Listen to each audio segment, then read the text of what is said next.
Dun, dun, dun, dun, dun, dun, dun, dun.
You know, generally, as I'm starting stream, I hum a little ditty, just some little video game tune or whatever that pops into my head.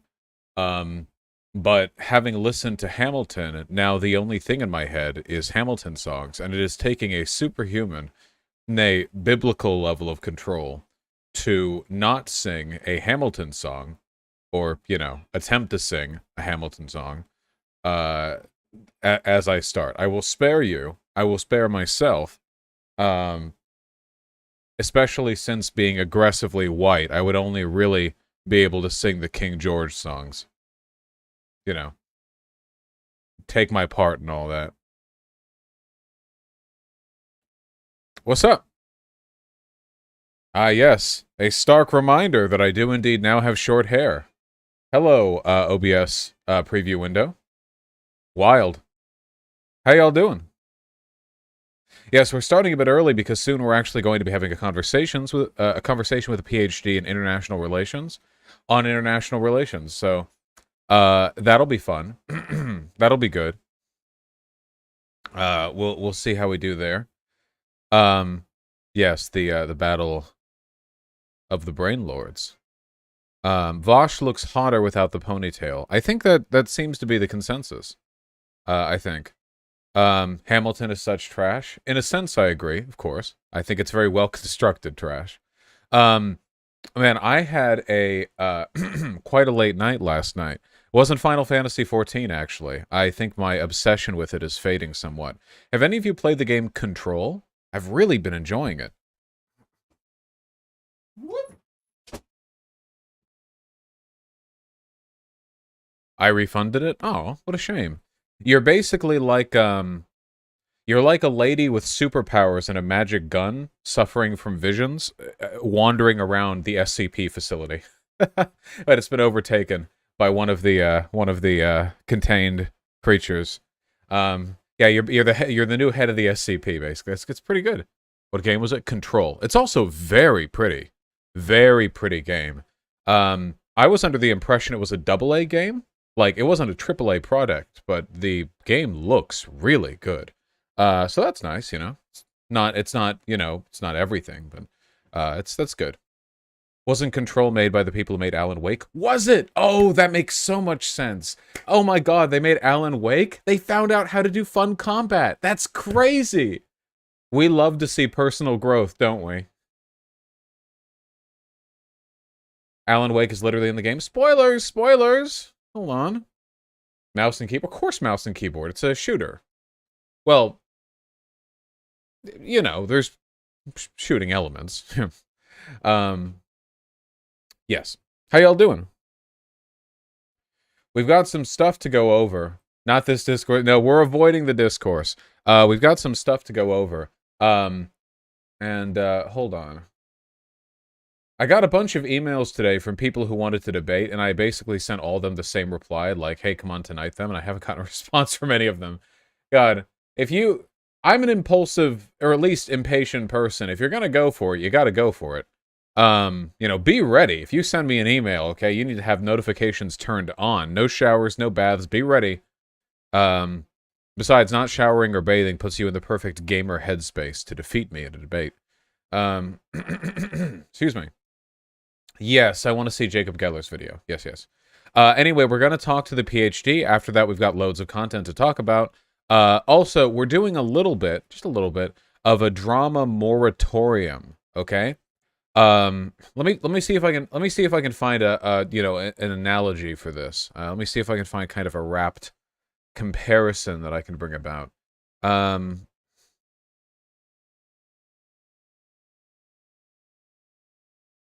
We've done the rain dance. We have to wait to see if it bears fruit, okay?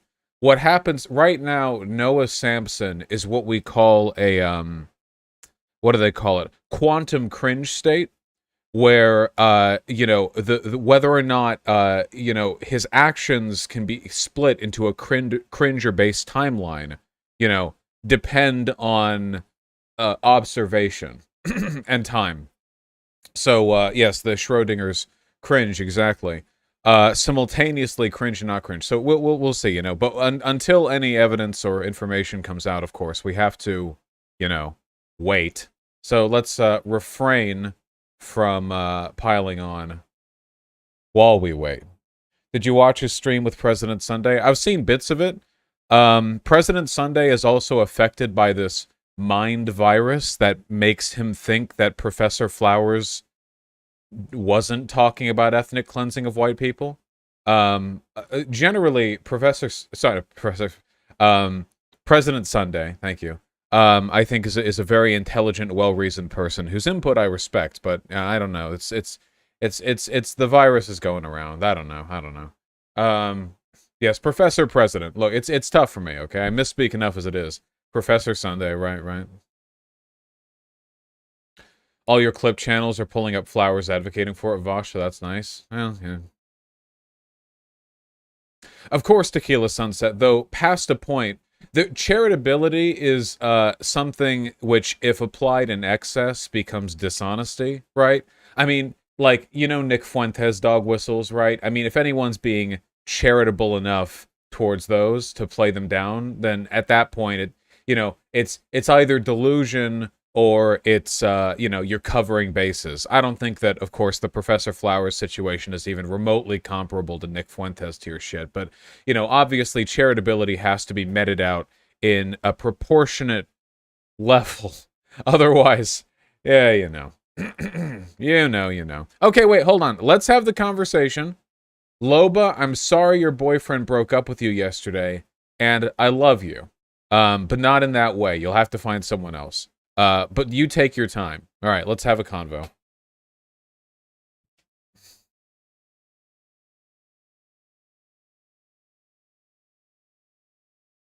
I love hustling my hair.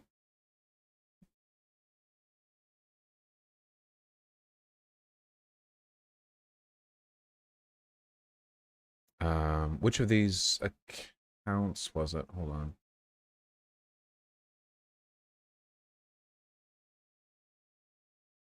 There we go.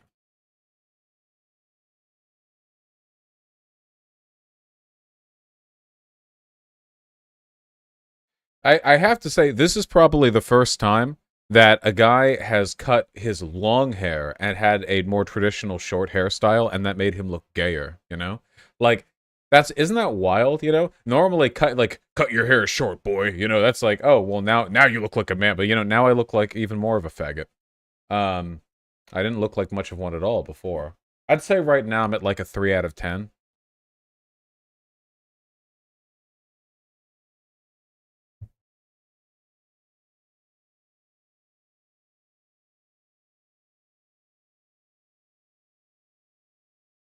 Howdy.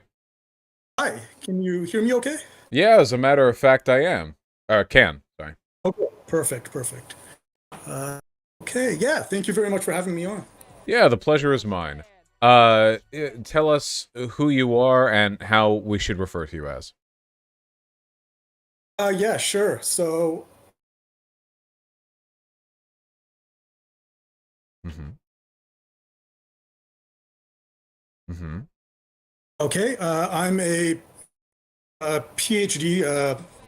I'm a graduate now. I did my doctoral work at the University of Toronto, and I'm a postdoctoral fellow now. And my focus is on international relations and international development. Gotcha. Definitely exceeding my education. However, I am noting a few audio issues. Yeah, there's a bit of an echo here. I don't. Do you have my stream open? Yes. That probably isn't helping you. Okay, I turned the stream off. Is it coming across better now? Well, that didn't affect it. It seemed like you were listening to an echo of me based on your response times. President would be happy to talk to you after. Gotcha. So there's that. Also, are you using push to talk, or are you using auto voice detection? Do you have to press a button?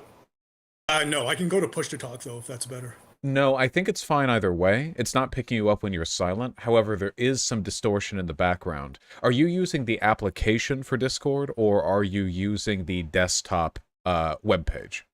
I'm on the desktop web page. A tragedy. All right. Then we will make do. All right.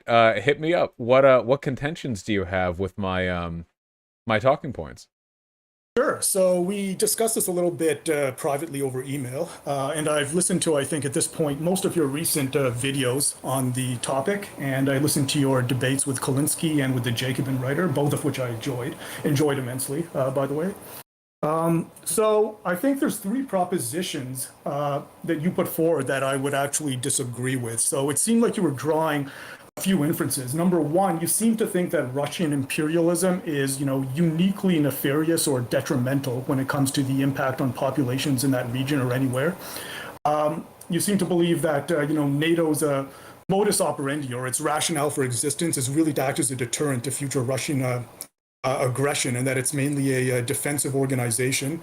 And three, that Russia, you seem to believe that Russia, tends to use coercion as opposed to incentives, or it focuses almost exclusively on, I guess you could call it sticks as opposed to carrots, unlike U.S. Intervention or other forms of Western imperialism. So those were the three inferences or propositions I took issue with. So you can let me know if I've characterized them correctly or maybe misinterpreted you. But otherwise, yeah, that's what I wanted to push back on. No, I say you've got it. However, the slippery debate tactic of background audio is definitely starting to take its toll. Is there a fan in the room that you're in by chance, or an air conditioning unit? Yeah, it's not the fan; it's just the central heat. I'll change to push to talk. It might be better. I think it'll pick it up regardless. I'm wondering if there's a way in desktop Discord. Actually, hold on. Let me see if I can open up a desktop Discord page to see. Open Discord in your browser. Here we go. Let me see which settings it keeps active. Click on everything that looks like a bicycle. Thank you. Cool. Awesome. Love my captchas. Enter Discode authorization. Okay, so for your desktop web page, by chance, in the bottom left, is there a little user settings cogwheel? Yes. If you hit that, wait, where it says voice connected, is there a noise suppression powered by Crisp icon? It should look like a series of vertical lines adjacent to each other, like five in kind of a diamond pattern. Voice connected? No, it's just the bars and then video below that screen. The little phone symbol with the X, and then there's the user settings. That's it. Gotcha. In the user settings for voice and video, see if there's anything there, a setting which mitigates background audio. There could be a couple different types of things, because I know the app version has a few different ways of muting background audio. Sorry, okay. I'm not trying to be annoying. I'm just... There's noise reduction. Should I click turn that on? Yeah, give that a go. That's on. Okay. Are there any other settings which pertain to background audio? Echo cancellation. That's on. Noise reduction. Let me just see. Camera. Yeah, that's about it. Output device. Yeah, that's all I saw. Which I just is it a little bit better right now? Maybe marginally. It's definitely suffering from the fact that it's the desktop web page. Here, let me think. Should I try push to talk? A little bit better. Well, that wouldn't make a difference, because when it activates your mic setting, it'll pick up whatever's picked up by the way. It's not actually registering you when you're not talking, which means that the default audio pickup is functioning as it should. I'll say let's just go forward. I'm finicky about this, but it's no big deal, and I'm not doing this to put you off your game. Hit me, destroy me with your brain.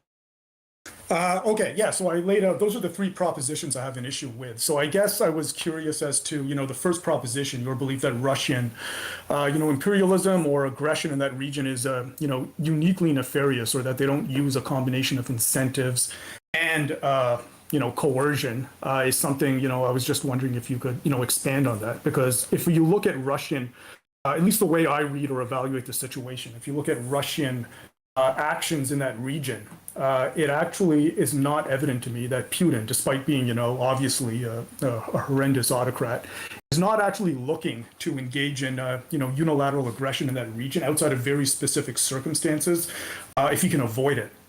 So that's really what I wanted to, well, I guess, get your position on that first, and then I could say where I disagree with it.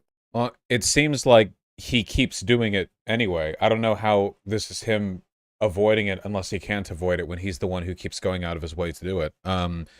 Between Georgia, Crimea, Ukraine now, the it seems like there's definitely a pretty consistent pattern of them taking, adjacent military action, or at the very least, signaling an interest in using their military strength as a way of controlling or bullying their neighbors. It goes beyond that. Russian state media constantly refers to Ukraine as Russian land. Pretty unambiguously, right? That's the whole Ukraine divide, where they treat Ukraine essentially just like a vassal state, like they feel as though it's their entitled land.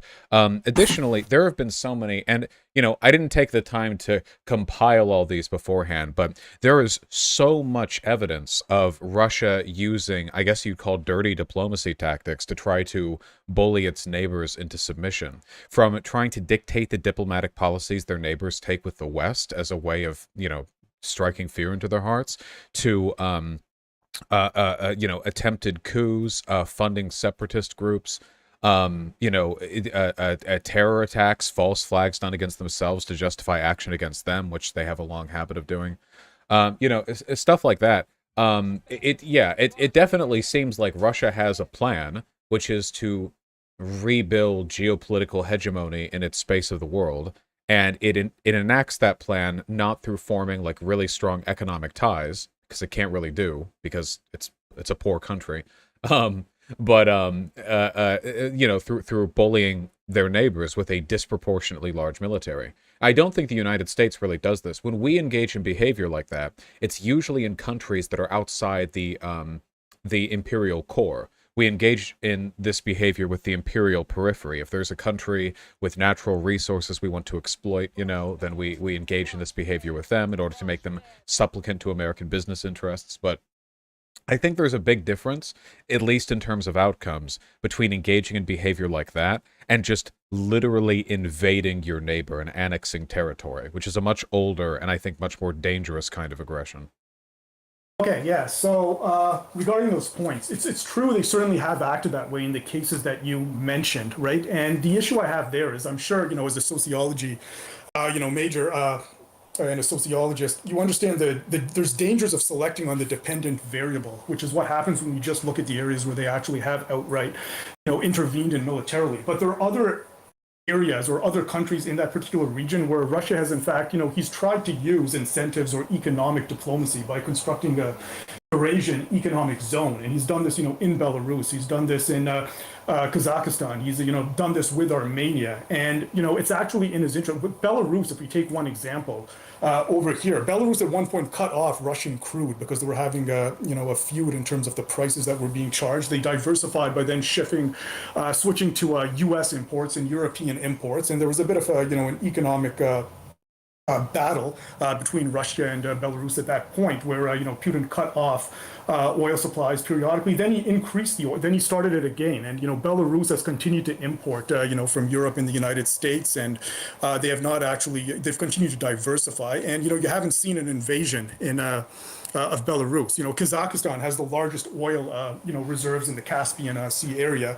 You have Russian multinationals operating in, that country along with Western multinationals. Putin has not made any overtures for outright invasion. Armenia, that's an area where I'm sorry. both. Just to clarify, I don't think you should need to have plans to or have already annexed all of your neighbors. I'm not saying that Russia has never engaged in non-annexation based, diplomacy. I'm only saying that the fact that they do that at all in the modern day is extremely noteworthy. Oh yeah, sure, yeah, sure. But I mean, in the case of Ukraine, in the case of Georgia, and then the other example I suppose would be Chechnya, where you have a long history of Russian or Soviet atrocities in that particular region. What I'm saying is it was shaped by very specific circumstances, and it's not necessarily indicative of some broader Russian program of aggression and, conquering that geopolitical area. But I would also take issue with the notion that we don't see other countries doing this. Even if you just put Russia's record up against U.S. imperialism in the recent past, I mean, the U.S. has engaged in certain acts which are, far more criminal than what Russia did in Ukraine or what they did in Georgia, when you really looked into it. Just to take one example, I mean, if you go back 1989, right, the Bush administration's invasion of Panama, deposing Noriega and imposing a puppet government. I mean, I don't need to tell you these type of things, but in my view, that was actually more criminal than what was done in Crimea. Well, hold on. Not to excuse the latter. Yeah. We're not talking about criminality here. The issue is that, for one, annexation is not behavior that we really engage in these days. That's not to say America doesn't maintain a current holding empire. We certainly do. But this isn't just like, coups done in countries with a net GDP per person of 8, so that we can get better, like, business contracts there. I'm not downplaying that to say that it's not horrible. It is. And a life taken in the United States is no more valuable than a life taken in Panama or in Iraq or Afghanistan. But the behavior that Russia's engaging in right now in Ukraine is unique. I mean, this invasion annexation stuff in Europe, of all places. And not just so, but while posturing potential nuclear warfare with the West, Russia has made it pretty clear that they would consider NATO expansionism, or even just like kind of a defense of Ukraine, to be an act of war against Russia. And an act of war between... Good Lord, what is that? Yeah, sorry. I was outside on my street. No worries. Yeah. An act of war between two countries with nuclear weapons. We all know what that means, what that implies. I think there is a significant difference between imperial countries like the United States fucking around with, again, this isn't to downplay its severity, countries outside the imperial core, and Russia engaging in land grabs with their neighbors. We also have, we're the head seat of international trade. The United States dollar is the international unit of currency for all, intents and purposes. Most of the diplomatic control that we hold in the world is done through economic hegemony, not through military hegemony. Military hegemony is I don't say it's vestigial, obviously there's a reason we keep military bases in the places that we do, but, we don't keep them in, like, Japan in case Japan gets invaded by Manchuria or something, It's a little bit of a holdover. Russia doesn't have the power base to build an imperial core that way. They don't have the economy, so you see, like, situations like this, but, like, the Kazakhstan thing, they just sent in troops to quell protests. And sure, Kazakhstan seemed to want those, but, like, isn't that the classic strongman thing, A lot of Kazakhstan's instability is a product of Soviet and post-Soviet economic and political policies, and the fact that countries next to Russia know they can't really buddy up with the West's stronger trading bloc, because if they do, Russia's going to give them hell for it. So in a way, Russia's dragging their neighbors down too. They terrify their adjacent, former USSR Warsaw Pact neighbors into staying outside of the trade relations that might allow them to grow, and in so doing they create the instability that Russia then runs into to correct. This is like very classic, establishing the premises by which you seize control again. Okay, yeah, so a couple points there. Number one, I'm not going to downplay here the criminality, of Russian annexation in Crimea, or Russian intrusion into, Russian violence in Chechnya, or intrusions, or, their intrusions into Georgia in 2008. What I will say, I actually make a distinction. I don't make necessarily a distinction between imperialism in the form of annexation and other forms of imperialism if the consequences of one are actually worse in terms of material deprivation and violence inflicted on the underlying population. So while Russia's invasion of Crimea, again, it was done because Russia, Putin, who's an opportunist, and he saw a very clear opportunity to take a region where you had a dominant ethnic Russian group that would have actually, that was pro-Russian, that would have welcomed the invasion. I think in terms of the effects or the consequences... After creating that sentiment, of course. Because Russia has been agitating in the region for a long time. Oh, that land actually belongs to us, Oh, sure, wouldn't you be better off rejoining the motherland? Like that kind of thing. So kind of tilting the scale a little bit.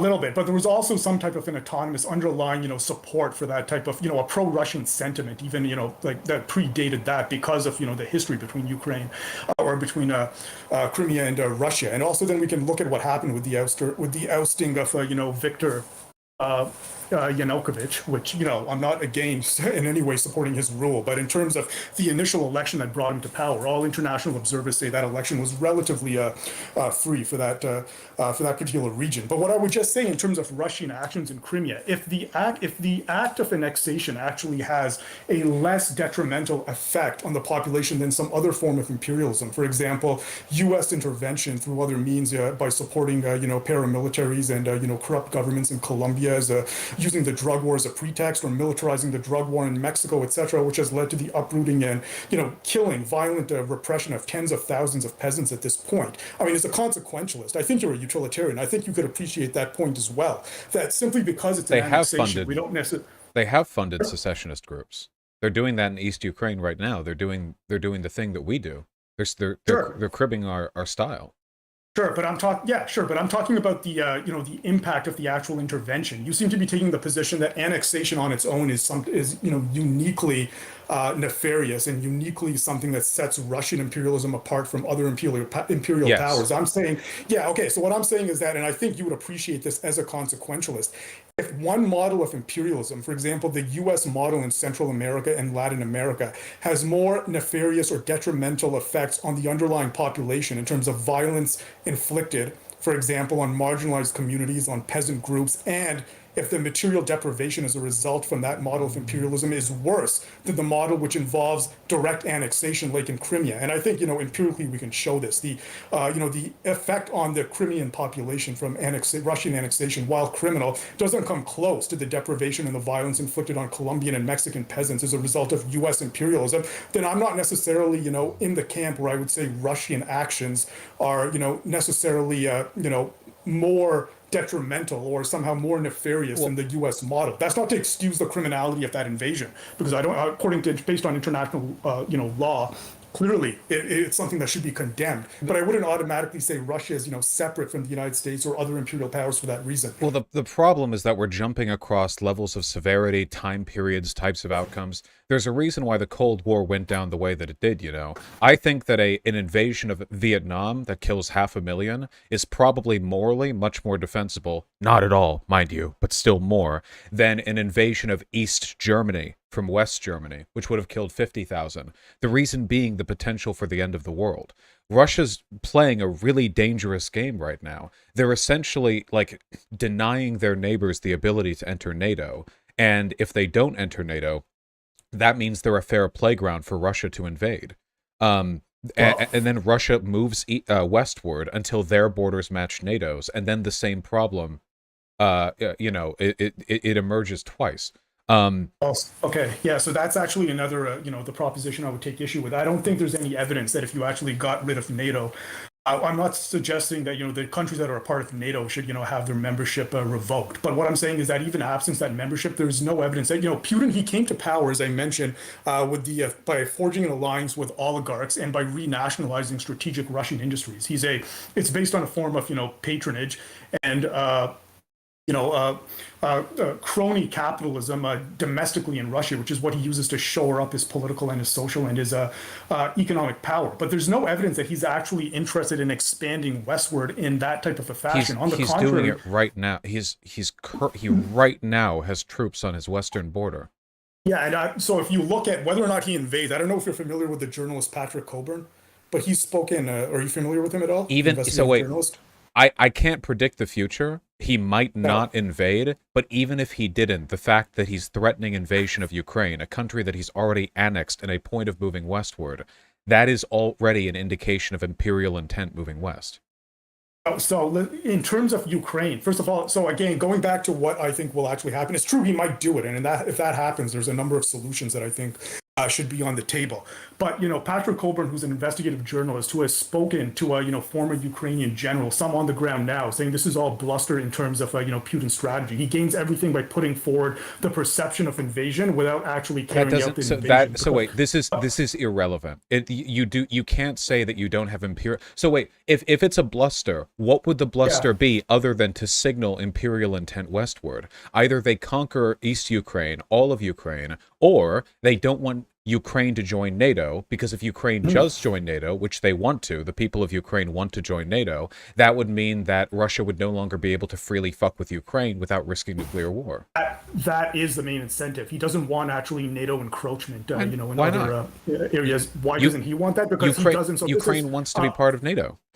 And so, what should be said to Ukraine in terms of negotiations? If the population wants to be part of NATO, I actually don't think that should be rescinded. But what I'm saying is that oftentimes it's political and economical elites who want to join NATO, and it's not necessarily the underlying population that has there have been desire. polls on whether or not in Ukraine, I agree. But I'm saying that oftentimes it's economic and political elites who have an incentive in joining NATO, because just recently a British investment bank did a study showing that foreign direct investment goes up, benefiting certain sectors when a country joins NATO. Now, sometimes that benefits, sometimes that benefits the population, sometimes it doesn't. But I'm saying the reason Putin actually fears NATO expansion is because, contrary to what you said, NATO is not primarily a defensive organization. Hold on. We're jumping past your last point, which I still take severe issue with. Russia absolutely has intentions to expand westward. The idea that there is no chance whatsoever of an invasion being real, that all of this is just posturing. I didn't say that. Well, if he does invade, then that's it on the table right there, expansion westward. And even if he doesn't, the fact that he wants to keep Ukraine as a kind of NATO-less buffer state is an indication that he wants to expand imperial power westward. And it's not as though Russia just doesn't want Ukraine to be in NATO. Russia doesn't want anybody to be in NATO. Russia doesn't want NATO to exist at all. So I don't see any reason why NATO's non-existence wouldn't be an inspiration for Russia to creep ever westward until they hit a country that had nuclear weapons, in which case, of course, they would have to stop, and engage in other tactics. Okay, so a couple points there. Number one, in terms of Russian westward expansion. So, there's a number of scholarly pieces on this. One of them by Chaim Shinar, who's written in European Review, who is no fan of Putin at all. He believes that Russia has certain geopolitical ambitions in that particular region. But he himself points out that the conditions that compel a Russian annexation or Russian encroachment are based on the following factors. Number one, opportunism, and number two, the presence of a large ethnic Russian cohort or underlying population in the region that Putin actually wants to annex or extend his power over. That's not acceptable. Wait, that's not acceptable. You can you can't. Wait. You can't. Wait, hold on. This is appeasement logic. The first thing autocrats do is annex territories that have ethnically adjacent populations. Did we learn nothing from World War II? That's their first excuse. Oh, why did I take this territory? Well, these were part of my empire anyway. It never stops there. Why would, in the logic of an autocrat who's willing to bring the world to the brink of World War III at the behest of invading Ukrainian territory, do you really think this is about reuniting the people? Do you really think that all of this risk-taking, all this money used is so the East Ukrainians, who he has essentially pushed towards him by funding secessionist movements and destabilizing the population, that all of this is just because he sincerely wants people of a shared ethnic background, in Russia, by the way, a very ethnically diverse country, to be under the same borders? He just wants land. It's the oldest thing that autocrats want. Everyone wants to find some other justification because there are a bunch of eggheads out of academia who think they've cracked the code. They want land. Autocrats want land. They want land. They always want land. They'll take all the land they can get. In the medieval days, they took whatever land they could get, no matter what. They would bribe off aristocrats to take fiefdoms. They would send their troops in. Wars would last for centuries if they could. And now we have nukes. But Ukraine doesn't have nukes because they gave up their nukes to Russia. Yes. Yeah, I know. So let me just say a couple things regarding about what you did there in terms of what autocrats always have wanted and what dictators have always wanted. I mean, first of all, as somebody who's well schooled in Marxism, I'm sure you understand like the principle of modes of production, right? Because you just listed off a number of different modes of production that existed historically, and then explained how that drives forward expansionism. And what I'm saying is German fascism and German expansionism was driven by a very unique trajectory of German capitalism, fascism, and the ideology, of an eliminationist All anti-Semite like autocrats. Hitler, who wrote about, not all autocrats. I'm saying you can have an autocrat because based on the domestic concentrations and distribution of power, does not actually have an interest in expansion. What you named there was, if you look at people like Elon Wood, who have written about the difference between feudal empires and the empires of antiquity and capitalist empires, that distinction absolutely matters. And what I'm saying is that Putin's All domestic power autocrats base, not all. I'm want saying land. though that Why have we been fighting over land for the entirety of human no, civilization? They were doing has it during to. the days of the Romans, of the Macedonians. Exactly, because that was based on a slave mode of production where they had No, to no, keep no, no, no, no, acquiring no. more. This Yes. this is a misappropriation of Marxist terminology. You No. can't. No, it absolutely is. The material interests of the ruling class of a nation are to secure the greatest amount of power possible, to secure their reign, and to establish the premises by which they can last a lifetime. They can build a legacy. All leaders want to do this. Some fail, But the some don't. form that takes will differ based on the mode And of production. and And this has been well conquering your established by. neighbors is like the way of doing it. No, but I'm saying That's like the way. conquering your neighbors by direct annexation or actual military expansion is something that usually coincides with a very specific internal mode of production. And if you go back and you look at That's the the debates in historical terms of norm. German. But the historical norm has always been empires driven by either the feudal mode of production, and if you look at Marxists like Robert Brenner, Ellen Wood, Perry Anderson, they very clearly link that to the internal dynamics in those societies. I'm saying under a I certain can't form speak to the articles you're referring to. I do not well, see how a nation being feudal means that it would engage in land acquisitions. because Wait, I'll wait, tell but you. I I'll tell you understand. that. Yes, I understand because the peasantry, because the more peasants, the more serfs you have, the more land, the more you get to toll. That means the more grain you get. I understand that. And Not just that, In but Ukraine, there's natural gas. In East Ukraine, a fuck ton of it. Natural resource yeah, acquisition is still a thing. Just because we I don't have understand. serfs doesn't mean that we don't And benefit. okay, so you're right about the resources in Ukraine, and that's why I was pointing out to the importance of selecting not on the dependent variable when you try to actually put forward a hypothesis that's supposed to have predictive power. Why hasn't he taken Kazakhstan? Why hasn't he taken Belarus? Why hasn't he taken Why hasn't Armenia? America taken Mexico? Maybe, for instance, Belarus Because and Mexico wait. has a very different First of form all, or model of imperialism. That's what I was pointing out. he's in terms already of, taken Belarus and Kazakhstan. Both of those governments are already allied. Why would he need to? allied. You're talking about direct annexation and military intervention, Wait, right? hold I on. mean, I'm saying that's Wait, not the norm. you don't wait. You don't need to annex everything, but Ukraine isn't going to be an ally of Russia because they like us better. So they have to annex Ukraine. They're not they have tried now for years to make Ukrainians more amenable to Russian imperialism, and they have failed. Funding Eastern Ukrainian secessionists has not led to the Ukrainian people being more interested in joining up with Russia. Even East Ukraine isn't like swimming for it, right? So Not sure. in the absence of those, more diplomatic solutions, they're resorting to the oldest one. Yeah, they're resorting to it in, well, I'm saying they're resorting to that in Ukraine or Crimea because it contains very specific conditions that I mentioned that allow them to actually do it. But the issue I took with your initial proposition that Russian imperialism is one where they don't actually use a combination of incentives and coercion is what I was initially refuting. But now in these other states that I mentioned, you seem to be saying that they will, if it's possible, also use a combination of incentives when they can do that, and then sometimes use coercion under very specific circumstances if that, if the cost benefit analysis is such that he views that as beneficial to his aims. But in that case, then I don't see why Russian imperialism would actually be more detrimental than American or other Western forms of imperialism, especially when you then take into account the fact that NATO is not a defensive organization, has not been one since 1998. These are adjacent points. Hold on.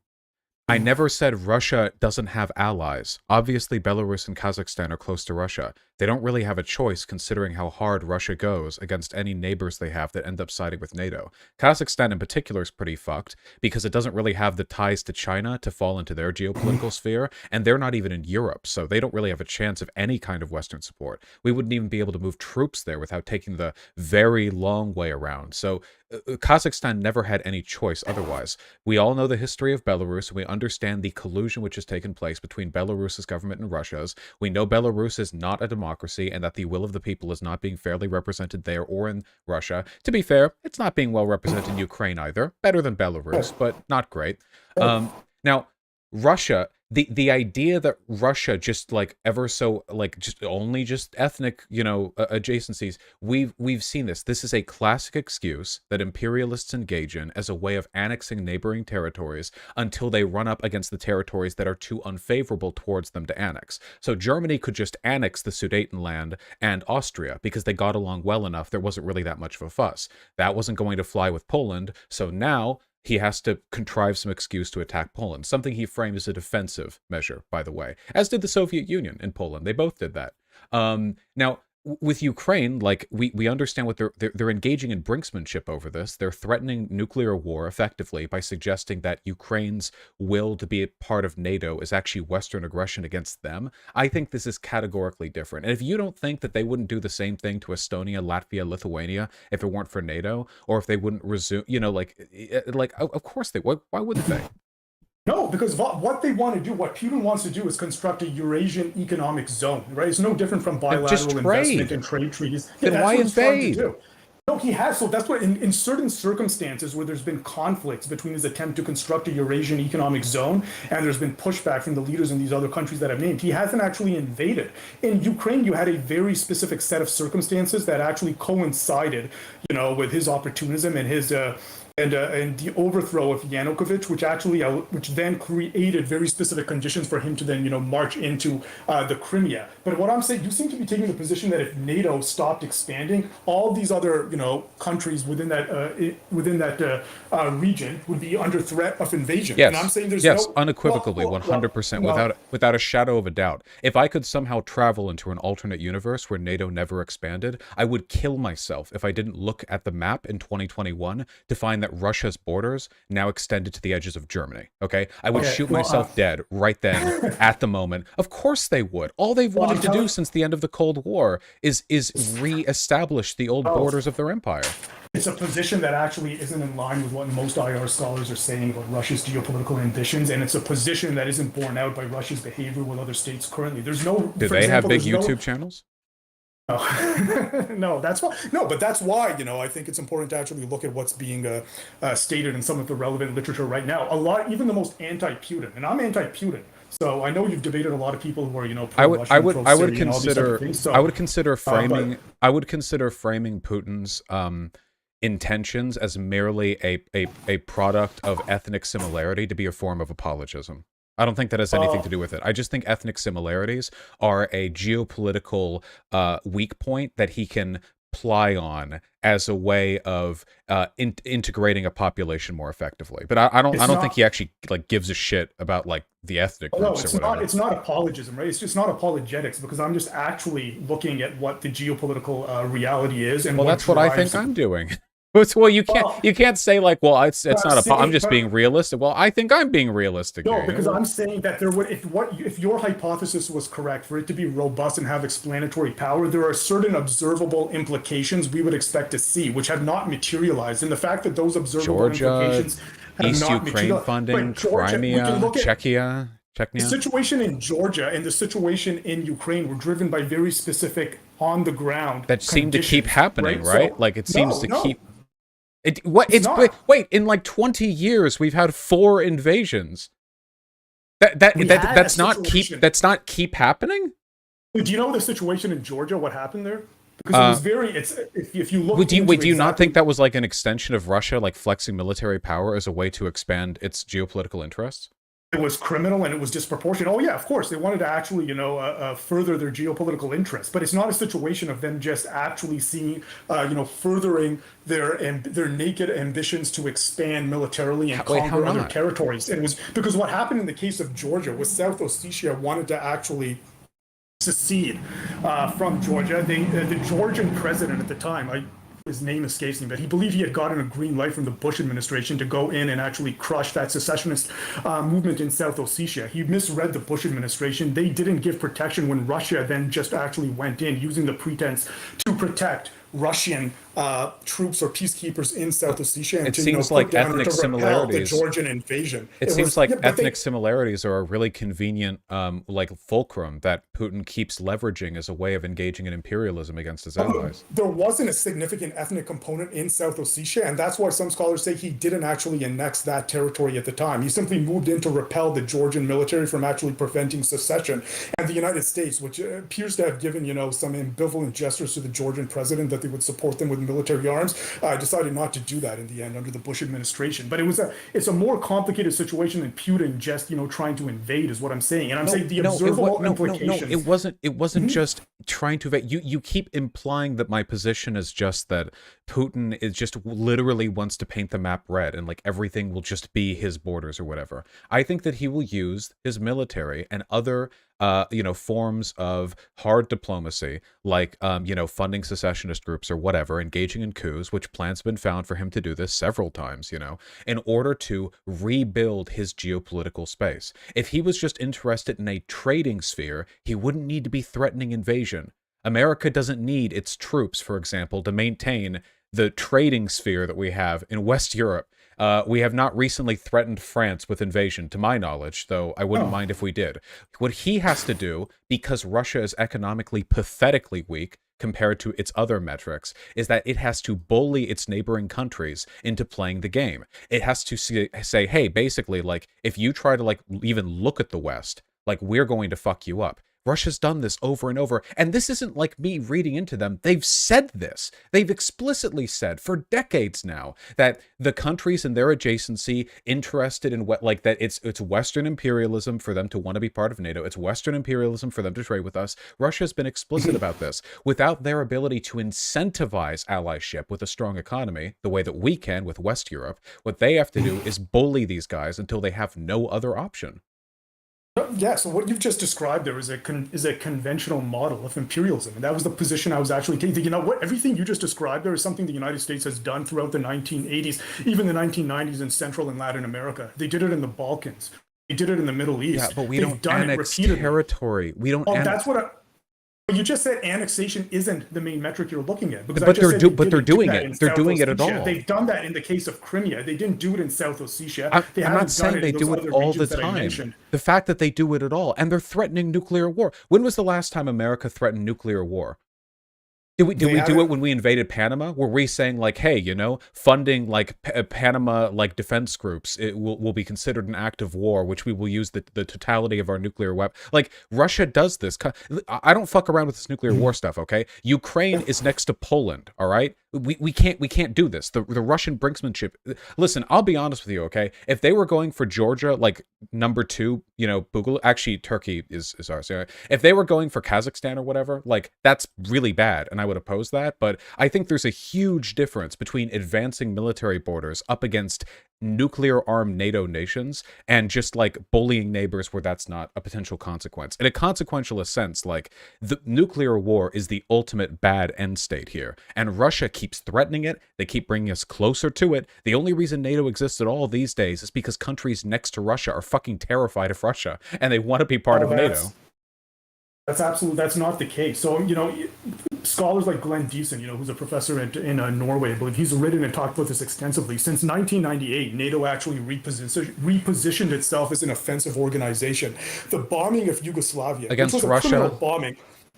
yeah, well, within that region, within Eastern Europe. So the bombing of Yugoslavia, which was a criminal, military intervention, that's an example of the U.S. using force when investment and trade treaties don't actually go their way.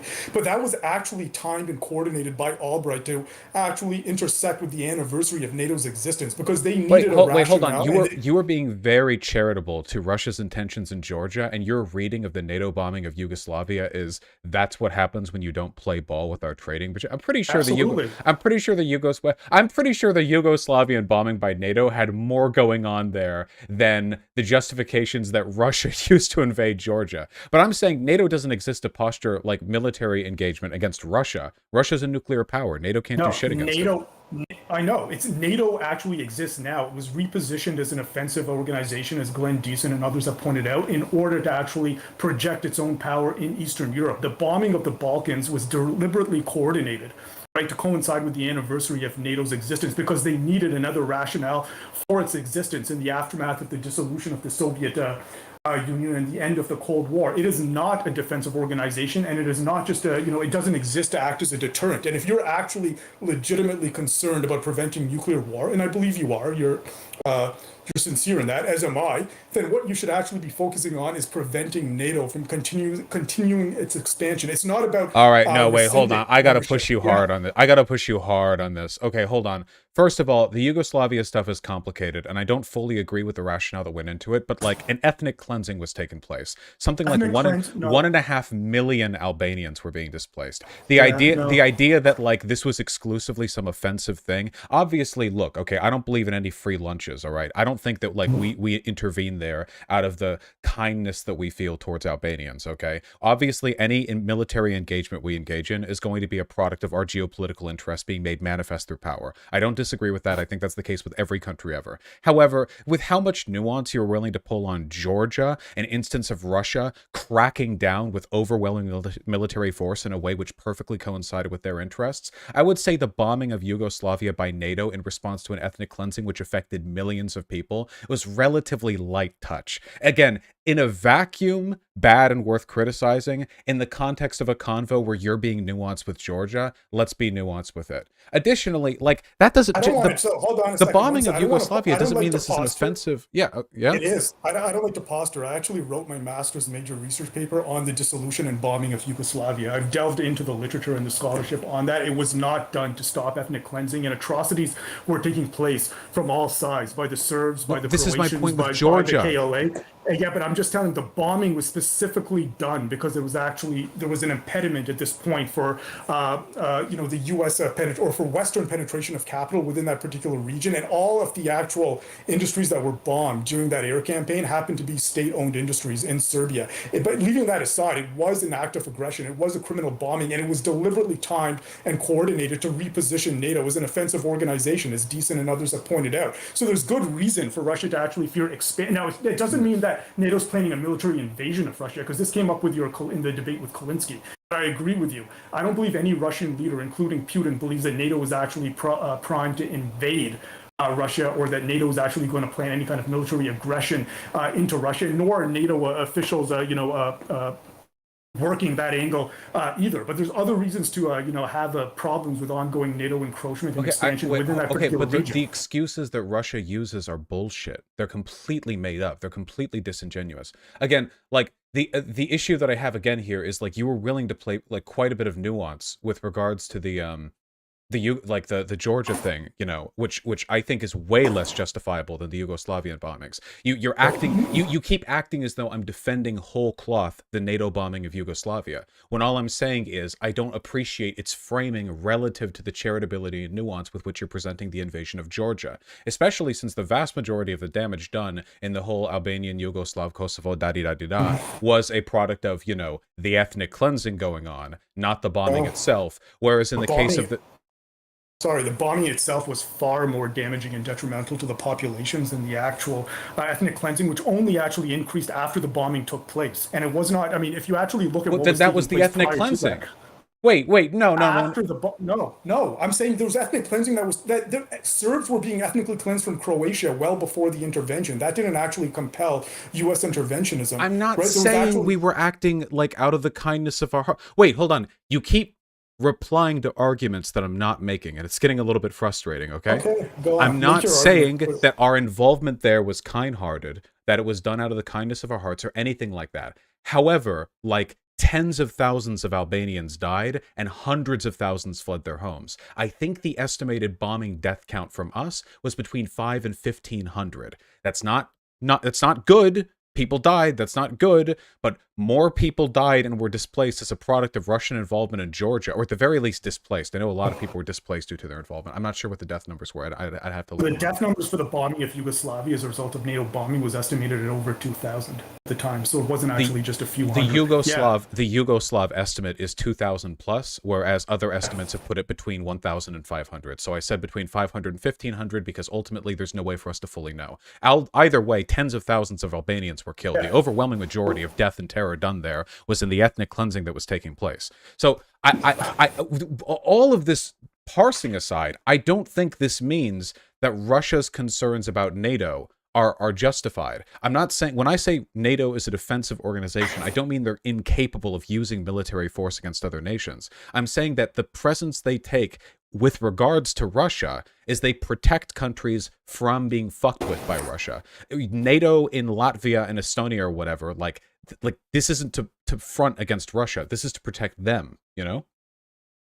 Yeah, so let me just, the rationale of NATO expansion actually isn't at this point deterrence from Russian aggression. That's not the reason they want as an organization to continue their expansion into Eastern Europe or into Southeast Europe at all. Why do Ukrainian citizens want NATO membership then?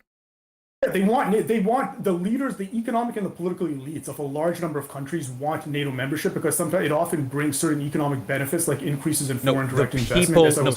Stop doing that. The people of Ukraine. You keep bringing it back to the elites, like the only reason why the people of Ukraine might want it. Of course, because Ukraine has also a history of having integration with Western Europe, a certain degree of integration with Western Europe. There's a population that actually generally wants those closer ties. And of course, there are polls and there are situations where the underlying population might actually want membership within NATO. What is the language you keep using? Underlying population? There might be polls. We have the polling data. The people of Ukraine overwhelmingly. I understand in Ukraine we have this polls. I was talking hypothetically there might be polls in other places in the future. So yes, I understand that you can have a situation where the population will want to be a part of NATO. I'm not actually saying that should be, rescinded. I'm fine with a population. But why do they want it? What, because they're like buddy-buddy with the West? Like, I don't think people in France care that much about being part of NATO. If you ask the average, like, France citizen, the average Frenchman, like, well, how strongly do you feel we should be a part of NATO? I don't think they'd care that much because they're not on the border with Russia. But, like, Ukraine wants to be a part of NATO, and the desire to be part of NATO shot up after Crimea's annexation. So it seems like the reason they want it is because it makes them feel safe, which it would, because having NATO troops there means Russia couldn't invade without risking the end of the world. Yeah, Vosh, I understand. I agree. I'm not taking issue with the fact that the population in Ukraine wants membership in NATO now as a deterrent to Russian aggression and invasion. The issue I was taking with your propositions, with your initial argument that I was documenting in your other videos and your other discussions on this topic was, number one, that Russia has ambitions to continue expanding westward and eastward in the absence of any kind of NATO deterrence, which, number one, no scholar, and there's no evidence to support that. I'm saying that is not something that has any kind of support, either in the literature or in terms of Putin's actions. Then why are they doing it? That Russian invasion, I've named that there's a couple occasions where they've actually done it. And when we compare even the direct military incursions and annexation to U.S. actions, by the way, even in the recent past, Russia comes out favorably. Wait, you keep out jumping around. We were talking about whether or not NATO, why Ukraine wanted to be part of NATO. You just jumped to like 3 different points in a row there. No, I never took the position that no country, that the population would not necessarily want to join NATO because they want protection against Russian. So that's the function that it fills. Countries that are next to Russia that are a part of NATO want to be in NATO because it protects those countries.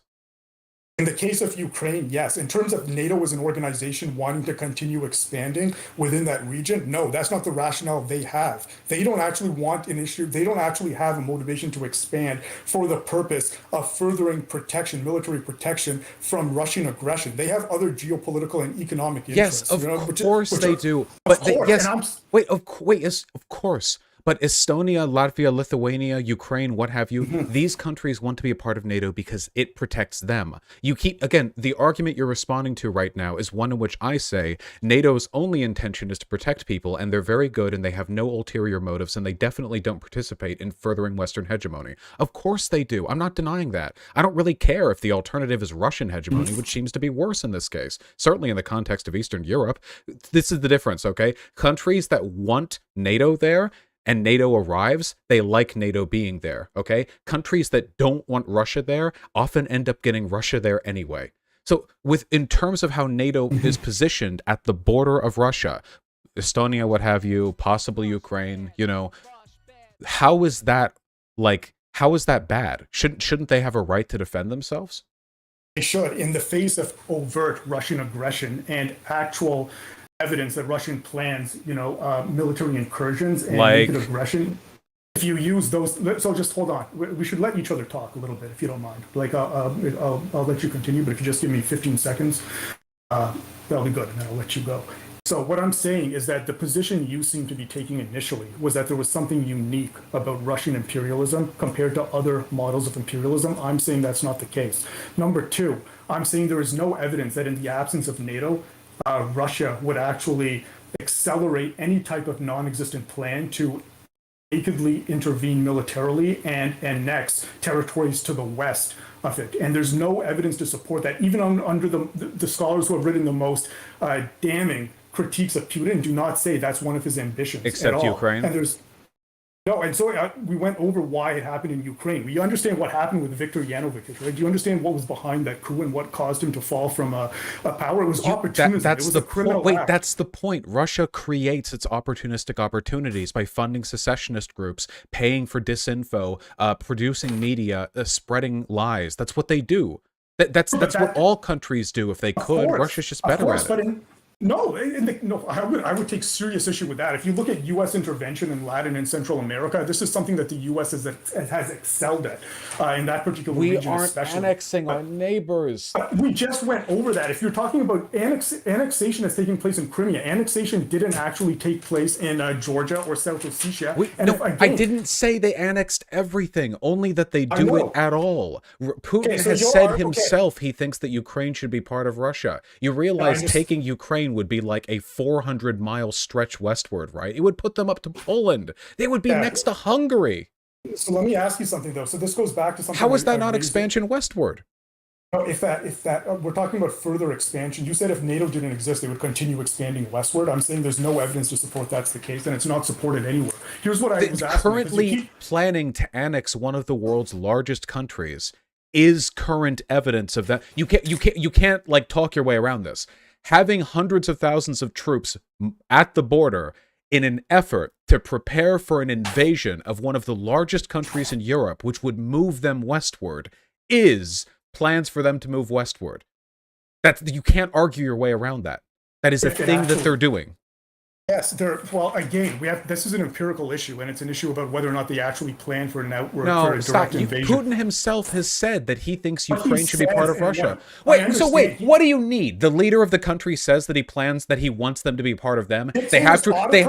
Stop. Hold on. The leader has said, I want this country to be in our borders. They have troops massed on the border. They've been producing and funding agitprop and secessionist sentiment in East Ukraine for years now. They've already annexed a part of Ukraine. You are going to be, it's delusional of you to they've already annexed part of the country. You would never extend this level of charitability to the United States. Christ.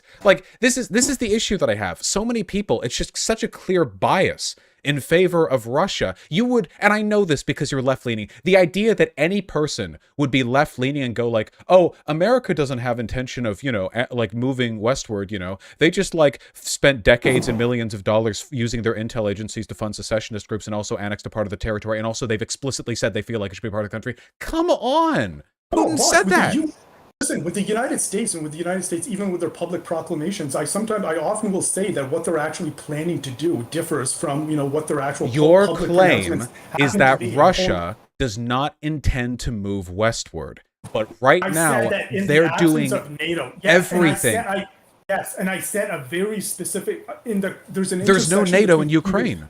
That's the reason There's why. also no NATO in the other areas that I actually mentioned. Like where? If what you were, there's no NATO. Belarus isn't a part of NATO. They're already an ally of Russia. I understand that, but if what you're saying, listen, your position seems to be that why would they invade an ally?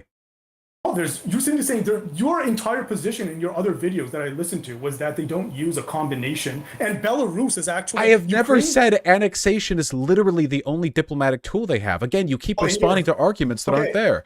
They are unique in that modern countries don't generally annex their adjacent territories. That is true. That is not a thing that happens these days. I understand, and I'm saying, and what I was saying, if you compare it to other forms of imperialism, for example, the U.S. form of imperialism, as a consequentialist, you should understand that annexation alone, especially when I'm not again excusing it, all right. So I want you to just listen for a second. In terms of the action being criminal and being provocative, nuclear and being belligerent, war, and yes, there is no. I'm saying if you want to prevent nuclear war, as I do, then what should actually be done is telling NATO or focusing on NATO's encroachment or further expansion within that actual region. Let's focus on that. Hold on. Why is it Ukraine's responsibility to not have NATO in their country so that they don't engage in brinksmanship when they're invaded by Russia? Please explain. Hold on. Stop.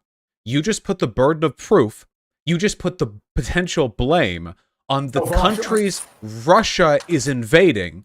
I didn't say that. I said that there should be negotiation. Listen, this is what NATO can do. Ukraine. Why shouldn't NATO be in Ukraine? Why not? I'm telling you what should. No, I didn't say that. I'm saying this is what should actually happen. You just said NATO should stop. I said stop further encroachment. In terms of Ukraine, this is what should be done, and it's a position taken by academics like Glenn Deason. It was also written about in The Guardian and Vox, what they can do in negotiations, and I think they could make an effort to actually do this, and it's something that they are looking into. You could say that we can't guarantee that Ukraine won't get membership in NATO. It will be a while into the future, and all analysts who have looked at the situation have said the same thing. Even if Ukraine joins why can't NATO, they do it? Why not now? It's not going to happen now. Why not now? What morally wrong would be wrong with allowing them into NATO right now? Because if you want to actually diffuse the tensions in that particular region, what tensions? Wait, we're only putting defensive. It's not defense. I'm sorry. No, stop. Stop. I'm giving you a lot of rope here, okay? But it's time. Okay, listen, all right. It's time for me to start pulling. All right. You are incredibly inconsistent. You have said multiple times now, alternating between they can be in NATO if they want, but also the best way to prevent further brinksmanship is for them to not be in NATO. Because why? Because Russia wants to fuck with them. NATO in Ukraine. You have already said that Ukraine, if it had NATO in it, NATO would not be gearing up for any invasion of Russia. Nobody's going to invade Russia. They have thousands of nuclear weapons. It would be insane. Nobody is going to do this. So NATO's presence in Ukraine, a country which is already more allied with the West than Russia, would not in any way militarily threaten Russia. The only way this could be considered brinksmanship would be if Russia was already set on invading Ukraine and they didn't want to come into combat with NATO troops. So isn't that kind of Russia's fault? No, I'm telling you what all the analysts are saying right now. Stop referencing other analysts. Stop referencing people who... Stop. I don't care. Make your arguments. Stop. I don't care.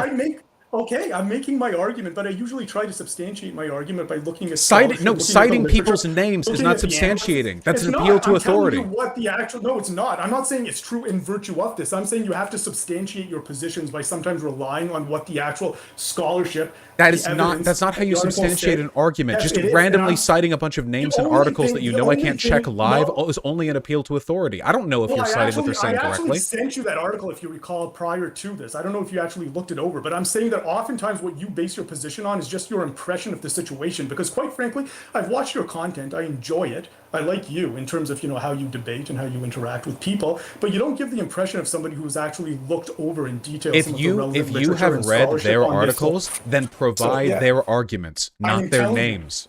What should be said is that most of them are actually arguing that even if it comes to why are they saying that? I don't care what they say. Why are they saying it? It doesn't happen overnight. When a country joins NATO, there's a lot of actual coordination that needs to take place. There's other negotiations that needs to take place. There's certain details that have to be ironed out in terms of the details of military aid, in terms of the type of imports that will actually take place. It's something that doesn't happen. I thought nothing was happening. Wait, hold on. I thought that all this was a posturing game. Oh no, it's not a posture. I never said that. Well, I don't know what you're Well, I'm basing sorry. that on. So Wait, chat. Did they not earlier say that Russia wasn't going to invade and that this was just like a posturing thing? No, I said that Patrick Coburn and other investigative journalists have said I that don't Russia care itself. what they say. No, Cite their arguments. Give me the logic. telling you. If I were I'm no, telling you. no, you're giving me What do you names. mean by posturing? What do you mean by posturing? I don't understand. I was responding to that when I When said that I when was not you actually are posturing providing in an argument, you are more well read on this than I am. It seems you should be able to synthesize the arguments they give I'm rather telling than you, simply and you just saying keep- this is what the experts believe. This is what the experts believe. I don't No, care I'm what the saying experts this, believe. and They're you all can't- shorter I was than me. ex- I could beat them I in a was- game of hoops. They can suck my dick for all I care. I want to know why they believe what they believe. I was starting to tell you, and you cut me off about posturing. So I don't know that's what I was trying to respond to when you did that. So if you just let me, there's all these details that have to be ironed out when a country actually joins NATO. Even if Ukraine was to actually join NATO, and it might happen, but not a single person who's actually involved in the negotiations, not a single statesman says that Ukraine's membership within NATO will happen suddenly. It will take a period of years because that's actually the lead time that has to take place for a country to join NATO, for a country to join a major organization like this. So in terms of the negotiations and what could actually be said to actually deter an invasion, if one is actually going to happen, or to deter or to prevent or to diffuse the prospect of nuclear war, what you can actually say was that we cannot guarantee that Ukraine or any of these other countries will not join NATO at some point in the future. But what we can say is that it's actually going to be quite a ways into the future. And in the meantime, we want you to actually dismantle any plans for aggression. We want you to, as a result, as a response to that type of incentive, to, stop with those type of ambitions and to guarantee a non-invasion or a non-aggressive move in that particular region. And if you actually engage in those type of negotiations, you have a far better chance of diffusing nuclear conflict and military belligerence, which you say you're against, than if you take this other route that we're talking about. So who do you think is at fault for the potential for nuclear war here? In terms of Russia trying to invade a sovereign nation. They should absolutely not invade a sovereign nation. No, who's at fault? Wait, who's at fault? I think that Ukraine has a right to join NATO, and Russia doesn't have a right to invade. So the language... So when you say stuff like, the way we can avoid conflict is by preventing NATO's expansion eastward, that suggests to me that you think that NATO's presence is responsible for the position that we're in right now, as opposed to Russia's imperialist intentions. Oh, since 1998, NATO's attempts at actual ongoing expansion and movements in that particular region, after it repositioned itself as an offensive organization and showed that it's capable of outright aggression against a nation that didn't pose any kind of a military threat. Quit with the clause. What about NATO expansion? What's wrong with it? I just gave it because it's actually a belligerent response, and it's something that even in the absence of direct military intervention in Russia, there's reasons actually why they would want to oppose that. Wait.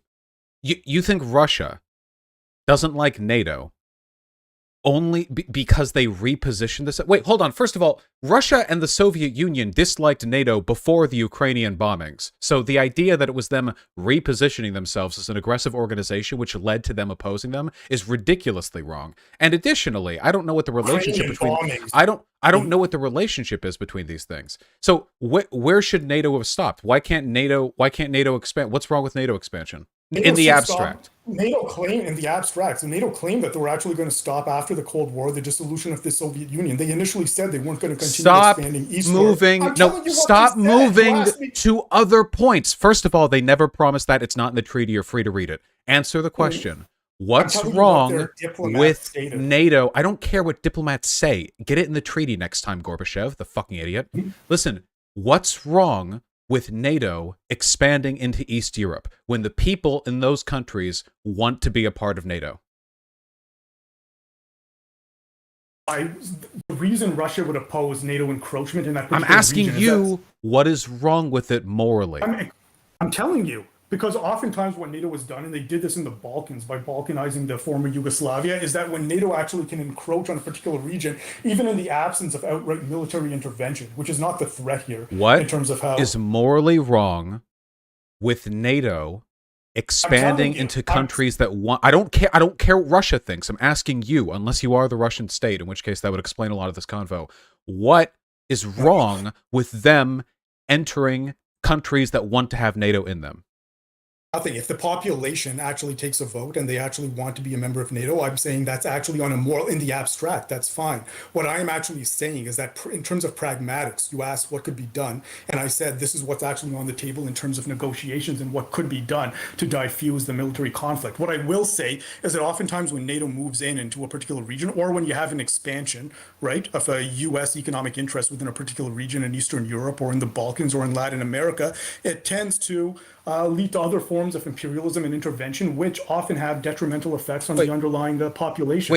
Hold on. So stop. I was talking about NATO expansion, not whatever it is you were just getting into. I understand U.S. imperialism bad, okay? We're talking about countries that want to join NATO. To my knowledge, when countries want to join NATO and then do join NATO, it's generally fine. That works. Yeah. Like, it's fine. Like, it's not like NATO sets in like the World Bank or the IMF and just like fucks them up or whatever. Usually it's a defensive pact which seeks to secure the geopolitical interests of the West, because it prevents other countries from fucking with them, because anyone exchanging fire with a NATO soldier means potential serious political problems, you know? So given the fact that all that's the case, like, so you say morally there's nothing wrong, okay? So if morally it's not wrong for NATO to expand, and morally it is wrong for Russia to expand, shouldn't the solution to this problem be to get Russia to stop engaging in brinksmanship? I absolutely agree. In terms of direct, outright invasion, yes. And I've never said anything to the contrary of that. So, I mean, if you want to talk about straw, I've never once, I don't know where you got the impression that I was saying that Russian aggression wasn't criminal, that Russian aggression, annexation, or intervention. It. Like, oh, it's just an ethnic thing. No. Oh, they're not actually going to invade, you know. No, oh, it's just I'm citing what the actual evidence and the empiricism, the scholarship is saying on this particular issue. And you have to, this is something that comes up with a lot of your interactions. You know, you often conflate contextualizing, nuance, and explaining as apologia and justification and apologetics, and I'm saying that's not actually the case. No. Wait, I'm not letting you walk away from that one. Okay, yeah. The framing you've engaged in here has been incredibly biased, and you've whiffle waffled off a ton of these points. This is not just adding contextualization. Okay, saying, for example, that Russia doesn't have plans to expand westward when they currently have hundreds of thousands of troops massed along Ukraine, and that the Georgian invasion was this totally nuanced thing, and it's not actually evidence of Russian imperialism, but the bombing of Yugoslavia means that NATO is actually an aggressive institution that Russia should fear military force from. Your framing here has been pretty deliberate. The downplaying, saying, "Oh, well, he only has the desire to unite ethnic, like, Russian components." Like, I'm telling you what the scholarship on this I don't says about that care what they say. You have to make their arguments for them. I was making it for you, and I was actually you were just saying it and saying they said it. I was saying why, and I was using examples. I was saying what you would expect to see in terms of observable implications if your hypothesis, which has no support anywhere, was actually correct. And I know you're wrong about this, by the way, because I've talked to other people over email, and you're misrepresenting the evidence. The idea that international relations as an academic field right now is united behind the idea that the Ukraine invasion is just a proposed hoax, and additionally that Russia has no plans for it. Wait, hold on. You are pretending that the entire body of international relations is all like fucking RT writers or gray zone advocates, okay? You absolutely are. Stop, okay? Here's my new debate tactic. Actually, I talked to all international relations experts before talking to you, and all of them agree that Russia actually does have traditional, like, geopolitical expansionist metrics, and Ukraine is just the beginning. I don't know who those people are, but I just cited all of them. It's all of them. Just pull up a department list. I just cited somebody initially, if you recall, Chaim Shinar, who is not at all a pro-Russian or pro-Putin advocate, and he pointed out exactly. They don't have a PhD. Ambitions. Yeah, they do. They faked it. Academic. It's been faked. Look it up. All right. Well, Vosh, listen. I generally have enjoyed, listening to this. I know, your tactics are. You're not answering my goddamn questions. I'm trying to, but you keep I'm trying to. So listen. Because you keep answering questions that I don't ask. I ask you something, and then you go talk about another adjacent thing. I'm talking. I already answered your questions in terms of NATO and in terms of, in the abstract. Why should Russia fear NATO? Why should Russia fear NATO? I already explained the reason why, because they actually, since it was repositioned as a defensive, they disliked NATO before the Yugoslav bombings. Yeah, prior to that, they viewed it as an expansionary organization. And the more they expand into that particular territory, the more the possibility of opening it up to Western investment at the expense, of Russian economic relations and political relations actually increases. So Russia is a power with geopolitical ambitions, like many other nations. I've never said otherwise. What I took issue with hold on. So that seems like a bitch baby fear. So Russia's afraid that NATO alignment in adjacent countries might make them more amenable to Western business interests. That's to the benefit of those countries. I don't know how to put this to you, but like Kazakhstan. No, it's not necessarily to the benefit. Hold on. Countries in West-aligned, West-aligned European countries are generally doing better than Russia-aligned European countries. We have a better economy than they do. West-aligned, certain Western European countries, absolutely. But there's other regions in other parts of the world, which is, you should know, because we're talking about I'm saying Europe and NATO. What other part of the world is NATO going to move into? What, Turkey? Well, Turkey is part of NATO. I know, they already did that. Where else? What, Syria? And I'm saying that when they do that, it doesn't automatically follow that greater exposure to Western economic interests. We weren't talking about No, we were not talking. We are exclusively talking about countries NATO might occupy. This is what I mean. This is why you keep getting interrupted. I ask you, like, isn't it normal and natural for countries to want to be a part of NATO if that means they would be open to better business relations with the West, which is wealthier than Russia? And your answer is, well, take a look at, like, Laos. Take a look at, like, Cambodia. See, not every country aligned with the West economically is doing well. Well, we weren't talking about that. We were talking about countries NATO could be a part of. Even countries that are part of NATO, I'm saying the reason Russia as a geopolitical power would want to oppose that, or generally would be wary of that, is because increased flows of Western investment or Western. So that has nothing to do with NATO being an aggressive organization. They're a defense. The prospect of using some type of military intervention against in regions, not against Russia, in areas surrounding it, or promoting or actually supporting secessionist movements in those particular regions to overthrow governments, is something that actually increases as NATO potentially expands its influence in that particular region. And Putin, but Russia's already doing that. They just don't want their secessionists to fight our secessionists. But so the West is already doing that as well. In fact, the overthrow of in Ukraine, the overthrow of Yanukovych by the Ukrainian parliament was, largely supported by Western military forces. Wait, do you think that's even remotely comparable to what Russia's doing in East Ukraine? I'm saying that right now, you mean? No, I'm saying that the Russian invasion, or the gearing up to invade, right? And I was actually, by the way, I just want to make it clear, I was not citing scholarship when I said the Russian potential invasion is a hoax. I was citing Patrick Coburn, who was an investigative journalist, who said he has spoken to Ukrainian generals. That's great. Yes, you said thank you. Yes. Thank you for the other name. I appreciate it. Okay. Oh my God. So wait, Russia currently fund secessionist groups and their neighbors. What secessionist groups are we funding? Where are we doing this? The overthrow of Yanukovych. I don't know if you read that paper that I actually sent you an email. Did you take a look at it? It goes through the actual in private email. Wait, is this a thing currently happening? No, it happened in terms of the initial overthrow of the government in Ukraine. Okay, and how did that happen? Did they do what Russia's doing, where they fund tens of thousands of insurgents with military armaments and use it to destabilize an area the size of, like, Poland, basically? Is that what we're talking about? They were supporting, absolutely, secessionist movements in Ukraine, or elements who wanted to overthrow the government because they wanted alignment with the European Union, and because the negotiations for that had actually broken down because of Viktor Yanukovych. I would need to look more into this. I just have a feeling you're severely misrepresenting it, because you have every other thing that we've talked about. So no, I actually look at. I'll take the L on this one just because I need to read more into it. But I have a strong feeling. Maybe you should actually read up on the literature and the scholarship on literally all history before talking to you. Yes. No, that would have been a good debate tactic. On the scholarship on this particular point. What particular? I'm not talking about Yanukovych. I'm talking about Ukraine. Yeah, we were talking. The debate was supposed to be on Ukraine. I sent you an article. You haven't looked into any of the literature and scholarship. When I bring it up, you like to dismiss it. So wait, this is what I mean by an appeal to authority. You didn't read the one article you emailed me, therefore you haven't engaged with any of the literature. This, alongside your posturing, your constant attempts to frame the entire field of foreign relations. Stop.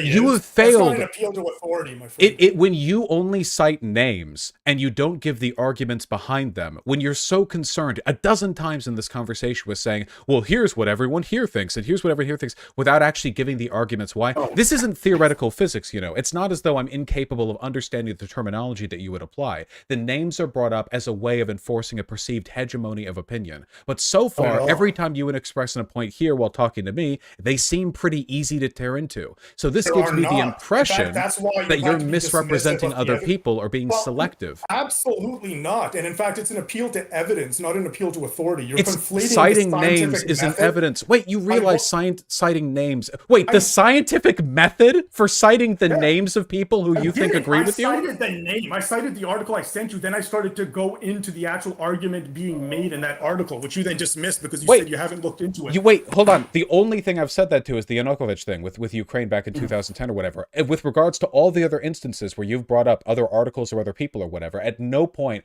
have I said, oh, I can't engage with that because I haven't read the article. I've engaged with the points that you've listed, and so far it seems like, and I guess I'll have to appeal to like public opinion on this one, but it feels like most you were doing was saying the names. Like it wasn't about the argument, it was about getting to say the names of the people who you say. If that happened, it's because I was usually interrupted mid-sentence after I just said the names, but it's not actually that I was just referring to the names and then stopping, you know, what my position happened to be or what the evidence happens to be on that actual point. But so are we talking about the Euromaidan? That is the thing we're referring to, the Euro Square, the wave of demonstrations and civil unrest in Ukraine, which began on the night of the 21st of November 2013, with public protests in Maidan Nezalezhnosti in Kiev. Is this what we're referring to here?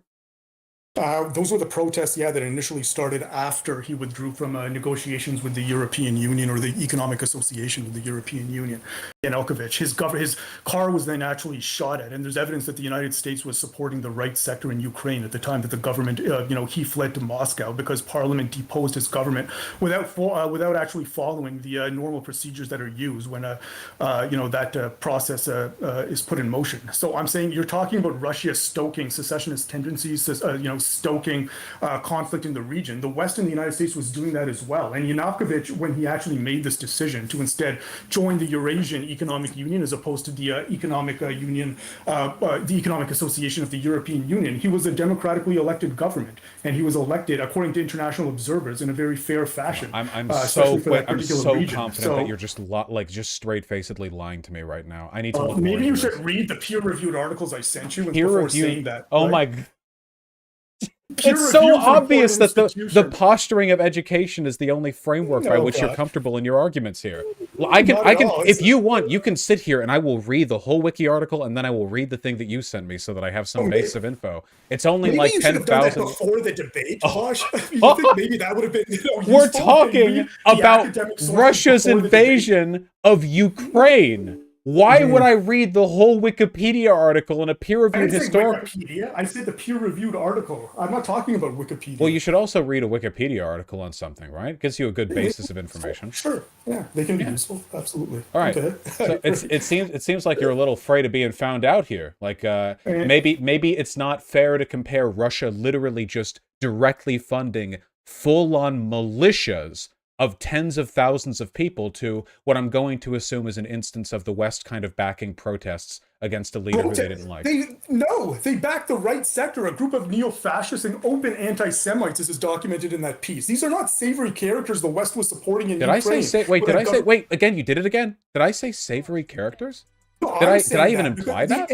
Yes, the implication was that they're not doing what Russia is doing in terms of stoking secessionist tendencies. Do you have any idea? Wait, hold on. Let me just get your... Hold on. Do you think what's happening right now with what Russia's doing in East Ukraine is comparable to what happened then? In terms of U.S. support for white supremacists and neo-Nazis in Ukraine? No, in terms of a government funding and providing arms to militia groups to destabilize and occupy portions of territory in a sovereign country. That's what the United States did in Ukraine. They did it with the other parts of Ukraine had militias where they essentially took over parts of the country. The government was overthrown. The Yanukovych government, Yanukovych was overthrown. Sorry. Did they or did they not try to take over parts of the country? Or is this just so you say an overthrow of the government? So that can happen in a lot of forms. Sometimes government overthrows are a good thing. I don't know if this is the case here. Not in this case. Do you think it was a good thing in this case? I didn't say. I get once again, my friend. I said I don't know. I literally just said I don't know. So the problem that I have is you're comparing apples to oranges, where Russia is essentially all but invading East Ukraine by funding essentially paramilitary groups over there. And this is being compared to, and you're not being very specific too. You're like, overthrow of government. Okay, so like, so what does that mean exactly? Like, were there protests? Were there militias? Were there bombings? Which side had an air force? Like, I need to know this information to compare these two. The right sector, the protesters being supported by the West stormed government buildings. They used bombs. They actually attempted to bomb and shoot at Yanukovych's car. That's why he fled to Moscow. The right sector, which is a group filled with open anti-Semites and neo-fascists and neo-Nazis, yeah, the right tends to be like that. Yeah.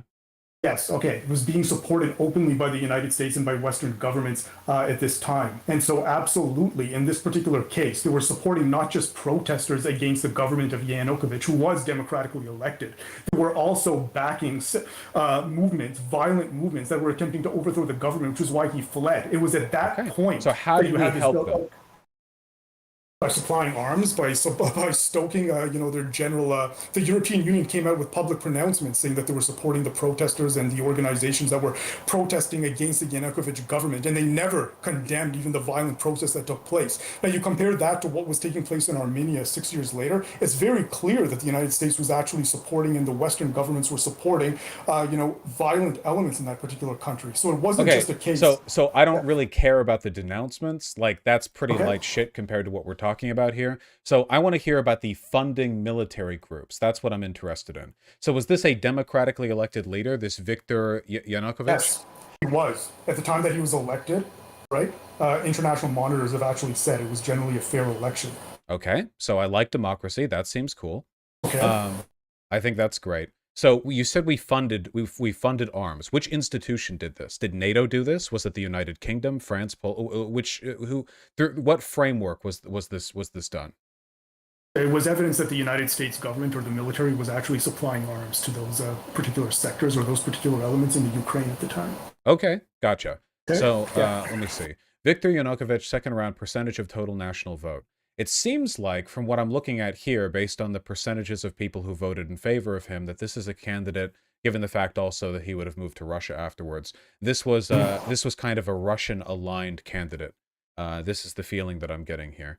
He was in negotiations with both the European Union to join the economic associations and with Putin at that same time to join the Eurasian Economic Union, which is essentially, Putin's economic zone outside of the European Union. He made a decision to scuttle the negotiations with the European Union and, reject membership within the economic association. And he instead declared that they were going to be joining the Eurasian Economic Zone. It was at that point that these protests started and the United States began arming some of these unsavory neo-fascist organizations in Ukraine. Now, you may disagree with the fact that he denounced or that he announced that he was not going to join the EU and the Economic Association and chose to instead, join the Eurasian Economic Union. But keep in mind, this was a democratically elected government. Maybe the population disagreed with that, right? They could have voted him out in the next election. But what I'm saying is that there is nothing leading up to this chain of events that paints, the West in a benevolent role and paints Russia as being the sole aggressor. I don't know why.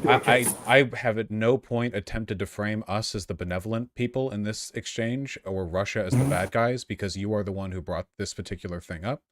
That's what you were saying in your other videos. That's why, if you recall, with regards to the protests against Yanukovych, I don't believe I brought that up. No, in general, you were saying that Russian actions or Russian imperialism is generally more dangerous or detrimental than U.S. imperialism. Well, considering Russia keeps threatening nuclear war and we don't, then yeah, I'd continue to believe. This was another. The United States has threatened it in more overt ways in the past, even in the recent past, in terms of the the invasion of Iraq, where they called generals and said, "You use special weapons on us, we'll use special weapons." Quote. No, wait, no, wait. Hold on. This is categorically incomparable to Russia engaging in brinksmanship with NATO allies in a manner which would bring about literally the nuclear conflict that we spent the entire Cold War barely evading. This is the idea that you would even attempt to compare the chest-puffing posturing of a U.S. general who hadn't tasted war besides the Gulf when going into Iraq to avenge the fucking idea that people who died in 9/11 were there. The idea that you would compare that to Russia building back the fucking Iron Curtain borders and posturing along those lines is ridiculous to me. The level of comparable threat there is unimaginably different. Yeah, I'm saying, yeah, sure. I'm saying Russian aggression in that region is not something that's good. NATO expansion is beyond a certain point is not something that should be promoted if you want to diffuse the potential for nuclear warfare. And I'm saying Russian the expansionism. Sure, yeah, and I'm saying the events in the Ukraine show, the detrimental impact of U.S. and Western intervention in that particular region. Because what happened here was interference with a democratically elected government. Not that that should be news for anybody who actually follows U.S. foreign policy, but the entire premise you had that it was Russian intervention or Russian aggression that's uniquely detrimental or uniquely dangerous is something I well, right now, where does Ukraine want to side? Even so, pardon? Right now, yeah, Ukraine wants to side with us, and Russia is engaging in annexation while threatening nuclear war. So, yeah. I'm looking at the roots of the conflict, but absolutely. The roots of the conflict is that Russia keeps wanting to bully its fucking neighbors. That's the root of the conflict.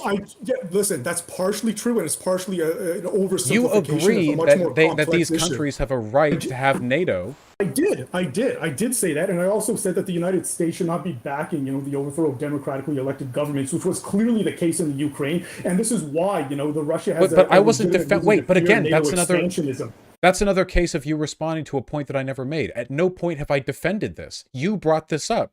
I never talked. You brought this whole thing. So you're like, well, I'm just here to push back against the idea that America was doing the right thing during the, Yakunovich thing. Well, I didn't bring that up. I'm here to push back against your claim that Russian interventionism or Russian aggression in that region is uniquely dangerous or uniquely did we annex them? If you look at the actions the U.S. has taken around the globe, even in the recent past. No, I didn't say around the globe. Did we annex Ukraine? No, annexation, as I already pointed out, isn't necessarily the metric that I would look at to see whether. What about annexation when it brings you up against the borders of countries that have nuclear weapons? Russia's annexation? Yes, Russia is the one who's engaging in brinksmanship right now. Yes, okay, and I'm saying the situation in Ukraine is far more complicated than you're making it out to be, as we just went over. I'm saying I'm opposed to Russian annexation in the totality. I'm saying there is no evidence anywhere, number one, that Russia would continue expanding westward in the absence of NATO. What evidence would you need? I just gave you the observable implications of what evidence would you need? I'd look to see, first of all, that Russia has actually tried to annex or invade other countries where, in fact, there would be less of a deterrence if they did so than the Ukraine. And you would expect to see them moving in those regions initially. Where would have less of a deterrence? Armenia is absolutely one example. Okay, maybe Ukraine has natural gas and soil and access to the Black Sea. That's more strategically useful to Russia. Kazakhstan and Belarus have more natural gas. They're allies of Russia.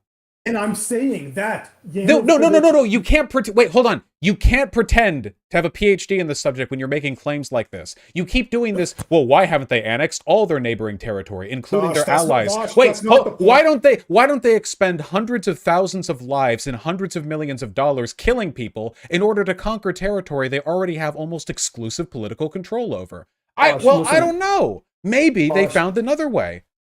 Please don't question my credentials when you had a wiki open when I gave you a peer-reviewed article, okay? I haven't looked at the peer-reviewed article. Exactly. Also, by the way, behaving the way you're behaving right now is what makes me question them, because this is what pseudo-intellectuals do, not people with actual... No. If you were confident in your knowledge, you would be able to make these arguments rather than just sneering at me for not knowing your field. I'm making the arguments. You didn't know anything about the history of Ukraine. And we weren't talking about this element of Ukraine. We were talking about everything else.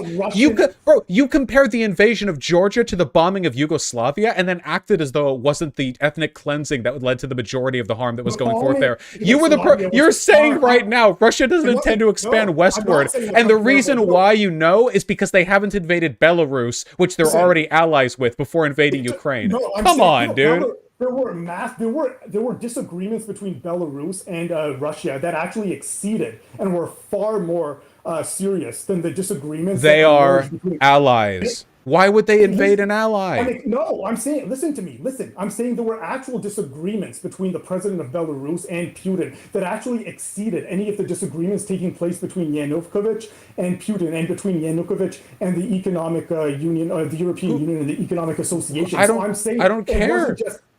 What does that have to do with anything we're talking about? Because if you're saying that Russia is willing to invade whenever there's a disagreement or whenever one of their neighbors doesn't do something, they invade when it's in their geopolitical interests, like Ukraine, a territory with ripe natural resources, geopolitical access, and a population that's been destabilized by a decade of post-annexation destabilization.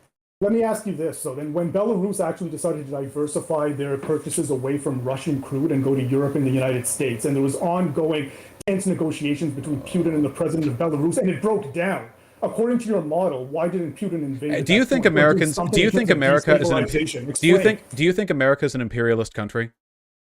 Of course, yeah. Okay, then why didn't we invade Germany when they didn't allow us to buy all of their steel at $0 per pound? No, but I'm not saying that an imperialist country actually always will invade or annex or actually use. Well, that's great. Neither am I. It's almost like there's a complex series of factors which determines whether or not it's geopolitically advantageous. And I'm saying that what you would expect to see based on the factors you've listed in terms of why they invaded Ukraine, you would expect to see that in the case of Belarus. Nobody in my audience is saying like, well, why didn't they invade Belarus? Nobody here has derived that conclusion from the premises that I've laid out. I'm not interested in your audience. I'm saying that nobody thinks that. You keep assigning that to me because it's way easier than responding to points I actually have. No, you've done this like a dozen times, man. Well, then why don't they invade Kazakhstan? Well, then why haven't they invaded Belarus? Then why didn't they just annex Georgia? Listen, it's not fucking EU4. This isn't Civilization 6 or something, okay? They do what they can do, and there are incredibly complicated variables which determine what they're able to do. Putin has invested millions of dollars, hundreds of millions, in destabilizing Ukraine and preparing them for invasion. This isn't some errant fuckabout. No, this isn't some errant fuckabout. He has wanted Ukraine. He has said, Putin has said, and has been saying for years that Ukraine is a part of Russia. They call it the Ukraine. Why are you talking about the United States? Is this a disease? Are you incapable? Are you like an albino who flees from the point like they flee from the sun? Why? No, Ukraine. You listen, Ukraine. They have funded secessionist groups. I'm just saying that they have brought troops to the border. Putin has said Ukraine is a part of Russia. They want to take Ukraine. First of all, it's actually the case. The facts you're reciting, right, are not necessarily trustworthy because you rely on wiki pages, right? So that's the first thing. That's the first thing. I'm just saying in general. What facts? Wait, what facts? Wait, what facts did I just bring up that are Western propaganda or whatever?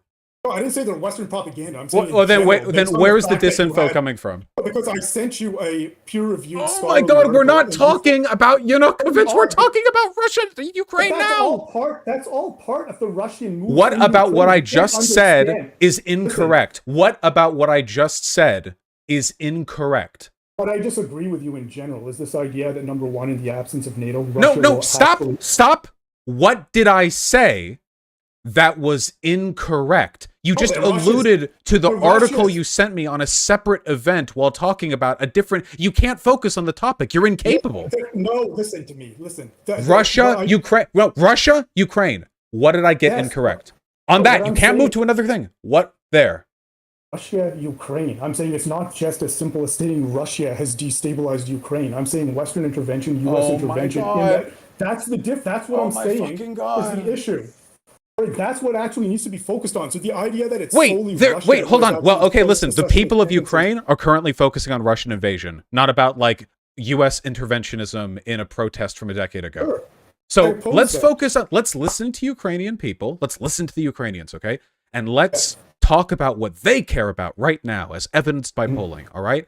Let's talk about not the fact that America is bad, which I know and agree with, or the fact that Western imperialism has a history in every country on Earth, which I know and nobody has argued against, okay? We are talking just about Russia's proposed invasion of Ukraine. So in that respect, you said I got something wrong. My evidence isn't trustworthy. My arguments are flawed in some way. No, I was referring to the general, your reading of the history. I see the general history. I see. What on what? The Ottoman Empire, perhaps the Macedonian generals. What how many degrees of separation are we to run this time before we find a talking point you want to talk about? The very recent history of Ukraine, which is actually leading up to this entire conflict. So you just want to talk about this incident right here? Okay, fine. Then give me a couple minutes. I'm going to speed read this, and I'll find out why you're lying to me about this. No, I'm not.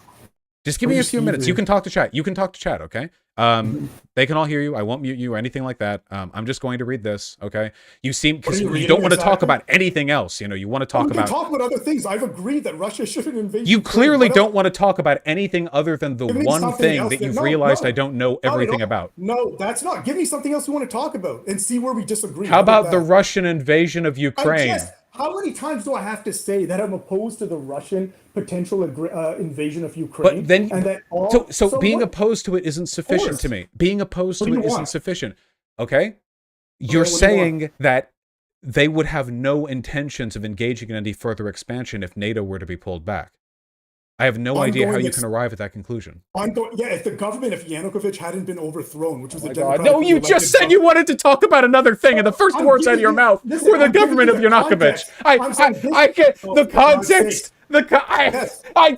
What you were like? Hey, listen, man, we can talk about anything else, okay? And I'm like, all right, what about this? And you're like, Yanukovych. Fuck. Talk to chat. Talk to chat. Give me a minute, okay? I need to become an expert on Yanukovych now. All right? Oh my God.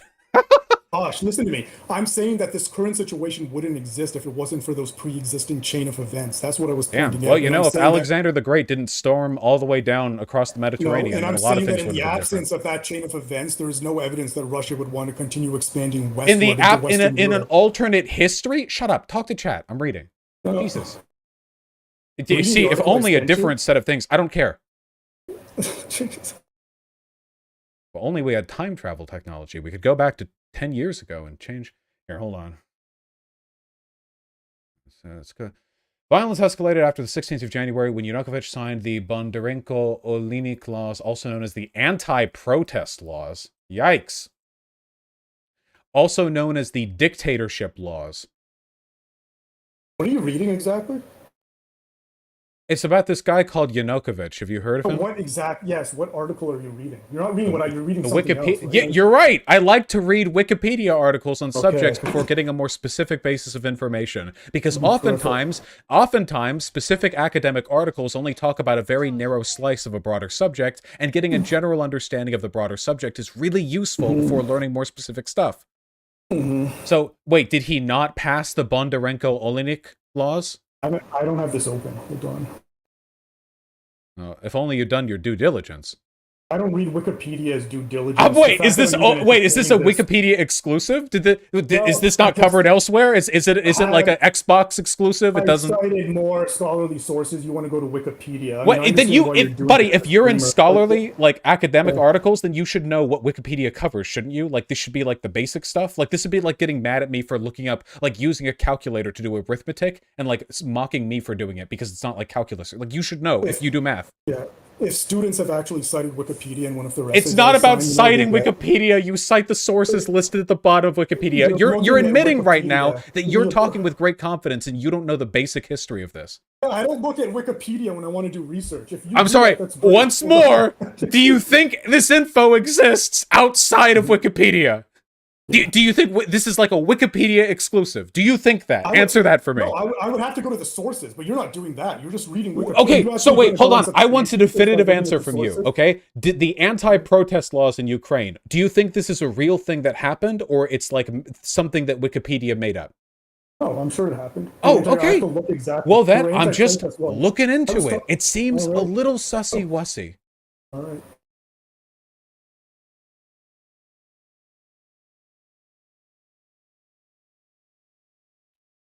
Western nations have criticized laws of the undemocratic nature and their ability to significantly curb the right to protest, free speech, and the activity of non-governmental organizations claimed as draconian. Well, this looks pretty fucking bad. Provisions.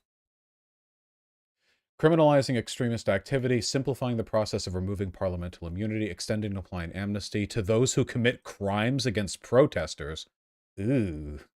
Allowing trial in absentia of individuals, so try them when they're not even present at the court. Great. Simplifying procedures for administrative protocols, penalty for blocking access to residential buildings of up to 6 years, not even hospital buildings, residential buildings.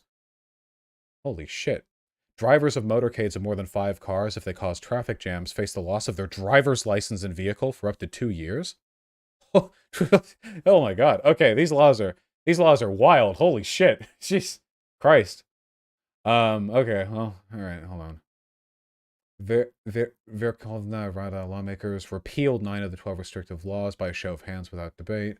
So they repealed the laws that he signed, or at least some of them. Outrage ensued at the limit the laws posed on freedom of speech.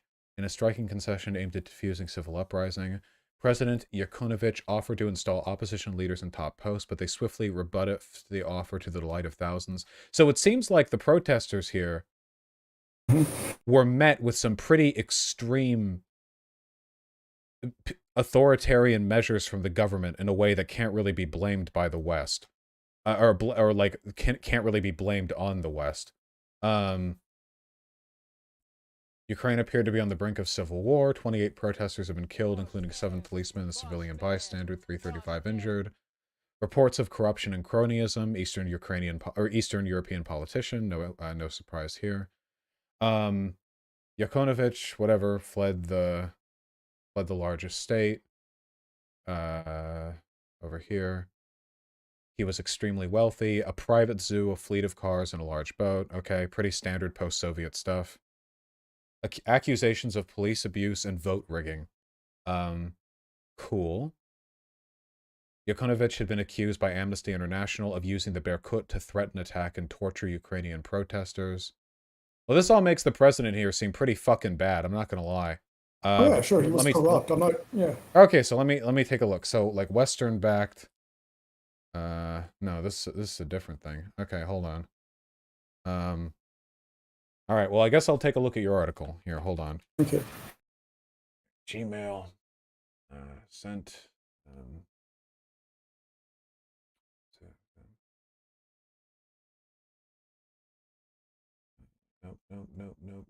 Nope.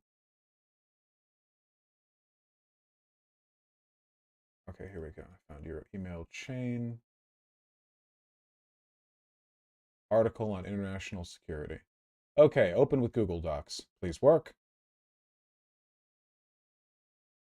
Okay, here we go. There we go. All right, chat. Today, we're going to be academics. We seem to have absolutely gutted the formatting. And also, this is 43 pages. Do we have a conclusion section? You can skip to the conclusion, but it's more about U.S. A lot of the article is also about U.S. general imperialism in other parts of the world. So let me see. It won't just be on Ukraine and Russia. I think you would like it if you actually read it. No, I'm illiterate. I hate reading. Hey no.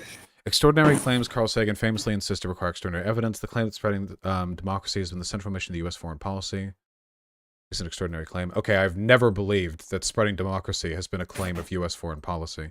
Yet the evidence adduced to support by its defenders is not only extraordinary, but does not meet even the more modest standard. The evidentiary backbone of the narrative designed to corroborate the claim consists of cases where the U.S. and major European democracies have supported democratic forces elsewhere. As I have argued, however, in all these cases, such support simultaneously furthered interests that had nothing to do with democracy.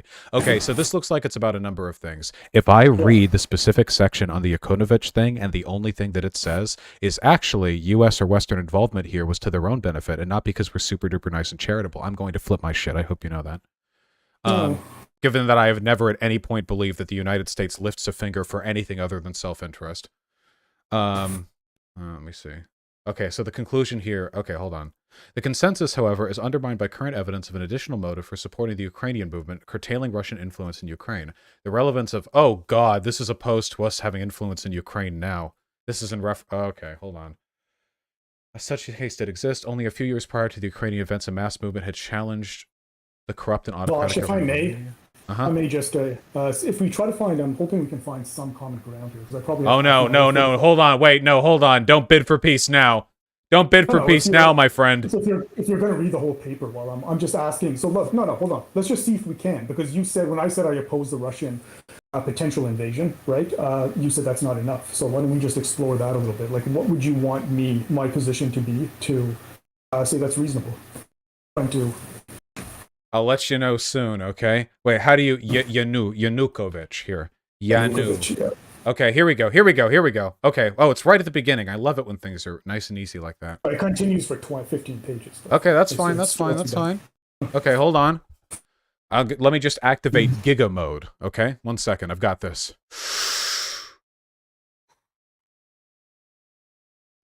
Credit crisis...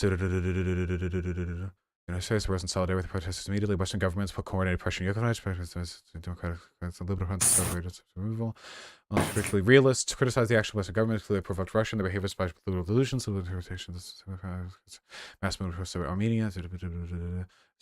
Response. Okay, so that's the introduction. But the second part here. Okay, we got this. Here we go. Armenian movements. Here we go. Western media started to cover the events of Ukraine. LexisNexis for editorials Ukraine. Pulled Ukraine out of negotiations with the EU. Search for Armenia. One of those opt, but Levon Pierre. We don't care about Armenia here, not here at least. Sorry, Moscow backed oligarchs for general cost. Senator John McCain was just cause. Okay. Western government support for the protesters was not conned to visit shortly after the protester violence. U.S. Secretary of State told John Kerry, the audience conference in that nowhere is the right, I assume, for a democratic European future more important today than Ukraine. You better stand with the parents of the people. The context implies they include a warning against escalation. So it's nudge Yanukovych towards concessions. Polish Foreign Minister Yaroslaw dispatched to the EU. This is a winter solidarity process. He's more state of condemnation. Issued Barack Obama, Ukrainian authorities. The West made no comparable space of authority to Armenia. Yes, we act in our own interest, blah, blah, blah. The West posture went beyond turning a blind eye to the crackdown resolution adopted by the PACE, and the crackdown, for example, stated the events of March 1. Waiting for them to get to the point where we're arming them. Let me see. Liberal hypotheses about the variation of the West reactions. Okay, so we cared more about Ukraine than Armenia because obviously we stand to benefit more from denying Ukraine Russian influence than Armenia. Okay, because obviously Ukraine's in Europe and Armenia's not. Okay, oh, that's a debate tactic. Okay. Uh-huh.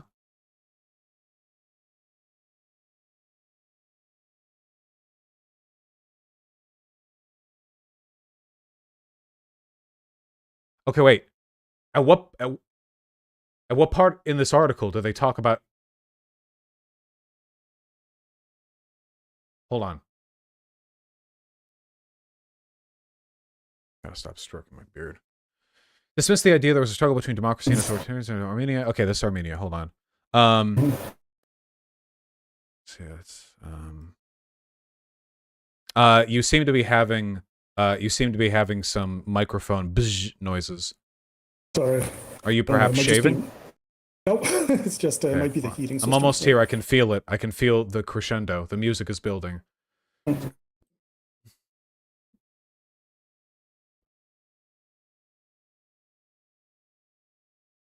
It is undeniable, however, that the movement included a substantial and influential component of illiberal forces. Thus, in the same article cited earlier, the Ukrainian opposition includes far-right nationalist groups like Right Sector, an extremist movement in Svobodia, an anti-Semitic group.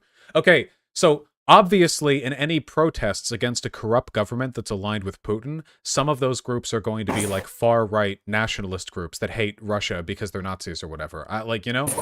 There are plenty of people who are on the right side of history in terms of the people they oppose and on the wrong side of history in terms of the people they support. But like I need to know, like, where are we arming these people? Is this going to be like one of those fucking Azov rebellion type shit where we give arms to Ukraine's government and then like some of them end up in the hands of a Nazi group and then it's like the US is funding Nazis? Yeah, it's like, well, no, the U.S. is just generally giving arms to Kiev and to Ukraine. A large section of the elements that make up the opposition, it can't be reduced to it, but make up, unsavory characters, the rights, and the overthrow of the government itself was illegal, is what I was pointing out, and the article points to that as well. And in fact, everything on it points to hold on. First of all, that would mean that any support given to the people at all would have the potential for those arms to fall into the hands of far-right groups. And second of all, given the fact that the government had at this point called for the gunning down of protesters, I feel like they were well within their right to engage in an overthrow of the government. You say illegal, sure, but if this reached the point where they were trying people without their presence in court, or they were detaining people or taking away their cars and their licenses because they formed a motorcade of more than 5 people, and they were gunning down protesters, at this point, I feel like the people of Ukraine, whether or not there's a small minority of them that are also super fucking far-right Nazi types, probably have a right to, like, storm the Capitol building. That's like a pretty legitimate justification. The information you got on the actions of Yanukovych, I'd have to look at how it was substantiated, because I haven't actually had the chance to look at some of that stuff and the sources they actually cited. So I'd want to take a look at that. In terms of actually the election of Yanukovych and the fact that he was democratically elected and then the parliament followed illegal procedures to actually oust him from power. And if you have to recall, he fled to Moscow because of the violence directed against him. And all of this wait, hold on. Wait, what's wrong with overthrowing an autocrat? He wasn't an autocrat. I'm saying he was gunning down. Did you read about the laws that he passed? This was like full on like 1984 shit. I have to look at that, Vosh. You just actually read a Wikipedia, and I have to substantiate that by compared Russia funding tens of thousands of paramilitary groups that had essentially controlled a secessionist bloc of East Ukraine to the West potentially providing arms to the entire group of protesters that were against an autocratic government, because some of them might lead to the far right. Listen, I'm talking about the violence that was initiated by the security forces. If this actually happened, I'd have to look at the substantiation. Wait! You can't pretend that you know more about this than me. If you're like, well, I don't know about these laws he passed in response to the protests. I don't know if he killed anybody. Wait, how you were like, maybe you should do your due diligence. Gosh, I'm saying that security forces often resort to these type of actions, even in democratic nations. Have you heard of the Marikana massacre in South Africa? The president tried to pass a bunch of laws that were like fucking Nazi Germany to your crazy authoritarian shit. As happened in South Africa after the 2014 Marikana massacre. Oh my God, it's always a whataboutism with you. It's not whataboutism. What you're doing is whataboutism. It literally is. Listen, no, it's not. I'm not saying that because it happened here, therefore we should ignore what's happening here. I'm saying the fact that the government often police deployed snipers and used live ammunition in a menace. Violently does not mean that the overthrow of the government then, right, is something that should, especially when it was done or initiated often with the participation of far-right neo-fascist and anti-Semitic hold on. I'm sorry. Wait, an opposition to a dictatorial government doesn't mean it doesn't suddenly become invalid because far-right people are on your side. Calling it dictatorial is the fact that security forces engaged in unsavory and violent about the laws that he passed. I'm saying those type of laws were also passed in other places. It doesn't automatically make a government dictatorial. Jesus Christ! You're a leftist? The United States, yes, the United States has done that as well. Okay, sure. Well, how about we go over these laws and you can tell me when you would be comfortable supporting an overthrow of a government that tried to engage in these law passages. Okay, I feel like, oh my God. Hold on. Okay, one second. Let me find the fucking thing. Where did I find that one? Anti-protest laws in Ukraine, aka known as dictatorship laws. Okay, so criminalizing extremist activity, which was defined incredibly broadly. That's something a lot of governments would pass, I guess. Yeah.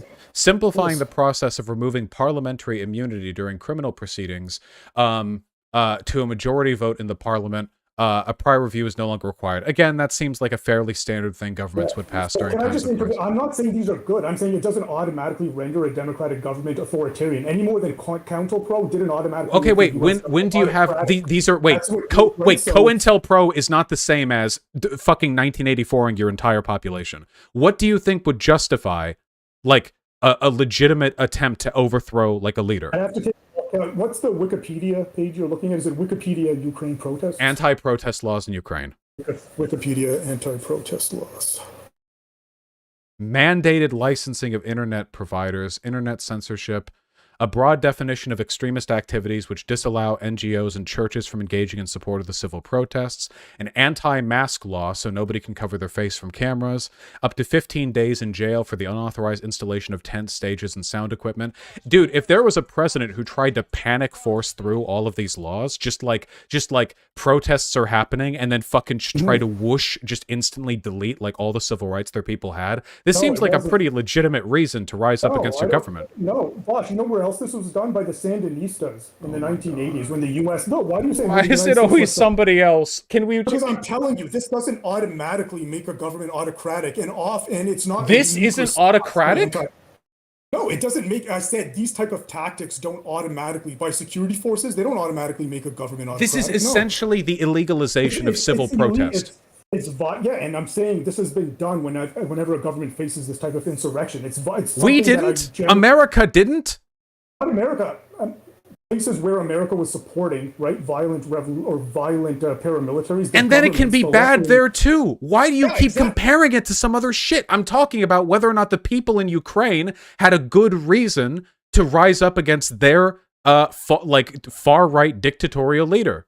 Well, I'm talking about the elements that were involved in the resistance and the uprising, number one. No, let's talk about the average Ukrainian citizen. Okay, the president tries to pass these laws, all right? This tries to get forced through, okay? Is there not a right now for them to try to push the president out?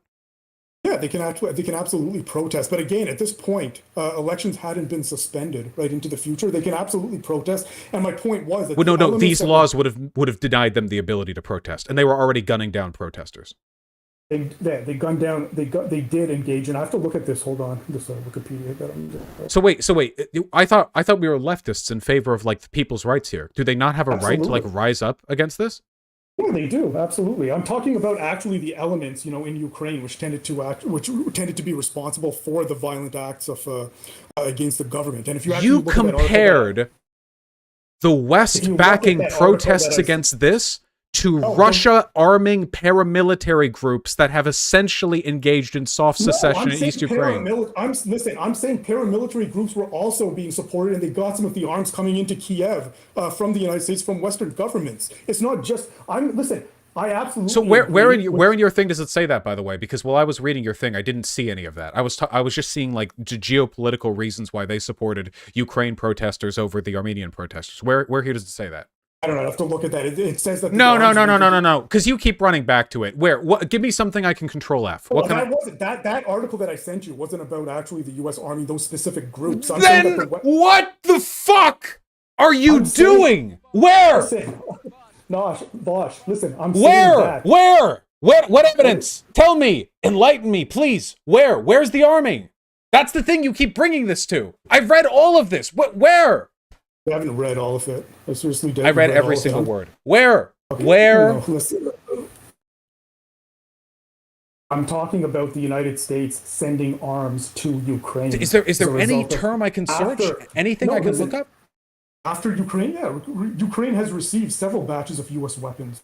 I'm aware of that. What about, you're saying we sent them weapons to support military action against this leader. Can you give me listen. After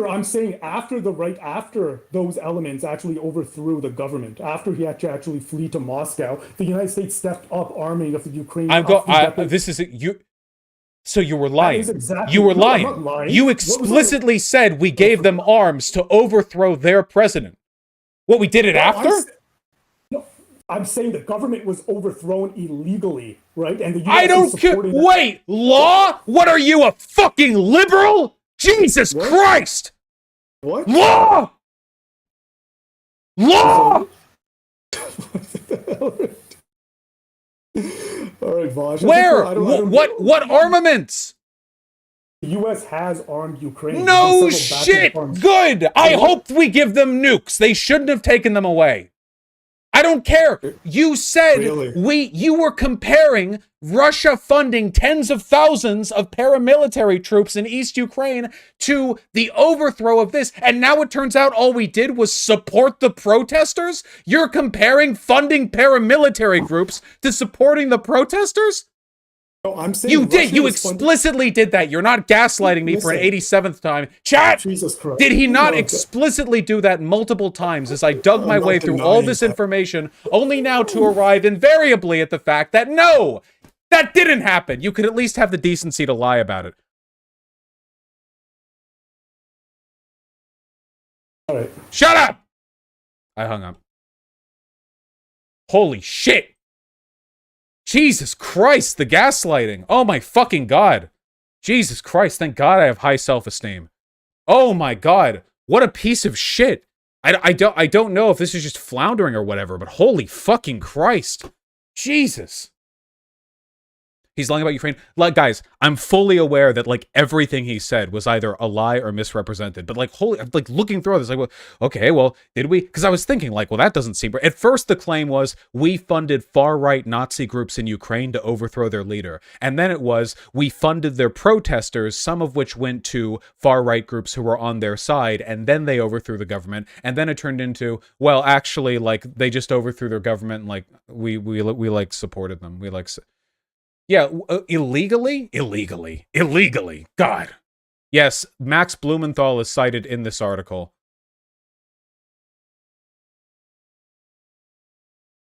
Law. Christ.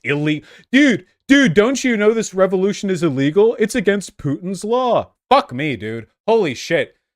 Every goddamn they're never leftists. They're all fucking liberals or autocrats with like spicy Soviet anthem shit going on. Dude, these laws aren't that authoritarian. I can't believe I'm listening to people who claim they're on the left. Holy fuck. Look at this. Gathering and disseminating information about the Berkut judges or their respective families. Gathering and disseminating information. Hey, if you get together and you talk with people about your betters, you're going to jail, bitch. Oh, no, well, it's just totally normal thing.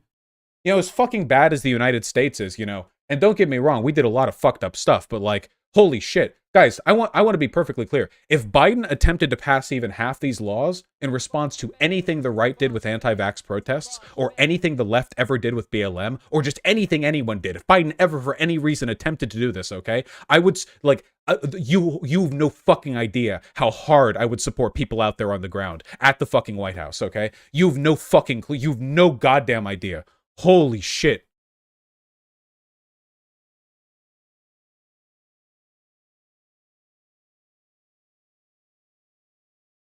I'm sorry to repeat, Russia was putting pressure on them to crack down harder on the protesters. This guy was a Russian stooge putting authoritarian laws in place and killing protesters. Yeah, that's not surprising to me at all. This is like pretty standard stuff, right?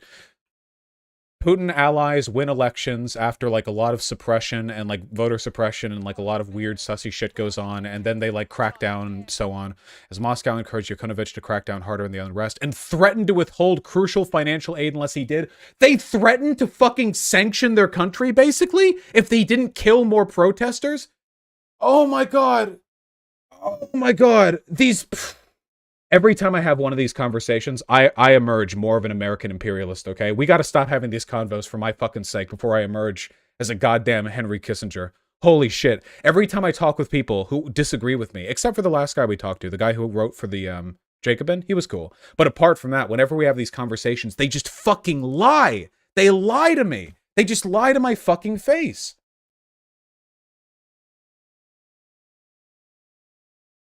Oh my God. Holy shit. Shu was in chat defending this guy's takes about being... Guys, don't worry, okay? Listen, blaming Shu for just stupidly defending any anti-interventionist position is like blaming a fucking wind turbine for like spinning when it's windy out, okay? I'm sorry. Like, Shu, you gotta be careful. That guy was defending interventionism. That entire thing that he was doing was pro-interventionism. This whole thing was me taking the anti-interventionist perspective.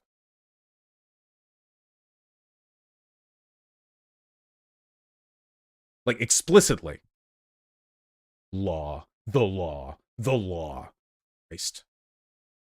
They always bring up Yugoslavia when talking about how bad NATO was. Guys, you can condemn the NATO intervention in Yugoslavia or the way it was handled, but, like, it had nothing to do with anything. When NATO signaled its turn towards aggression, when it happened in Yugoslavia. What does Yugoslavia have to do with Russia in terms of Russia's relationship with NATO before and after? What did they not think that like? Did they not think NATO had bombs? Did they did Russia like wake up and they were like, oh my god, I thought I thought NATO was all like contracts and stuff. They actually have soldiers? That's crazy. Oh my god, you know?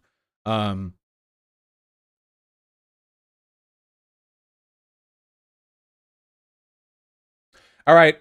Give me five minutes. Chat, I'm answering any and all questions. All right? Yes, we'll watch the Adam Something video. We're going to do it right away. Can I talk to you for just 5 minutes? No. Everyone, chat, ignore everything that he said, okay? Because I probably only knew a third of the things that he was wrong on. All right? Literally, like, everything I knew things about, he was wrong on the thing that I knew the info about. So you can safely assume that he was wrong about literally everything. Did you do something different to your hair? Oh, a little bit. You know, just a little bit. What was the support for the protesters? The only thing I was able to find was just the Western government supporting them. That is the only thing that I was able to find.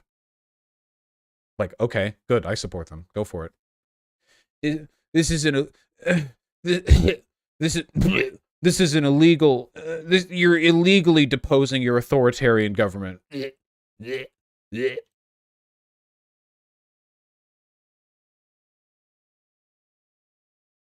Son doing a cringe. I don't care. Drama frogs need to stop, okay? Did you guys did you know Hassan said a thing and it wasn't super nice to you? I don't fucking care, all right? Holy shit. Non-stop with you people. Flash coping. Oh, this person was a dumb fuck.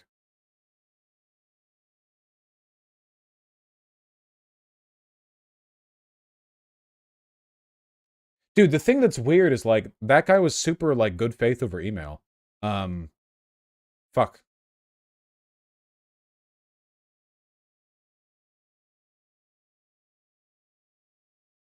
He liked a tweet calling you a pedo. No, he didn't. He liked a tweet saying that an image was funny, and it was funny. I don't care. Do you think I don't know that? What do you think? Do you think I'm unaware? Do you think I haven't seen? Do you think I don't have a massive community of hundreds of thousands of people? Do you think there's anything you know that I don't? Do you think there's any information you could give me? What are you doing by reminding me? Signaling that you know? What is the evidence? What are you getting from this? What's your angle? I don't understand.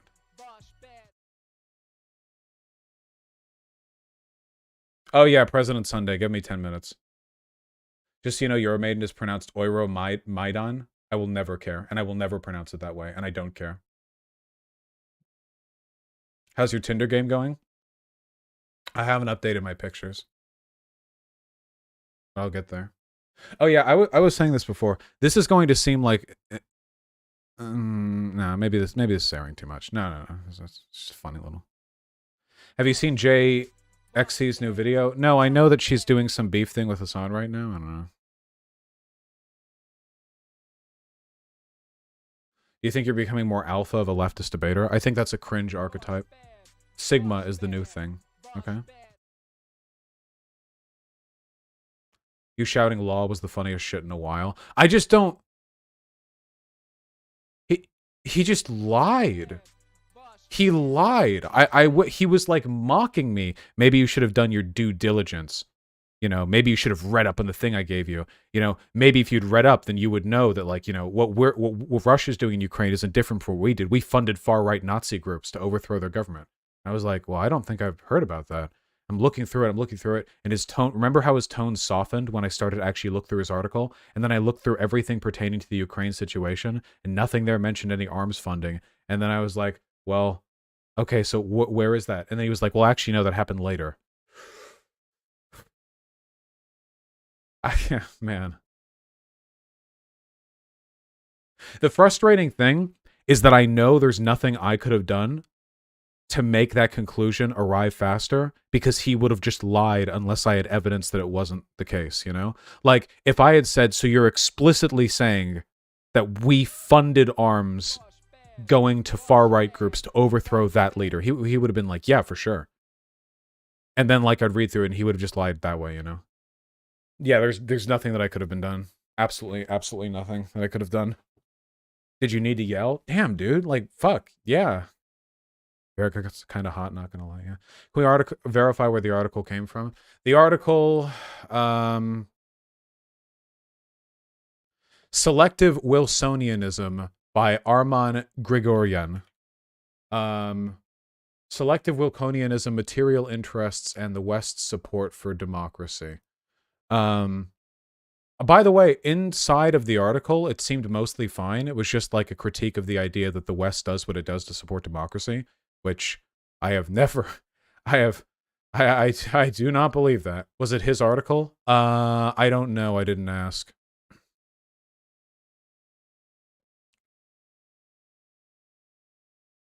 Oh yeah. Putin has explicitly said that Russians and Ukrainians are one people.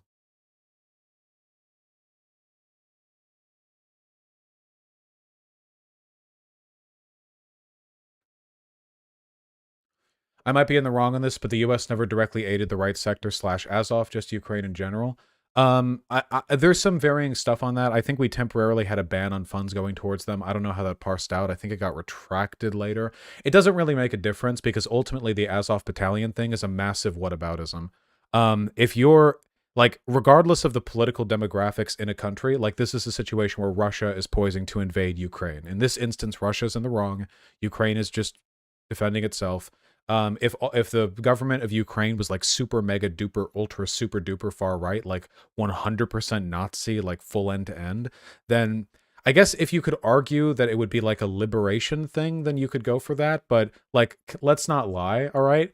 Russia's also got a lot of fucking Nazis in it, all right? Putin's like geopolitical endeavors are pretty heavily influenced by that Nazbol dude. It's not like Russia taking over Ukraine would be like an invocation of a sudden bastion of liberalism, progressivism, and leftist values or whatever. So, yeah, Dugan, that's right.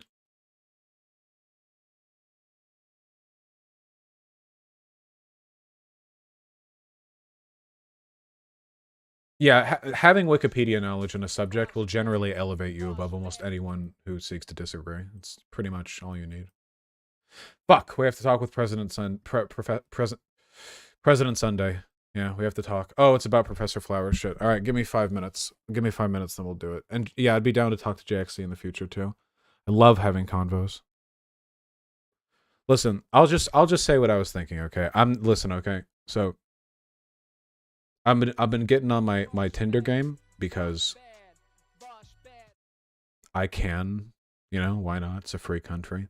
And there's something that seems to be like more popular than I thought, I guess. I don't know.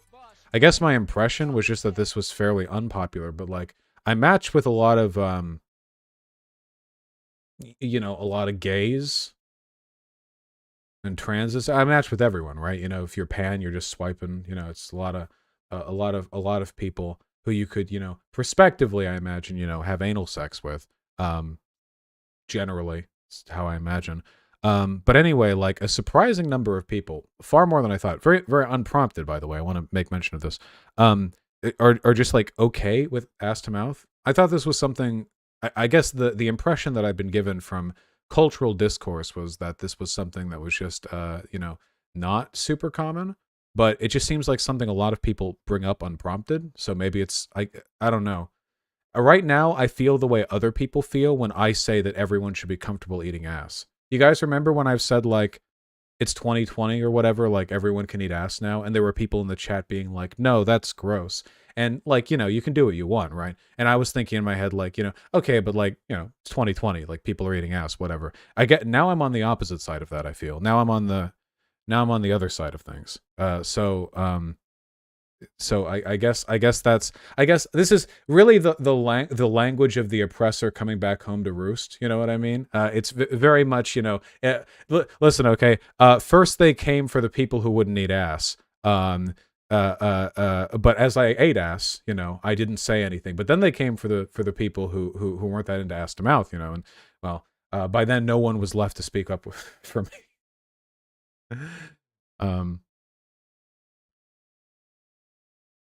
But have you considered getting rimmed? Feels good. I've had my ass eaten. Wait, I'm on the pro ass eating side. You know, I'm just, whatever.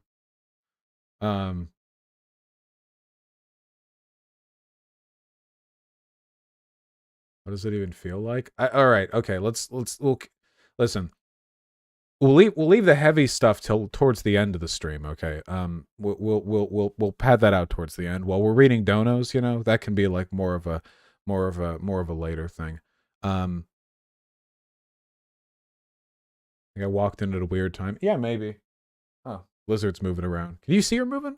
Is that in frame? I can't tell. It's kind of blurry. Did you see motion back there? She's been moving around a lot lately. Been very hungry for the worms. Do you shave your ass? God, no. Absolutely not. Why? Like, I've always felt, at least for me, there's not really a point because, like, first of all, if you're attracted to me, like, you see a photo of me and you're like, oh yeah, I'd sleep with that guy. You have to be into hairy guys, right? Like if you saw me and you were like, yeah, sure, you would. I feel like you're indicating an interest in hairy guys. I'm hairy all over. It's light-colored hair. You know, it's not like I'm Iranian or whatever, so it's not super distinct. But there's no distinct cutoff from my beard hair to my chest hair, which goes up my neck. I've got hair on my shoulders and the back of my neck. I'm hairy all over. So if I were to shave my ass, where does that end? Do I do a fade? You know, like it's not as though there's just like hair there and then like I have hairless ass cheeks. There's where would it stop? You know? Do I just shave my whole ass like a baboon and then just have like hair going up elsewhere? You know, like how does that? Yeah, I don't know how you'd manage that. I don't really have hair. Like I don't think like anyone has hair in their lower back. I guess so. I guess that could stop there. But what about my legs? My legs are hairy. They don't stop like up near my upper thighs. So I would just have to like it would. I feel like it would look like. It would look like when you shave a dog halfway and it looks like they're wearing clothing because the hair that's still there is like them wearing pants or whatever, or a shirt, you know? I feel like it would be, and for what, by the way, all the hassle of shaving my ass and for what? Like, again, I feel like anyone who's like, I have never in my life, except for when I was in high school, I was insecure about having a lot of body hair. I actually shaved my chest and arms, which I hated it. Which feels really bad. You get ingrown hairs. Fuck that, you know. But outside of that, because high school girls, you know, when you're in high school, if you're like a hairy 15-year-old or whatever, like girls that age want hairless dudes. You know, they want K-pop idols. Though K-pop wasn't as much of a thing back then, but they would have liked K-pop idols if that had been a thing back then. So at the time, I didn't like having hair. But ever since getting out of high school and getting into college, like. I've never like propositioned somebody and then gotten naked with them and they were like, oh, I didn't realize that you had like bushy pubes. Like, oh, really? You didn't guess that. You understand what I'm talking about.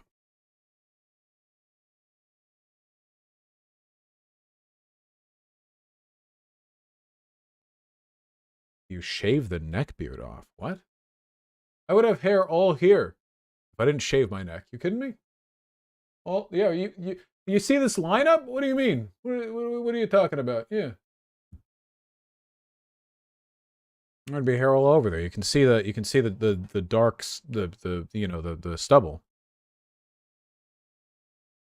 What do you think would be a better alternative than NATO? Well, ideally NATO wouldn't need to exist because Russia would just sort of participate economically and sort of like not be weird, you know.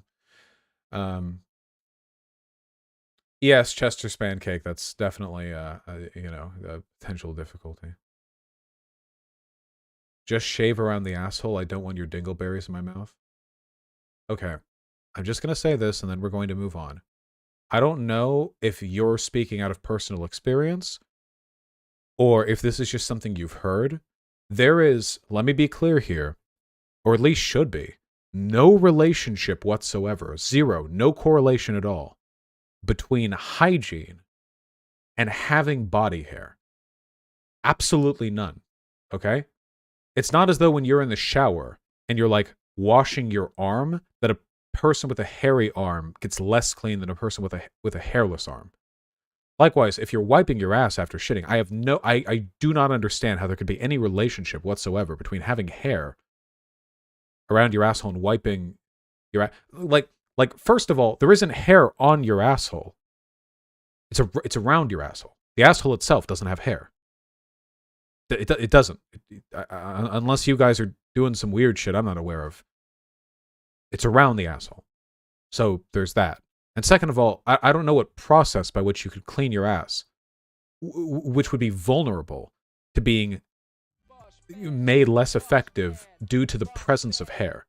Nowhere else in your body is that the case. Like hair being somewhere. It's not like head hair. It's not like you have a toupee on your asshole. It's taking a shit when you have a hairy butt isn't like getting gum in your hair.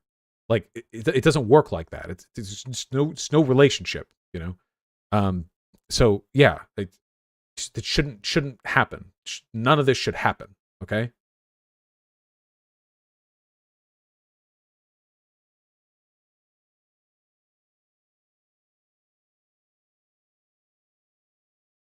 They shave you before surgery? Yeah. Surgery. I don't take general anesthesia before wiping my asshole. What? They're doing complicated stuff, you know?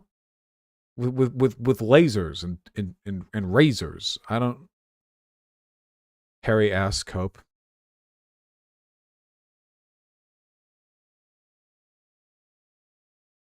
Do you think male bottoms with hair are unattractive? I am generally not a fan of body hair.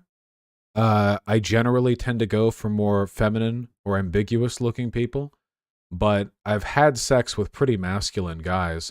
I've never really had sex with a very hairy guy, so I guess even my preferences for more masculine guys would still be significantly less hairless than me, at least. But that's just my preference. There are plenty of people who like hairy guys. Why can't feminine people have body hair? They can, but, like, obviously, hairlessness is considered a feminine trait, right? Doesn't mean you can't be feminine. Like, for instance, having narrow hips is considered a physically masculine trait. I have wide hips, but I'm still pretty masculine. Yeah.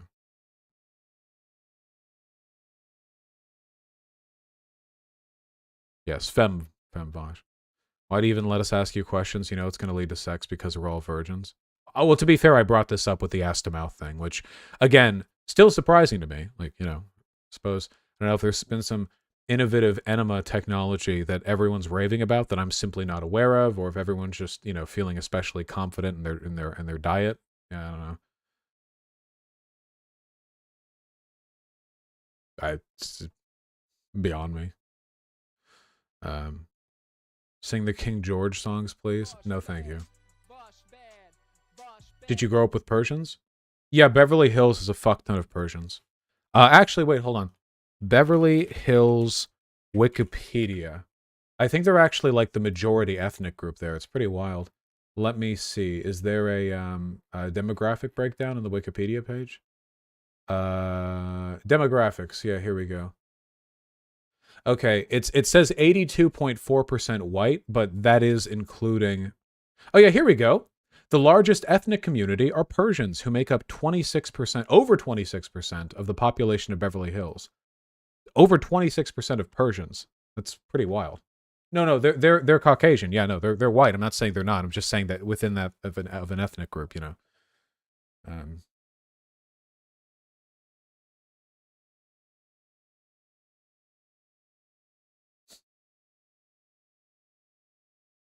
Persia's not even a country no more. So here's a bit of interesting history, okay? Of course, you're right. Persia doesn't exist anymore. The Persians in Beverly Hills are Iranian Jews who fled after the whole Ayatollah business. They call themselves Persians because they want to distinguish themselves from Iranians and Iran as a country, which is, of course, now, you know, a hegemonically Iranian country. Iranian, of course, Islamic country. It's a way of distinguishing themselves from the modern, you know, political and religious demographic of Iran. Oh yeah, President Sunday. Are they colonizers though? Well, they all went to Beverly Hills, it seems, so they came here with a lot of wealth. So maybe. Funnily enough, actually, there was a little bit, well, there's been a lot of ethnic pushback in both directions there, because, of course, when the Persians came to Beverly Hills, they were treated as, you know, swarthy, foreigners, and to an extent they still are. One thing that I thought was particularly funny is that a lot of them, the ones that had money at least, would try to build like Persian-style homes in Beverly Hills, which later got cracked down on by city council because they were so distinct to the housing style that was present beforehand, which was mostly like a, a Southern Californian Spanish kind of thing. White marble and gold. Yeah. Hold on. Beverly Hills Persian house design. Let me see if I can find the... Yes, the Persian palaces. Now, I will admit, by the way, I actually despise these. I'm sorry. They're so fucking gaudy. Yeah, they're called the Persian palaces. This is the headline image to the article for them. You have 3 lots of equal size, and you have like 2 Southern Californian homes, and then you see who brought like the foreign money with them. This is not really an exaggeration. This is pretty much that's pretty much how it looked. Anyway, they've been arguing over that for ages and ages. They gold leaf, they have fake pillars. They just, oh my god, it's woo, Yeah, here we go. Like this, okay? Oh my god, this is perfect. And I say this is perfect because I literally know this house. So, there you go. So, you have a bunch of... Hold on.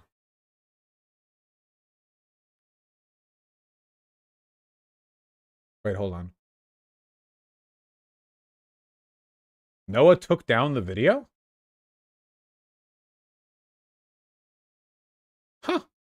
I didn't expect that. Well, let me finish making my point, and then we'll deal with the ramifications of that development. Oh, unlisted. Well, unlisted is functionally... Here.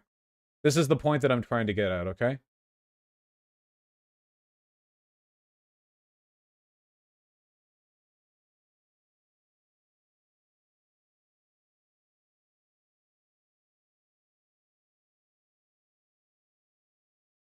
Unlisted doesn't count. Oh, no. Hold on. Wait, hold on. First of all, unlisted absolutely counts. Yeah, let's not be ridiculous here. Like, come on. Second of all, I'm genuinely surprised. Think they'll blame us for harassing him into taking it down? Here, let me finish my goddamn point, okay? So this is like a pretty standard Southern Californian home. This is like a very standard look. It's not just Beverly Hills. It's all over the place in LA, in San Diego. I like these houses. Like, this is just a simple standard house, It has representative biodiversity in its lawn, yeah, Spanish roofs, stuff like that. I think it's fine. And then you'd have a bunch of houses that look like this, and then you'd have like the house that looks like this right next to it. And that was the and that was what led the city council to make their move.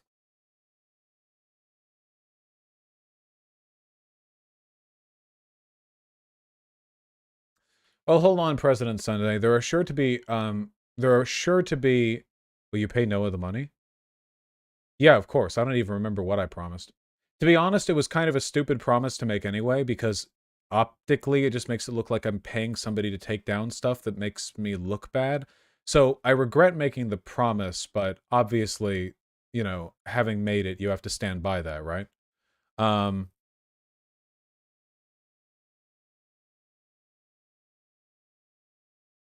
Those usually have their own neighborhood. There's some crossplay there. I assume he'll turn it down. I would expect him to turn it down. That seems likely to me. However, again, it's not even remotely unfair if he doesn't.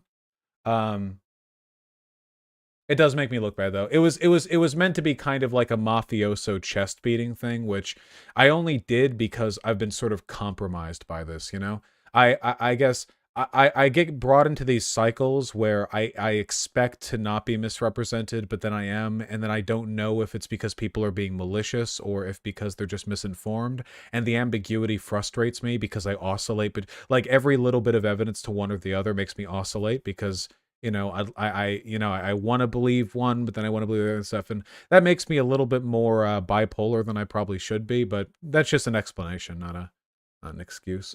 Anyway, wait, hold on. If that's the case, I wonder if we could get Noah on to talk right now. Or that come across as predatory.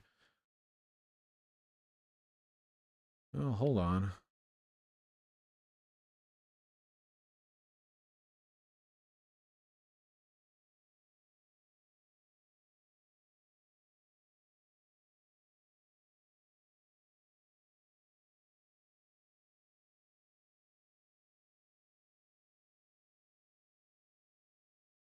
Hold on. I'm being very diplomatic.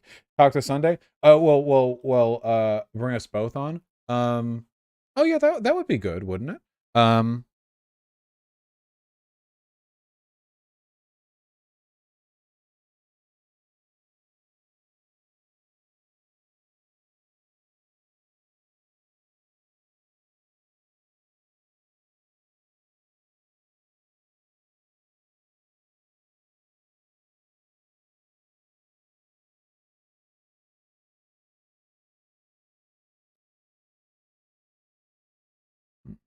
Just a second.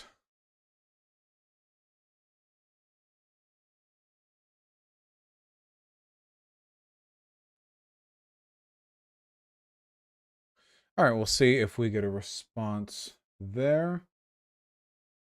Oh, President, ideally, nobody would need to fire any guns. To be honest, this is a really interesting development. I will admit I didn't expect it. Actually, I feel like... Ooh, I feel like I might be in the wrong here. Well, no, I don't think I'm in the wrong. I worry as though there might be a perception of me being in the wrong that would be difficult to dispel.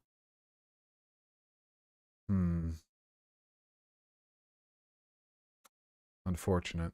What do you mean? So, a little bit ago, I spoke with Noah Sampson privately, where obviously we have some disagreements, but the important part here is that I said, I'm done with the antagonism, we'll chill things out moving forward, even if we disagree. Obviously, things are at an unnecessarily heightened state, blah, blah, blah.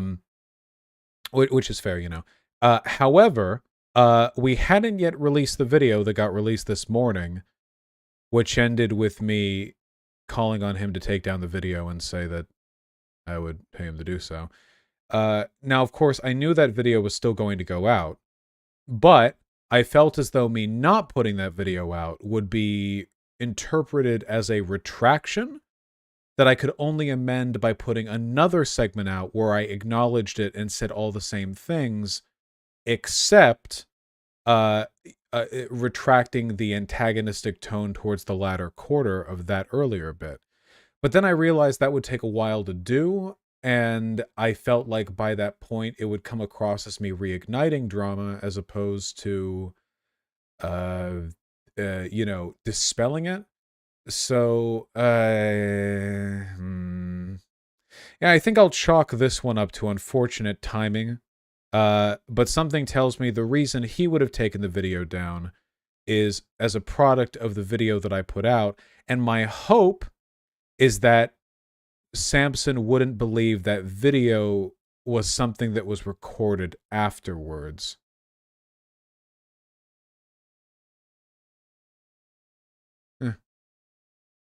Human interaction is so much trouble. Yeah. I saw the VOD in real time. It's common knowledge the segment was prior. Well, I understand that, President Sunday, but not everyone knows the VOD, right? Many times more people will see the videos. You could explain all this to him. It still comes off as me attacking him after... No, I could say it. No, I could say it, yeah. Yeah. Twitter people will hate train you on whatever you do, so it doesn't matter. Oh, no. I'm not concerned with the optics. Optically, I'm going to lose all the time, every time. That's not the issue here. I'm concerned about the honor of my behavior and whether or not I acted dishonorably by not effectively communicating the release of that video. Well, hopefully we get a chance to talk it out with him.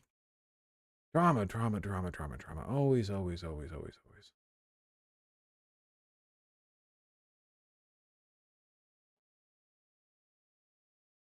Oh, hold on. We have a response.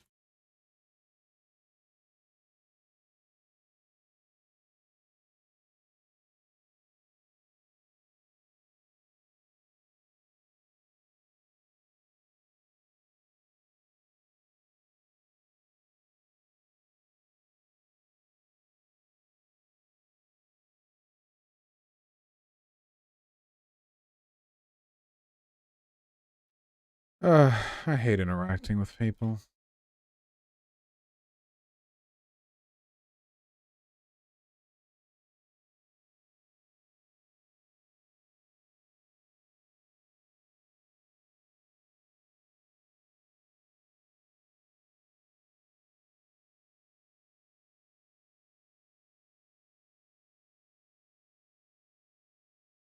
I also hate typing. I'm not very good at it.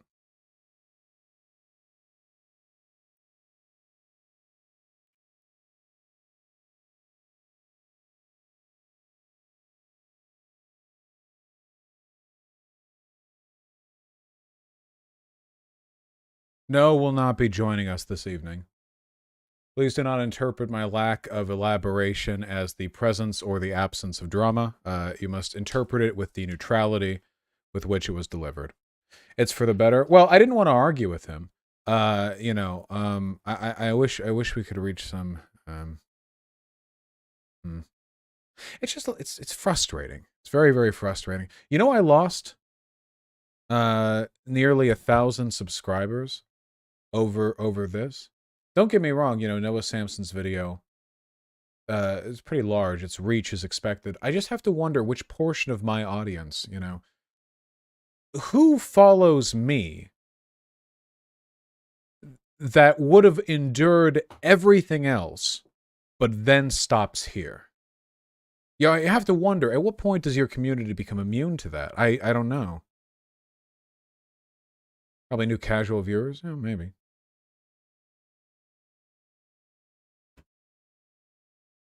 Interesting, though. You sure it's not this and not the Russia-Ukraine stuff? No, it's not that. It's not that.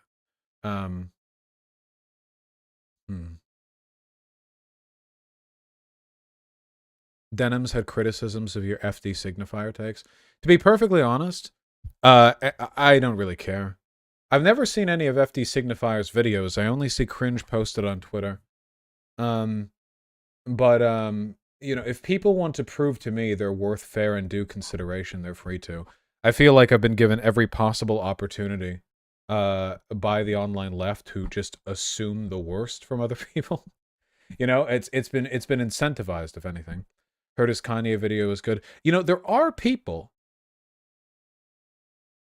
who have remarkably good takes on other issues and just bad takes with regards to me.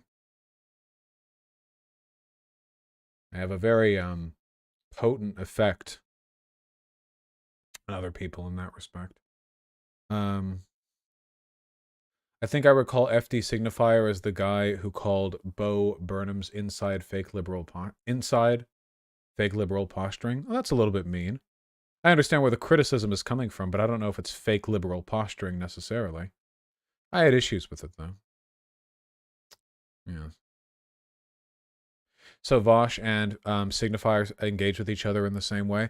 Well, I think there's a difference because the problem is that people always make comments about me first. You know, I only learned about signifier when there was some section of the video debate bros, blah blah blah, whatever. You know, and then I see things on Twitter about him shit talking me or whatever.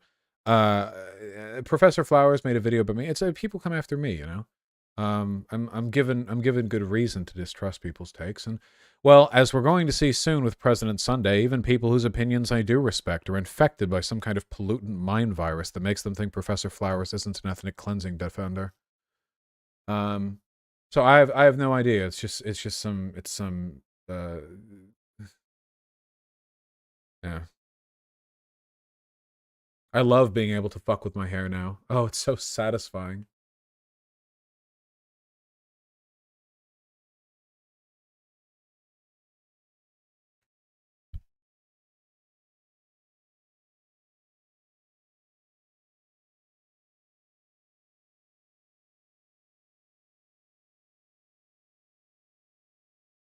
Yes, of course, radical reviewer.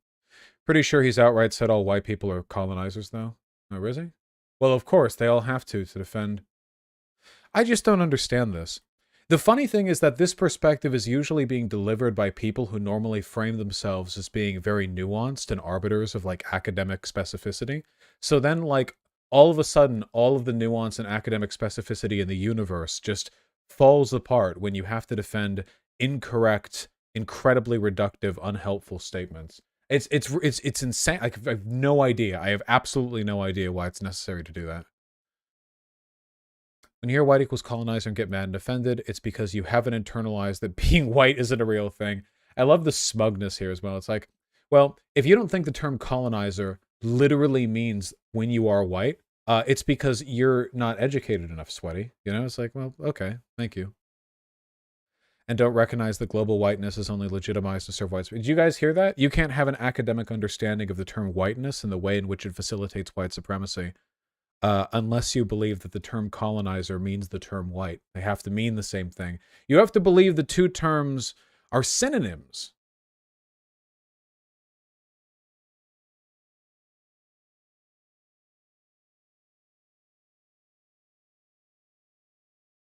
And is being black a real thing if white isn't? Well, racial constructs are arbitrary, but whiteness is a distinct thing. Whiteness is constructed as an exclusionary boundary, which distinguishes it from other racial categories. Historically, and by historically I mean over the past couple hundred years, because before that we had kind of a different like racial dynamic that we thought of things.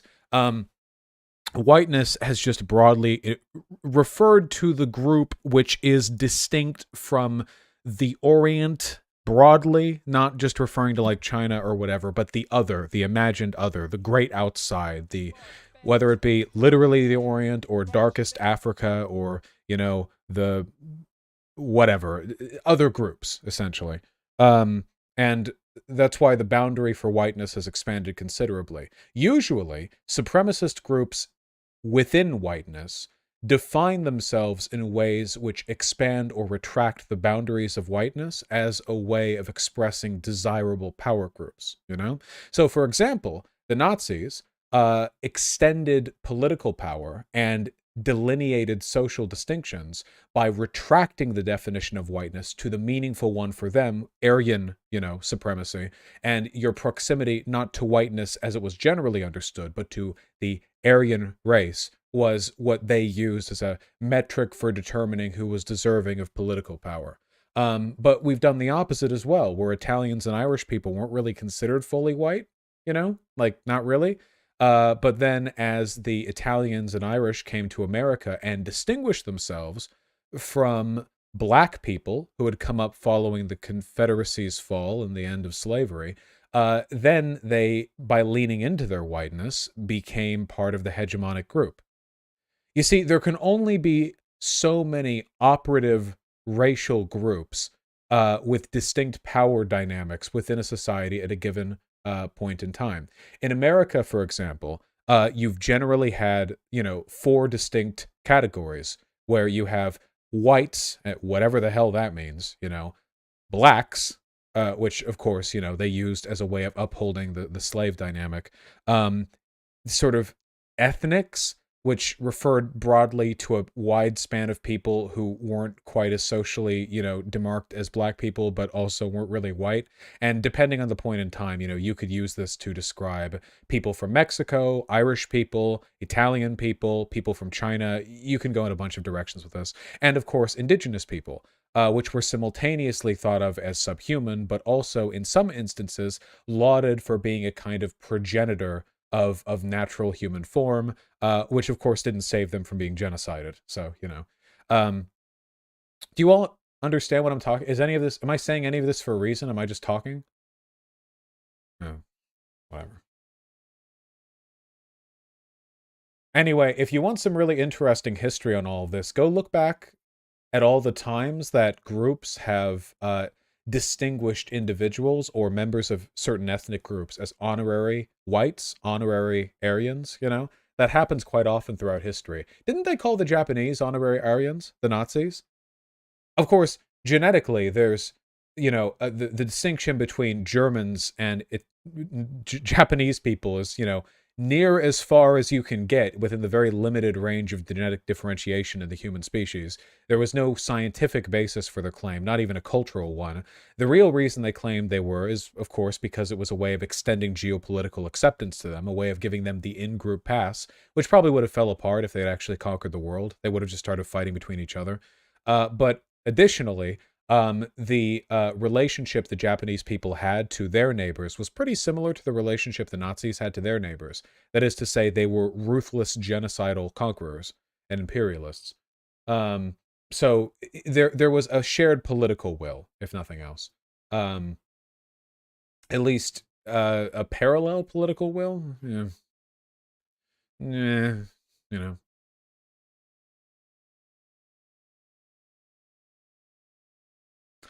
Okay. I'm sorry.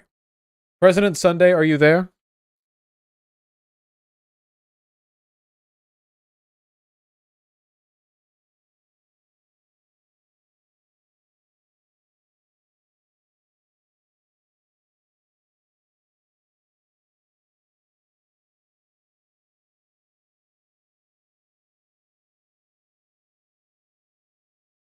Oh, wait, they were. I missed that. All right, hold on. Let me... Ready to roll? Yes, I will call you in just a minute. What is this? Ah, shoe. Liberal? What are you, a fucking liberal? I'm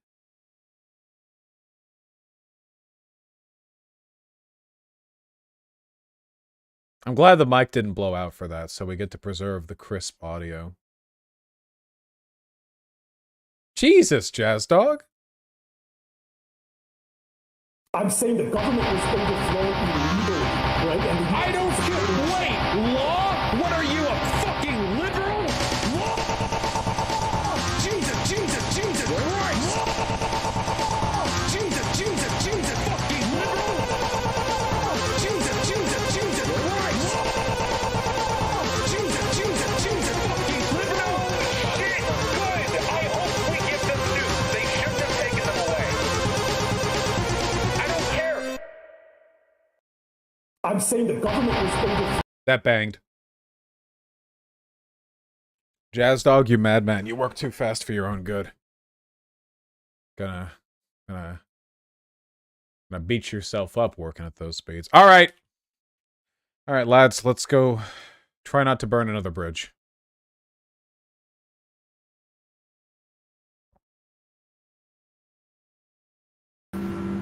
Hello. Ah, hello. Hey, how you doing? I'm doing wonderfully. All right. The man who needs no introduction. I'll give you one anyway. President Sunday, Brainlord. I saw you for the first time when you had your cam on in Oh God. the live stream. That incredibly flattering angle as well. I actually do have a chin, believe it or not. Oh, I think you looked spectacular. I have no idea why you're talking yourself down.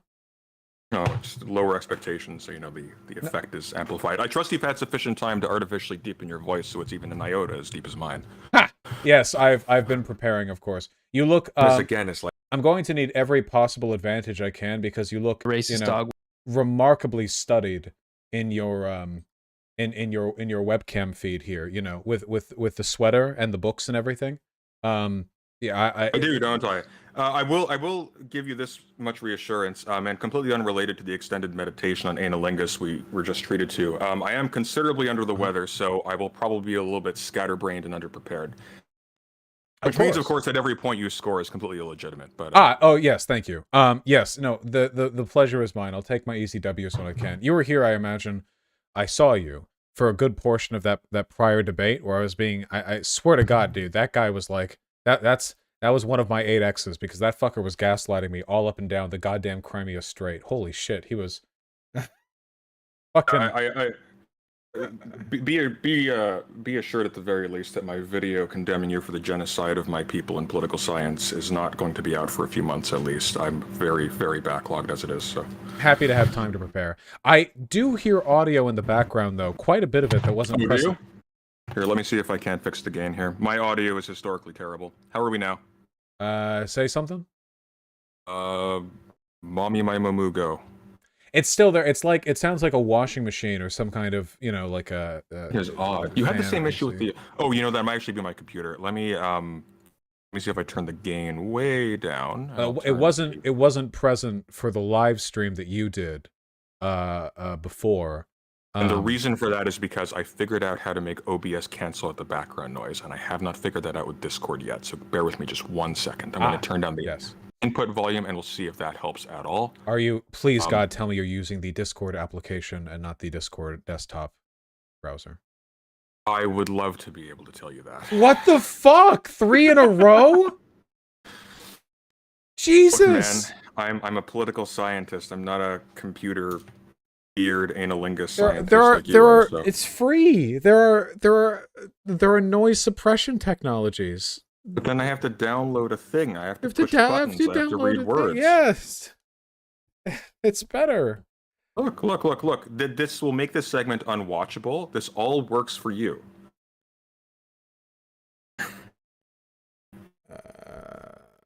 Let me turn the input sensitivity down a little bit. Maybe that will help. How's this? Oh dear God, I think that actually made it worse. That doesn't even make any sense. Okay. And yet I promise you others will attest to it. Shit. You sound. You want me to download the thing? I don't. You know what? Yeah, fuck it. Download the thing. All right. It takes like no time, and it'll save you so much hassle. Okay. Download Discord. I'll talk to you in 3 minutes. Okay. Sounds good. These just you.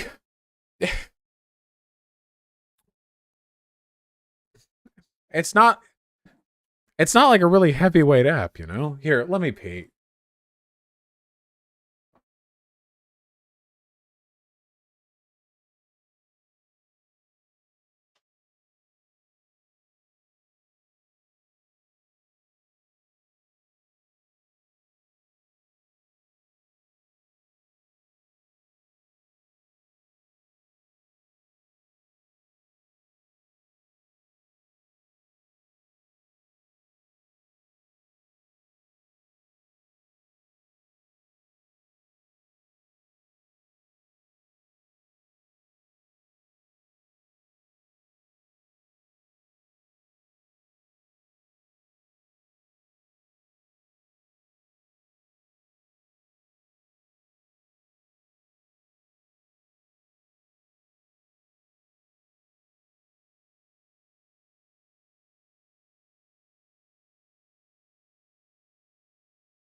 Ugh.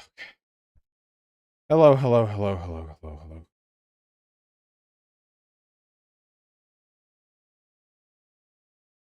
Why the fuck do people email me?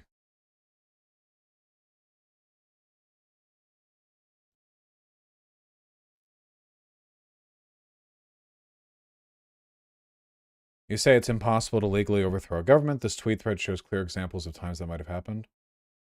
What? Oh, nice meme. God. Fuck, there was a fucking neocon who wanted to debate too, and they emailed me. Is it just all debates today? Fuck, we don't even have time for Jubilee. We gotta have time for Jubilee. No. I guess debates are fun.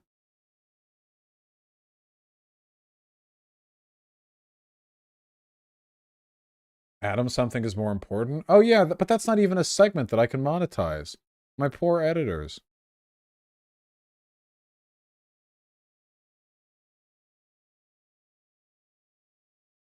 Adam, something you promised? Okay.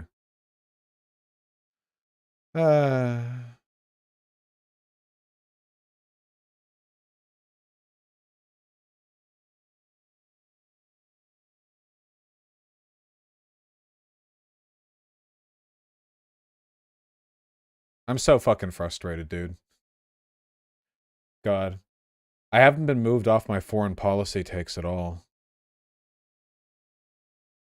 Kings and Generals is trying to debate you on veganism. No. This thing will not install. No. God damn it. God. Fuck.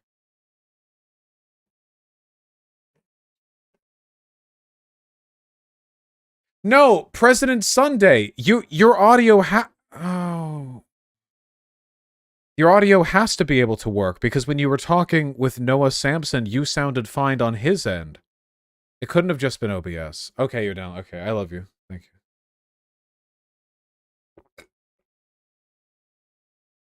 you.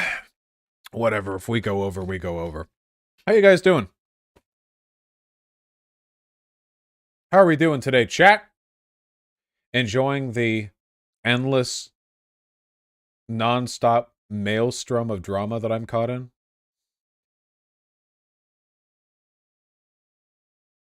Oh, yeah.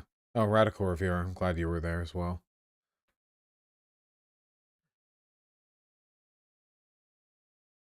I'll enjoy when you go over Jubilee. We are going to try our goddamn best. Did you see Markiplier's Pokemon Smash or Pass video? No, I did not.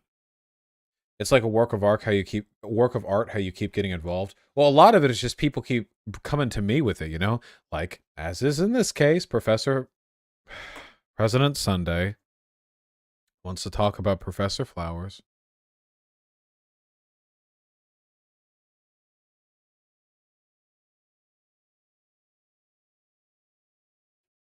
Can you start a new drama arc with Hassan or Destiny just for shits and giggles? No.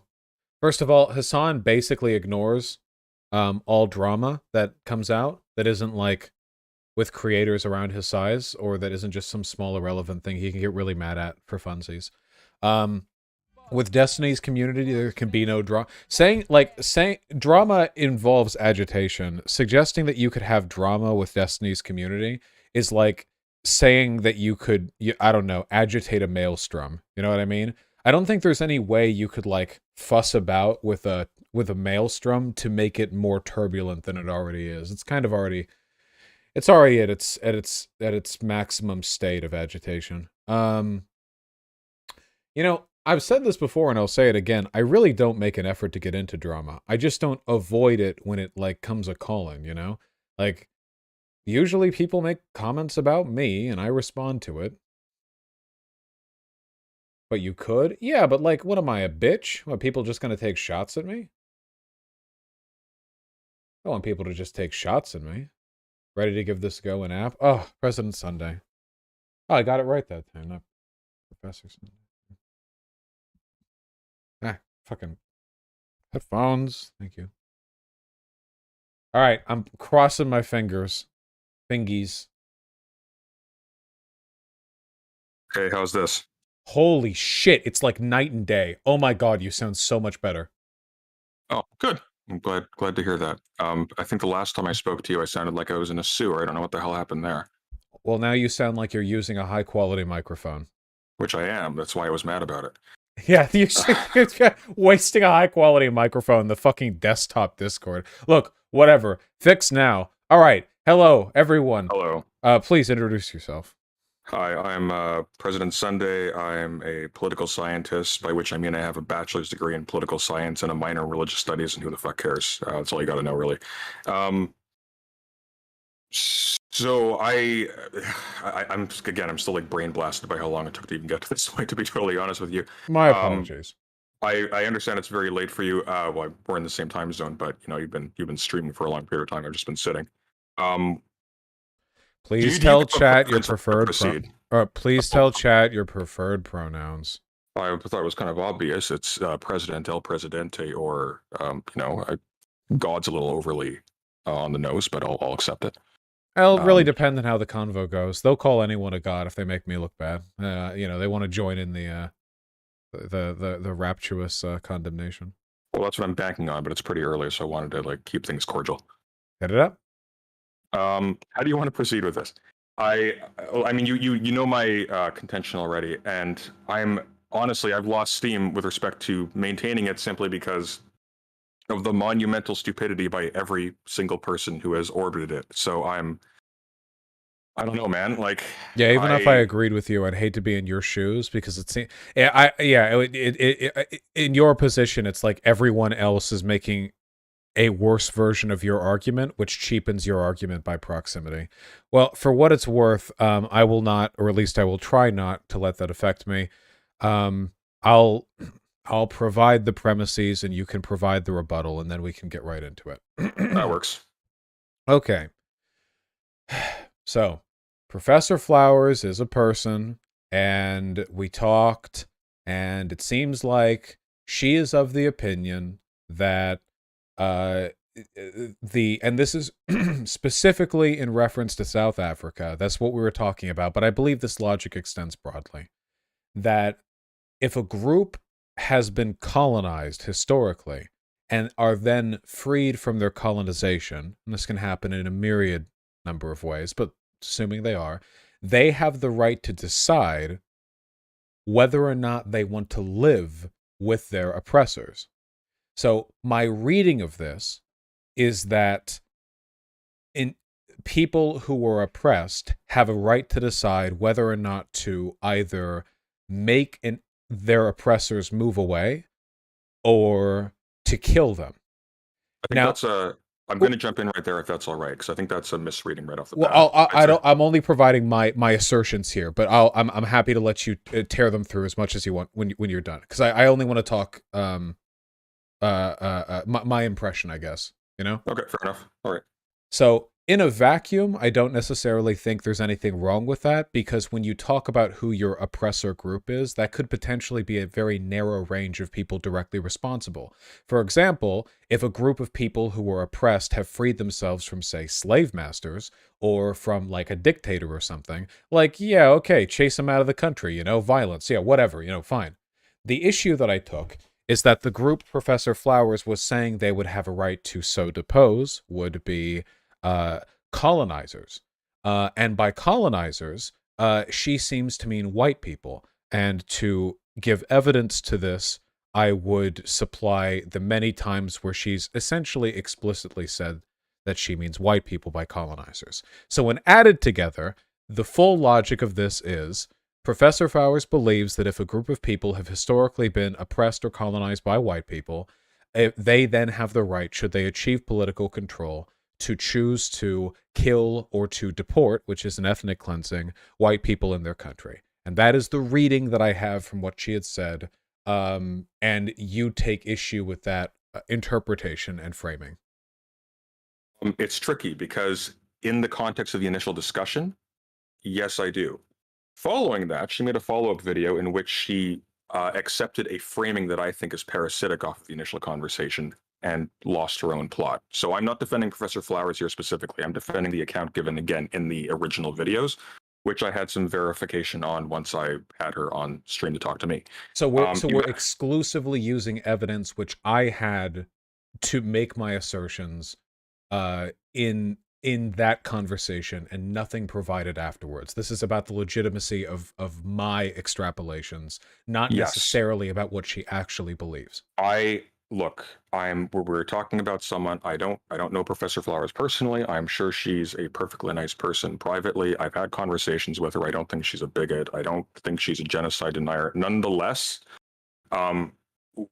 we're looking at someone as well who has chosen to interact with profoundly bad faith actors in addition who have offered their support. So I just don't know. The point is, my ambition here is not to defend the integrity or honor of Professor Flowers. She's a big girl. She can do that herself if she so chooses. My issue is specifically with that initial contention, because I think a lot gets thrown under the bus. I think there's a couple of big problems that slip under the radar as a result of that misunderstanding. That's what I'm primarily concerned with. And I understand why you had the misreading that you did. It's extremely common. I want to try and shed some light on that. You actually indicated more or less what the issue is with your first characterization of your reading. You said, and you can correct me if I'm misquoting you,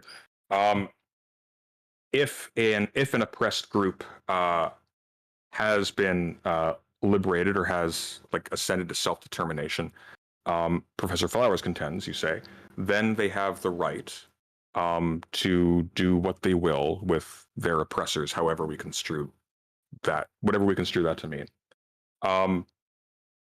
That sounds bad if you're not familiar with the literature that informs a lot of anti-colonial discourse around self-determination and sovereignty, etc., which I know you are, at least to a minimal degree. But that specific phrasing of they should have the right to choose is very interesting. Note she did not say they should have the right simply to do what they will with their oppressors. She says they should have the right to decide. And the catch is, if they are self-determining, that is synonymous with the statement. They have the right to decide. That's what self-determination means. And it was very important to me that in that conversation, when pressed, she did condemn genocidal action. Now, I think what was very obfuscating about that conversation, and I lay this at her feet because she was not careful about this, is that she tried to characterize certain kinds of activities that are in the ballpark of ethnic cleansing, at least according, well, I mean, they are ethnic cleansing. They're just not, like, we have to be careful with this language because we tend to associate that specifically with not, we can imagine in the abstract, even if practically it's impossible, removing people, quote unquote, benignly, whatever that means, from one place, i.e. as alive and capable of, continuing their lives elsewhere. But the tendency is to immediately jump to ethnic control by a state, ergo Auschwitz, and that's always an open possibility, which is why, again, like this topic is so incredibly dangerous. When push came to shove, she morally condemned that. I isolated the sections in my response video to that whole issue, I believe, that show her doing so. It seemed to me that the argument she was making was in favor of a normative attitude permitting oppressed peoples in the abstract to have sovereignty or self-determination over a territory somewhere, to the end that when people avow that stance, we don't treat them inherently as Nazis. I don't think she even argued to the effect that we should have like a positive outlook on those things. Although again, and this is on her, she tried to give examples of practical cases where this could be benign, and I think that was a big mistake. I did not take her to be advocating those things initially. And this is where it gets a little bit tricky because, again, the evidence that you will pull against her character later on. And I'm not so confident in your reading as you are on that, but I understand the reading, where she equivocates between whiteness and colonizers. That looks very much like a targeting of a specific subpopulation in a territory for specific negative treatment. That's where it gets a little bit dangerous. I think there's a read on that. I think there's a disjointedness in her use of these terms, where there is a benign read on a similar sentence that might be like kind of getting fudged in with everything else. But like, I get why that causes your eyebrows to raise, because they do for me as well. That was meandering. I don't know if that was clear or coherent at all. Let me know if that made sense. I understand what you're saying, though I do disagree, of course. Well, please explain if you could. Yeah, so a couple of points. The issue I have is that oftentimes people who have really bad ideas or who have ethical foundations that would lead to really bad outcomes but don't fully understand that, is that what they explicitly condemn or allow for is basically meaningless to me. So explicitly, when if you take, for example, a Republican and say, like, explicitly, do you want, like, black people to die to the police? A lot of them will say no, but then they'll go on to justify laws and politicians and political positions which lead to the death of a lot of innocent black people at the hands of police. Sometimes they do this knowingly, and it's like a deliberate way of abstracting the ways in which their preferred political outcomes take place, and sometimes they just don't know, and they don't realize the relationship between the things that they claim to believe and the things that they actually do believe. So what people explicitly say they care or don't care about, want or don't want, that I don't really care about. In terms of where their logic leads, I do. So in her case, I don't think she believes she supports ethnic cleansing. I don't think it's some deliberate dog whistle thing. But unfortunately, I know a lot of people on the far right who are like that on similar positions. Not full on Nick Fuentes dog whistling tier, but, more like they just think it's, kind of more like Tucker Carlson tier, Maybe not everyone who agrees with Tucker Carlson segments is a white nationalist. They just, have concerns about America's changing demographics. Maybe if you talk to them directly, they'd be like, yeah, America can have people of any race in it. But well, we all have our biases, and a lot of people are kind of politically incoherent, which I think she is as well. So with regards to the explicit stuff, I don't care. In terms of the self-determination argument, I just don't think that parses, because I was pretty clear that I was talking morally, and in the context of the language I was using, no leftist would ever bite that bullet for anything else. Like, if I asked somebody, do you think that a country should have the right to kill all of its gay inhabitants? Well, if you're talking about legal autonomy, then, well, I guess any autonomous nation that's not being directly ruled over by another country would have that ability, but no leftist would ever say, yeah, I do think they should have that right. Just reflexively, they would say no.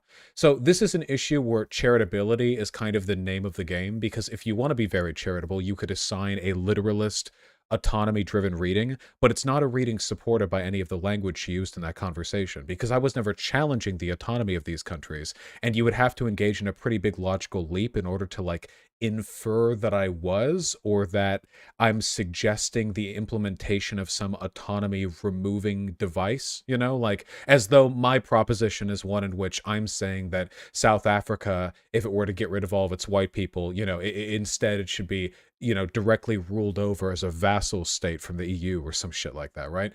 You would have to make a lot of charitable assumptions to derive that conclusion, but the one that I infer from what she was saying, the moral one, was one supported by the language she was using broadly. The whole conversation was about ethics, what it's right to do, what people should be able to do, not in terms of what they can literally achieve, but what they should have the moral freedom, the moral permission to decide.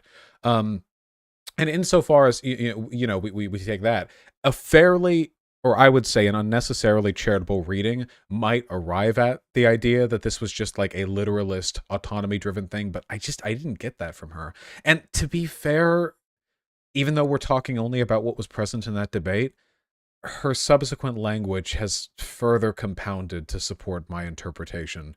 This doesn't seem to be an autonomy thing. We're talking about ethics here and the right to engage in ethnic cleansing in a moral sense.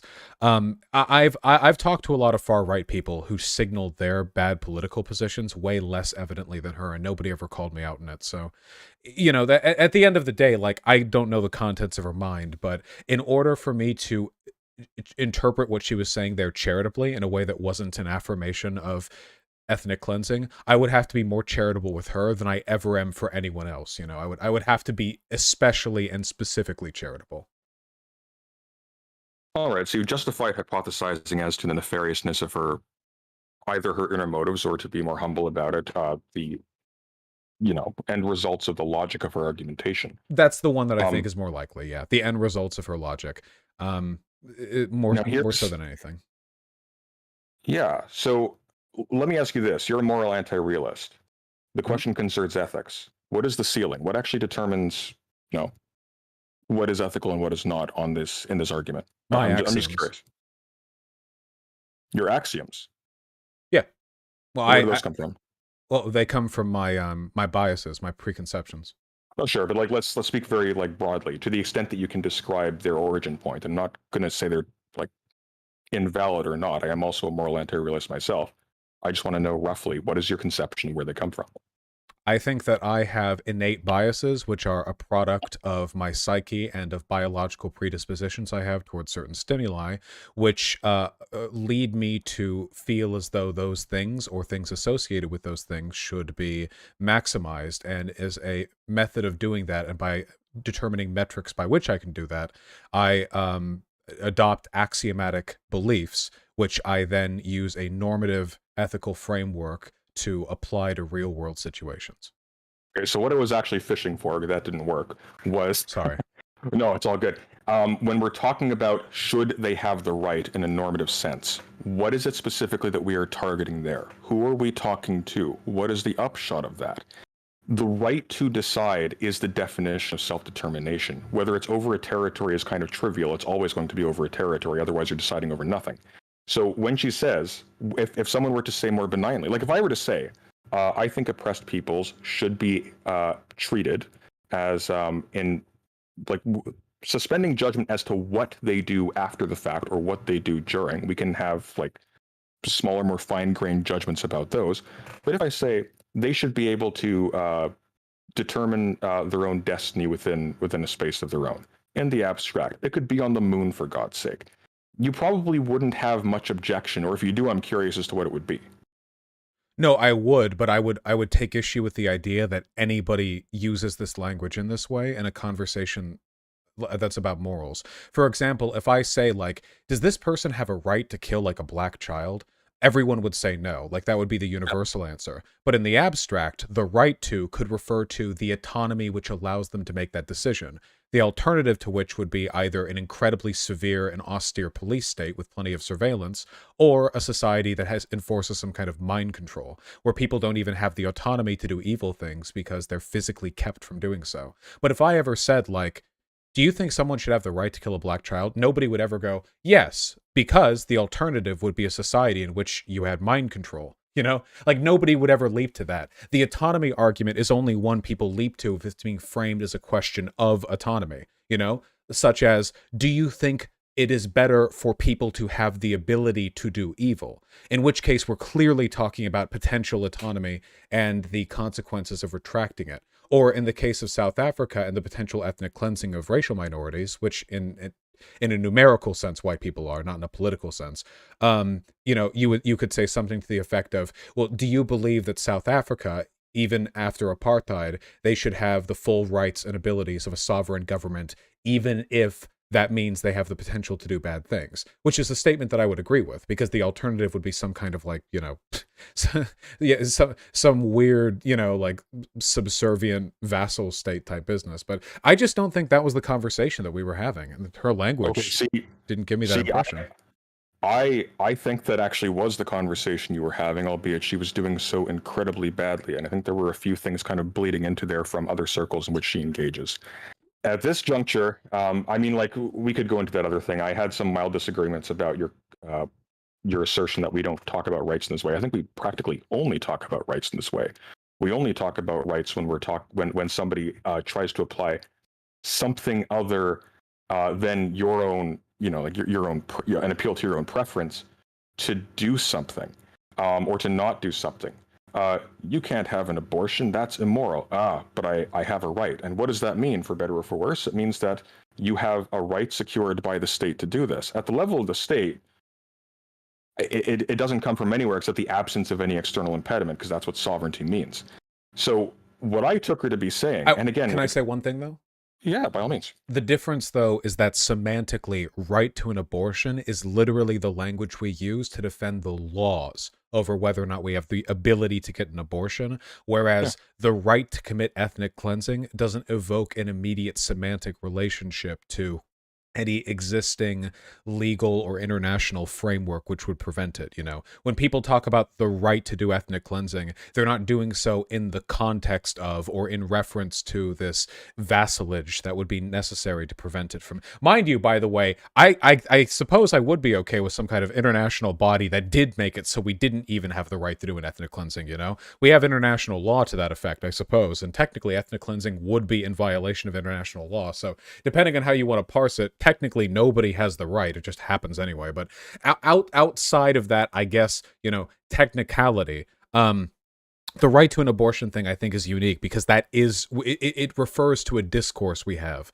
about law. Not so with ethnic cleansing. Well, specifically it concerned whether or not they have the right to decide X. And it could have been ethnic cleansing, but it could have been anything else. But a self-determining body. And by the way, I am not pro this conception of the state. I think there are a lot of problems with it, but we're all sort of drinking the same Kool-Aid here. Insofar as we are talking about self-determination as equivalent to some kind of territorial sovereignty in like the colloquial sense of what a state is, that's what it comes with. It's just it's the game you're playing there. But nobody would ever say that. With it, if I ever say, well, don't you think a country should have the right to kill like all of its trans people? No one would ever, no one on the left would ever answer yes. Well, like, I think if memory serves, and I could be incorrect about this, I believe that's actually a hypothetical fronted by you. Now, it's a real hypothetical. That is an important question to bring up in this. That would actually stand as a very good argument for, again, like what you were describing earlier with some super state or whatever, eliminating basically politics as we understand it. So you don't have sovereign bodies making these decisions.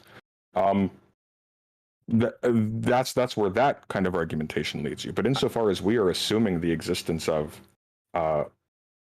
we are assuming as kind of a methodological baseline that self-determination means being able to exercise the exact same rights over a community that a state exercises over its population.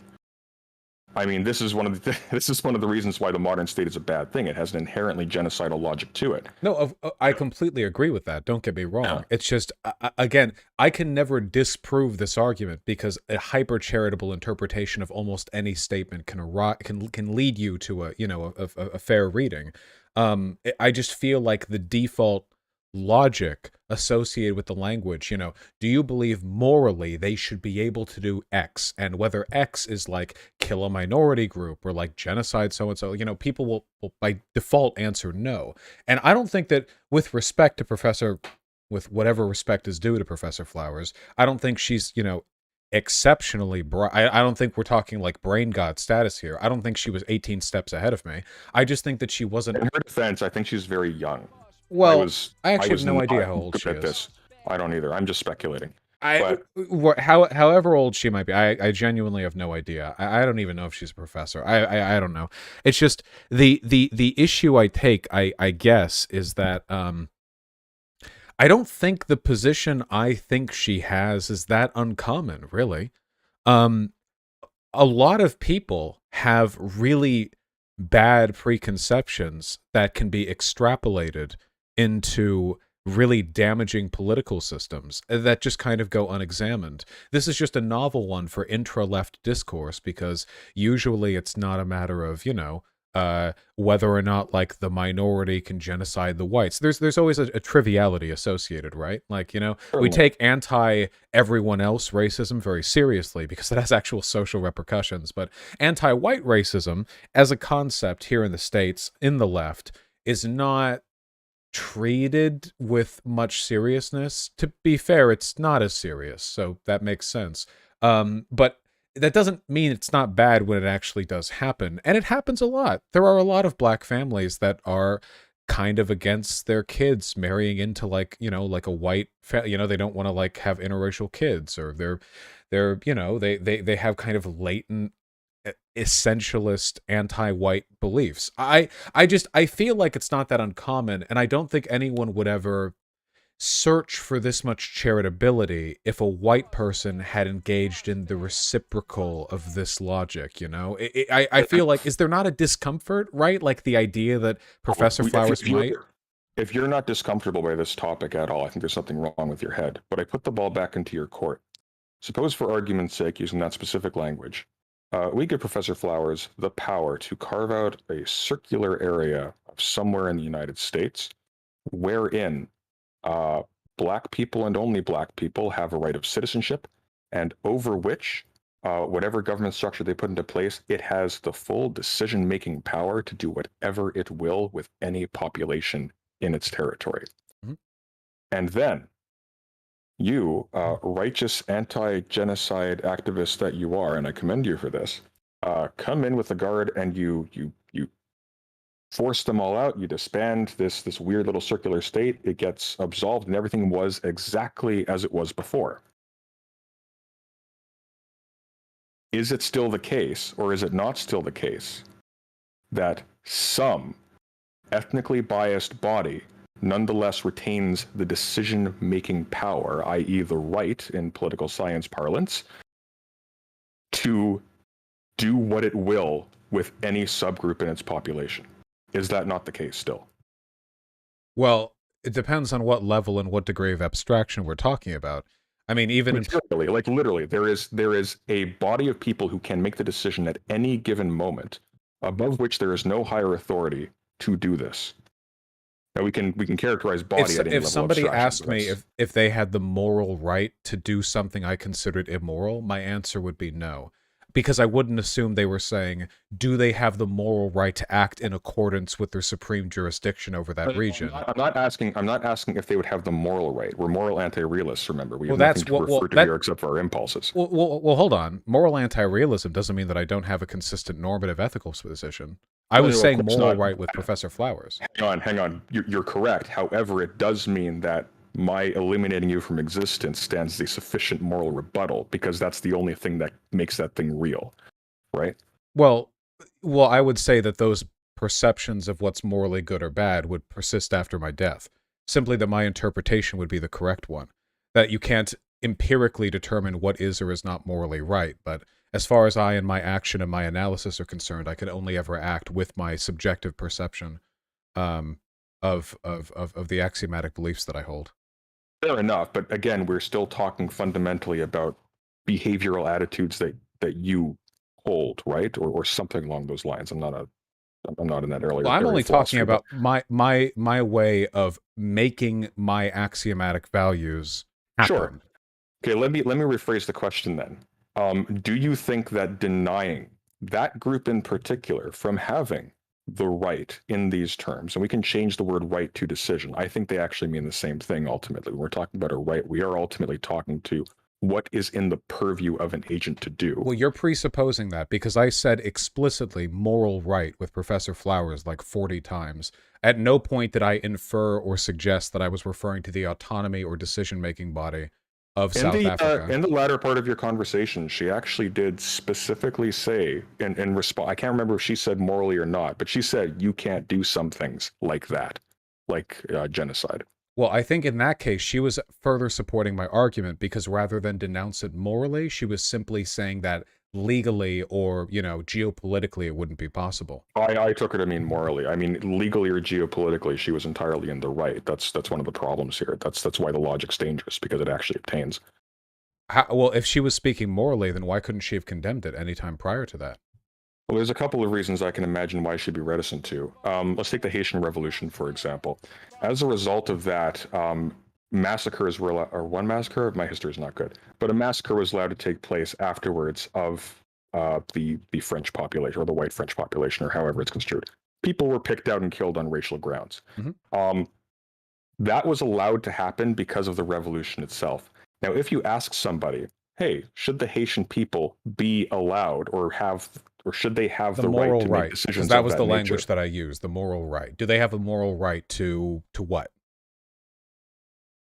Well, I mean here, the moral right to have the right to decide. That's the catch. We're talking about the right to decide still. No, because I'm not talking about the right to decide.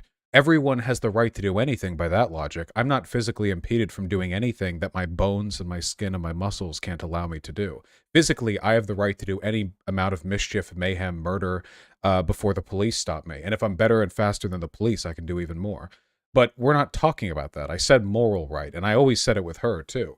Morally, but then there's no disagreement. I don't think anybody has contended that. But then there's no point because anyone can do anything, whether or not you have the ability. Should they have the right? If you mean this in the ubiquitous, do they have the autonomy to engage in any behavior? Well, then we don't even have to talk about jurisdiction. State governments can operate without. We do, because the argument was whether or not should they have the moral right. So she's talking to people who have the potential or the ability to argue for people, again, like a people in a place having that level of authority over themselves construed on. If they believe this, then people would be able to answer, do you think that a government should have the moral right to murder all of its LGBT citizens? I asked Noah Sampson and he didn't answer, and I believe I asked Professor Flowers and she didn't answer either. So it seems like if they were consistent in this practice, they're genuinely referring to autonomy, that their default answer would be... I don't think you would ask should in the case of, should they have the right in the case of a moral question? You would simply say, ask, do they have the right?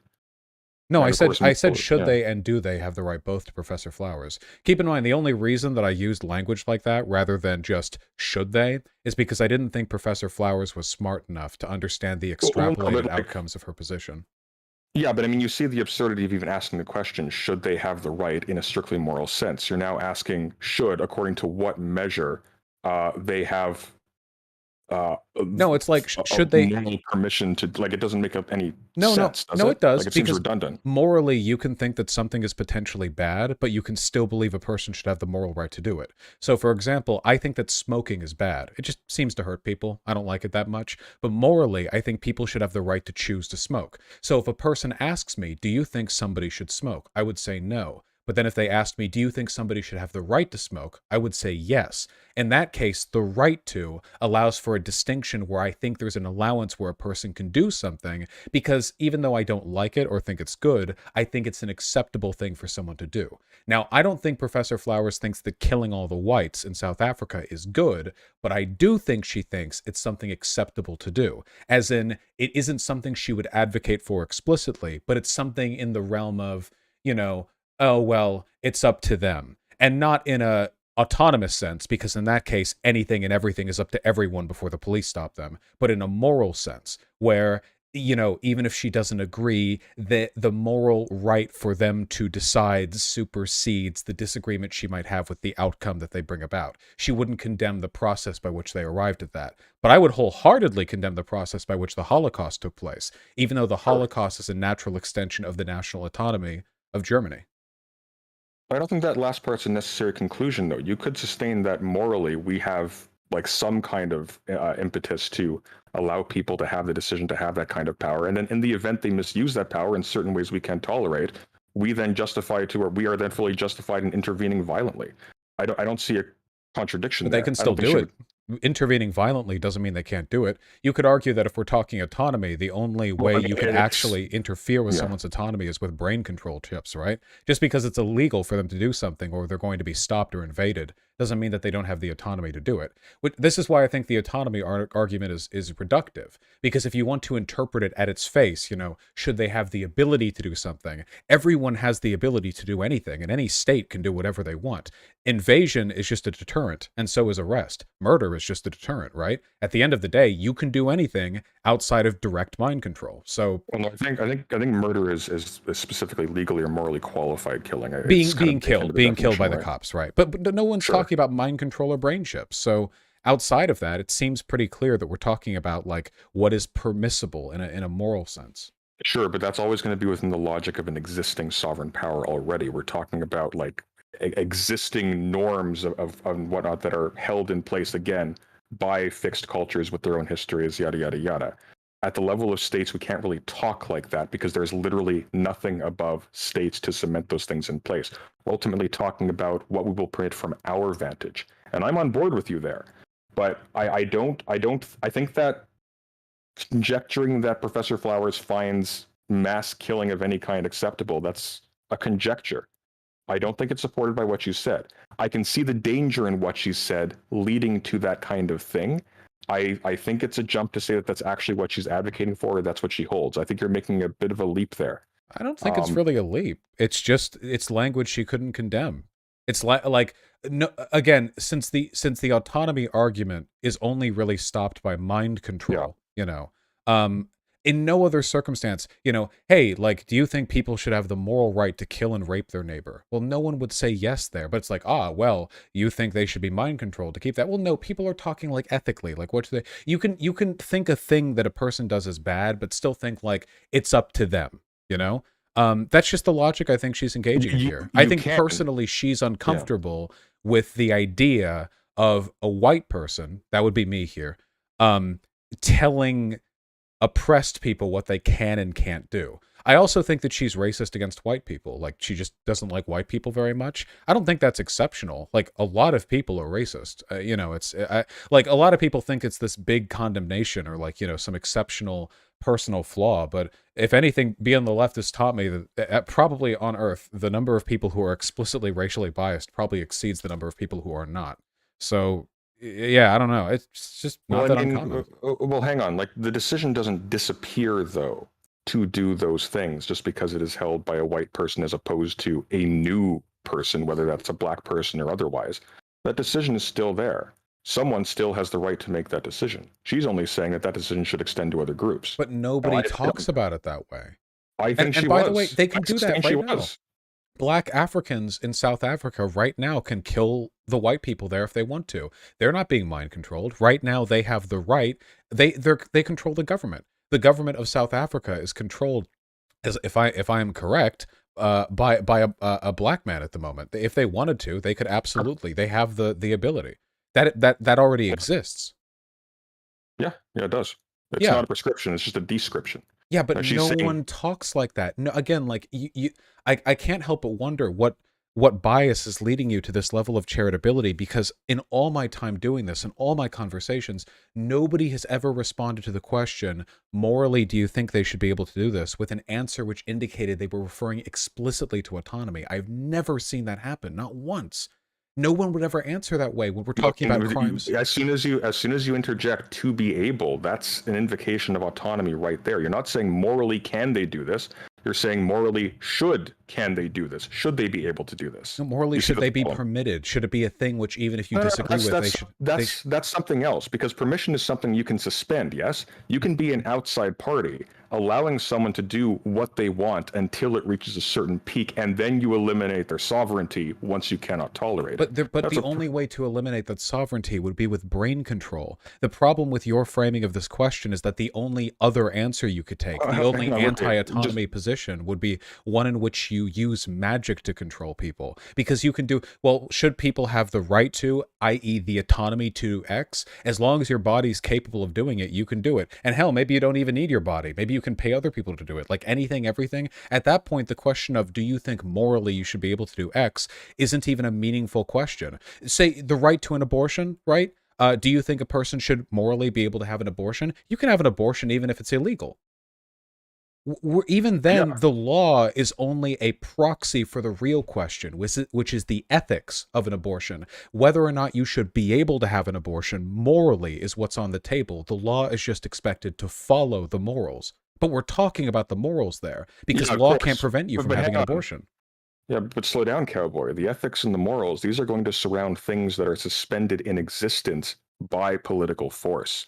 We only have the institutions and whatnot that command some kind of moral deference because of that force. And at that level, you're ultimately talking about who gets to decide what is normal and when does the normal end. That's why sovereignty always ends up being a decision of who has, well, a question of who has the decision. Because it is reductive, but that's what it reduces to. And this is one of the problems with that attitude towards the state, is that, again, like, it two-dimensionalizes how we talk about human relations. That's one of the reasons why I'm opposed to it. The danger here, again, is that the framing of that argument obfuscates the way in which, by your specific counters to Professor Flowers in that conversation, you were defending the same powers that she was talking about should be extended, or at the very least should be treated as being it should be treated as something that we're not inherently opposed to extending to non-white people. You are defending the holding of that by just whoever happens to have it thus far. And it's established by the same means. Now, I'm against both. I think you are too. But I think the problem is the confused way in which that conversation went. You ended up taking a conservative stance with respect to the sovereignty, i.e. the decision-making power to commit genocide, ethnocide, etc. Nobody was talking about autonomy. I think the whole thing was even again, you've already ceded the point that the only way you can meaningfully restrict autonomy here is through mind control. Well, I mean, I don't know why you're specifying mind control, any kind of control. So wait, in this entire 2.5-hour convo, we were talking about autonomy the whole time, even though all I said was morally, and I never proposed any framework by which the autonomy of South Africa could be ceded. It's an autonomous country already. No, because you inserted a principle of autonomy into the moral characterization. You're mixing the two up. That's the issue. I never challenged their autonomy. Both as being separate. They are separate. If we're talking about autonomy, anyone can do anything that they want. It's just varying degrees of political, legal disincentives that keep them from doing so. Yes. Right, but you can still do whatever you want. And again, and you keep not responding to this, nobody would ever answer yes if you said, morally, do you think you should have the right to kill and rape people? Or morally, do you think Nazi Germany had the right to commit the Holocaust? By your logic, people would go, oh yeah, we're not talking about whether or not this could be a question of autonomy, which at this point would be like semantic bullshit that would achieve nothing. Because if we're talking about autonomy in this respect, then there's no meaningful answer other than yes, because that's the only thing anything can be for a sovereign state. We're talking, wait, but no one would say this ever. If take any lefty and just walk up to them, especially Professor Flowers. Talk to Professor Flowers. Morally, do you think that like the Nazis had the right to... As a matter of fact. I did, as a matter of fact. I actually got a concrete answer. I was very careful to... Did you ask her, morally, do you think the Nazis had a right to be able to do the Holocaust? And she said yes. I asked her morally, would a group with that decision-making power be in the right to do so ever by dint of having that power? An equivalent question to that. She said no. Well, You see, here's the issue. Again, when you're saying morally should they have the right, there's a bridge there. You're not saying morally can they do this morally. You're saying should our attitude towards them having the right be morally negative or positive? And that was the conversation. In fact, that was even the content of the video she made that conversation was responding to. I reviewed that extensively just before this conversation. You will never be able to move me on the idea that this is anything other than like semantic pedantry. The idea that this was about, I don't know if this is specification. I don't know if this is like poly-sci brain or whatever. Of words. We're talking about the implications of the language. It's Okay, always going to be semantic, but that matters. The implications of and you can 99 out of 100, 100 out of 100. Hey, do you think somebody should have the moral right to kill, the moral right to rape innocent people? No one will say yes. President, like professor, this wasn't. Nonetheless, if you ask them if they should have sovereignty, which is asking the same thing. I did not ever ask that. Sovereignty is presumed. These are nation states. Every time you ask, should they have the right to be able to? That is what you are asking. No, I'm not. I genuinely don't understand why. Okay, I encourage you to talk to people. And you can ask the questions that I've asked. This is what I do. I talk about this endlessly. No, nobody will ever interpret this question as a question as to whether or not that it is good for them to have the sovereignty which will allow them to do that thing. No one will ever. No, they don't, because if they did, everyone would say yes to this. Well, no, not if they're reacting to the specific egregious terms that you use to specify the bad things that can arise from that sovereignty. They're reacting to the language. Not to the fact of it. That's why, again, nobody will reject the notion. Then if that was the case, then have sovereignty. If that was the case, then Professor Flowers should have said no. If they're reacting not to the semantic language, and by the way, you're acting as though your semantic interpretation is the only correct one. It's not, though. But if we're to say the average person would react only to the severity of the language, Professor Flowers should have said no. The fact that she couldn't say no, the fact that after being asked over and over, she remained adamant on that, in spite of being, and I want to be clear here, she would absolutely say no in response to whether the Nazis had a right to be able to do the Holocaust, indicates that she was willing to not say no in spite of how severe the language was. I don't think she's uncomfortable with the concept. And by the way, her language already speaks for itself. I'm only asking the follow-up question here. She already said that she feels as though oppressed people should have the right to decide whether or not they want to live with their oppressors. And live with, I'm really sorry, can only mean two things here when we're talking about statecraft. You know, if we're talking about individuals, then fine, move to whatever neighborhood you want. But if we're talking about statecraft here, live with your oppressors, groups constituting millions of people, it's murder or forced deportation. Those are pretty much the two directions there. She already, in no uncertain terms, indicated a comfort with ethnic cleansing. I was only trying to get her to condemn it. Hang on. Can we get a specific citation on that? I'd be curious to see. Look, if that's true, this isn't even related to the point. If we're just talking about Professor Flowers' attitude to this, I'd be interested to see that. She said that in the video that I responded to. I have not followed this religiously because, again, I'm specifically concerned with the original video and with the original conversation. But if you have that to hand, that would be extraordinarily useful. I think it was the second video that she made, or maybe the first one. It was that. The second video she responded to. Like, I would agree, because again, I think she took away your interpretation as something she had to defend the negative of. She immediately goes, and this is a horrendous failure of imagination. There is nothing a colonized people can do that would match what the oppressor powers or colonial powers or whatever have done. Which is very much a threat in couched language. I don't think necessarily, but I think the issue was she felt she had to defend a genocidal logic, which she didn't originally come to the table with, at least not developed in that way. What it does is it does two dangerous things. The minor point is that obviously, the minor point is that obviously it represents a failure of imagination. Just take however you quantify the amount of violence done by colonizing powers and then plus one. The other thing is that, again, it entrenches the debate as being specifically around whether or not we should be okay with the results, with the worst possible results of sovereign power being extended. Yeah, because From that point on, she loses me. Well, From that point on, she loses me. But I she's would a like to. racist. I think that's a stretch insofar as we're talking a racism that's peculiar to her. I would like to see. Don't you think it's a bit telling that when a person's being accused of being okay with ethnic cleansing of whites, her response isn't, I think that would be wrong, actually. Her response is, there is nothing we could do to you which would be worse than what you've done to us.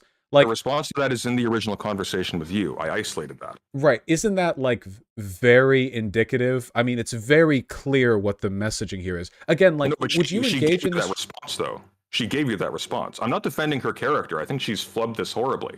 But she gave you that response. It's in the recording. That's an objective fact. She told you. She addressed people who find themselves in a situation of having suddenly self-determining power over a place. Hey, there are things you can't do. And she's not talking about ability anymore. She is talking normatively. Killing people is bad, etc., etc. She says this in your initial conversation near the end. But I know she's because okay I with watched killing this people. goddamn thing like 3 times. Well, she's okay with killing people. She would have to be. Everyone is. The Haitian Revolution, the American Revolution. Oh, no, I agree. Look, it's a contradiction in her logic. We're moving away from the logic because now. it's a hasty runaway. To say that she's comfortable with it, that's not true. But it's a hasty runaway. What you said. Her logical. She's inconsistent. Hypothesis. That's a hypothesis. I would like to see some substantiation of that. She said that oppressed people should have the right to decide whether or not they want to live with their oppressors. Yes, that's what sovereignty is. It would include every other thing they choose to do. No. You can't keep doing this, okay? Because if that's the case, everyone would make videos where everything is okay because everything fits under sovereignty. LeftTube would be booting up a video and saying, hey, listen, I think that white people should be able to do genocide and you should be able to kill people who are ethnic minorities and also gay people. And then they would close the video. Nobody is talking about sovereignty. The fact that you keep insisting that they are is actually beyond me. Nobody is talking about it. She explicitly says self-determination in both her video and her conversation with you. What other group talk about self-determination in the context of ethnicity? What only other group? Liberals don't do this, by the way. Liberals don't. Well, hang on, slow down, cowboy. We call it the nation state. Who uses that language?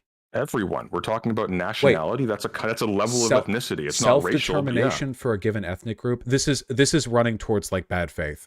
Ethno-nationalists. No, I resent that. That's not. I've actually been extraordinarily careful here. And you can review all of the material. I don't think you're not being careful. I think that you're engaging in a delusional level of charitability here. Ethno-nationalists. No. Hang on. I am in the dark. Hang on. I am in the dark about whether or not Professor Flowers is actually in her heart of hearts a bigot. I can absolutely concede that she has given you all the fodder you need to make the conjecture. It remains a conjecture, but fair enough. It's always inference what a person believes. If a person says they're a Nazi, they could be lying. We're still inferring. I do not care what she believes. The problem is that the way in which the language was treated in that debate and following it obscures the very real point that actually we are all very, very much playing exactly the same kind of skeezy, dirty game that you're describing her as playing. I am not playing any game. Her language has been straightforwardly conservative or far right in accordance with the many conversations I've had with people of that political ideology. If I were to engage in the level of charitability that you're engaging in right now, I would never be able to make any inferential statements about anyone ever. There would be no utility to it. Anytime I saw anything, like when Tucker Carlson talks about how changing demographics are leading to Democrats taking over America, I could go, well, by demographics, he could be referring to voting demographics. That's a legitimate thing that he could be saying. There's no inherent racial tone to that. Like, past a point, inferences have to be justified. They can't really be proven necessarily, but like the degree you're engaging in here requires me to believe that whenever people talk about the moral right to do something, they're actually talking about autonomy, which is a practical consideration, and the moral right to have that autonomy, which is a worthless convo. That's my accusation of you. I'm saying that whenever somebody talks about autonomy, you infer that there's a morality attached to that. I was asking morally. I was saying morally X and Y. Did you explicitly say that? Or Yeah. did you respond to her making an argument about self-determination? No, because I she was asked. saying, should they be able to or should they have the right to? We are talking about a normative attitude towards sovereignty. We are not talking about a moral attitude towards what that sovereignty does. There's no alternative to sovereignty. There's no country in the world that doesn't have the sovereignty to do genocides within their borders. But yes, I said over and over, Okay, so hang on. morally, Wait, by an extension of that logic, if indeed a group of people who are all black or whatever, again, choose only to include black people as members of a citizenry, if they establish a state anywhere in that world, they have that's what they have established, is the right to do that over within their territory. That's what sovereignty means. but we're talking about moral right. Well, no, we're bouncing back and forth. I have never talked about sovereignty at any point, and neither, frankly, was she. We were She talking was about ethics. exclusively talking about sovereignty, exclusively, except when pressed, she agreed with you. Again, I'm telling you over and over again, it's in the video that still exists. We What can language- see this. What language did she use to indicate that the English. entire... Okay. Take a moment. I said morally, probably 100 times in that conversation. I was incredibly clear. Look, that I'm not I a was math talking guy, but about- be careful with numbers here. You did not say that 100 times. I'm not even certain you said it more than twice, if even once. I'd have to review it. Maybe you did, but I've watched that probably way more than anybody else alive. I did not see that there. Again, I'm not imputing bad faith to you. I'm saying you misread. I would invite you to review it. I think your misreading is fair. I think she engaged in some of the most optically horrendous behavior following that imaginable. It has been a goddamn nightmare dealing with the after effects of this. You know what? Here, hold Like- on. Hold on. Sure. We're just gonna play a portion of the debate. Just a second. To me, the idea that this was a conversation about sovereignty, in spite of the fact that at no point did I ever posit any imposition on the sovereignty of South Africa, is just insane to me. And I feel like extending this logic to conversations I have with people would deny me the ability to ever at any point infer any meaning from anything they said. I'd have to take everything at its explicit word, but if there were two possible interpretations, I'd have to default to the one which was more charitable, even if Well, less likely. when you're deriving their logic from what they're saying, you absolutely do need to pay attention to exactly what they say. Her logic is pretty consistent in my mind. She's okay with white people dying if it's in service of, like, geopolitical black ethno-nationalist interest. It's not like ethno-nationalists aren't a thing. I've talked to them. They can be white, they can be black. No, I understand that, but if you're going to make that claim, like, you need something very specific to we point do, to. we do. Here, Well, hold on. Please produce it. You have here. Just hold on, Mark. Sorry, I thought you'd be more considerate than that.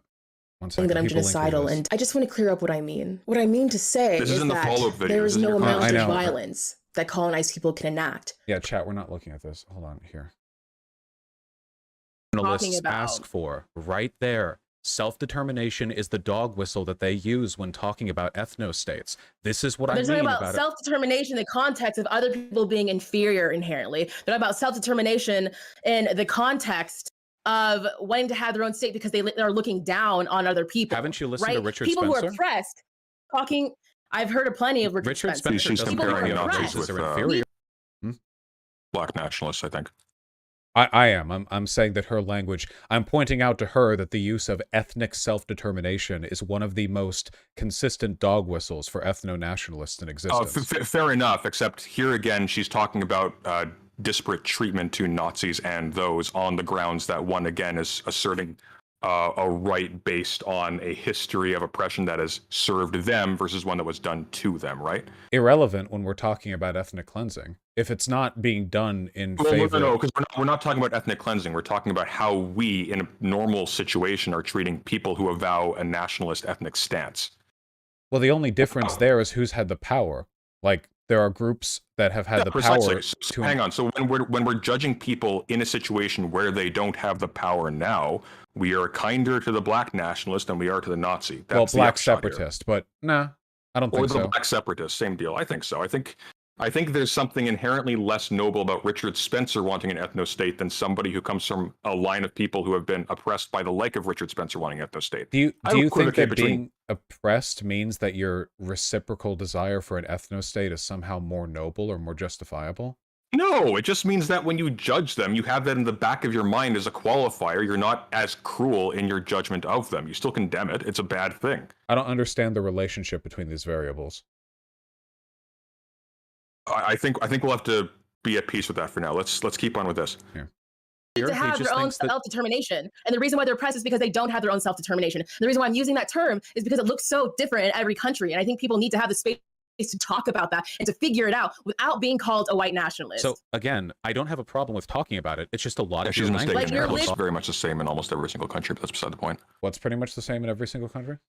Oh, just how self-determination looks in terms of its structure. It's Not ethnic self-determination, usually. That's not generally... but the self-determination itself, that's the common thing. Yeah, the self-determination isn't talked about... I'm making a point here. I'm saying that she's misconstruing things a little bit here, but that's irrelevant. I'm just saying self-determination is taken for granted in nation states. The reason why non-racists don't talk about it is because it's taken for granted. People who start talking about it are talking about it because they lack it in the context of ethnic supremacy. Incidentally, I have an entire series where I specifically point out that the emergence of the nation state as a concept is precisely the result of ethnic filtering at the border. But I mean, whatever, we can keep on going with this.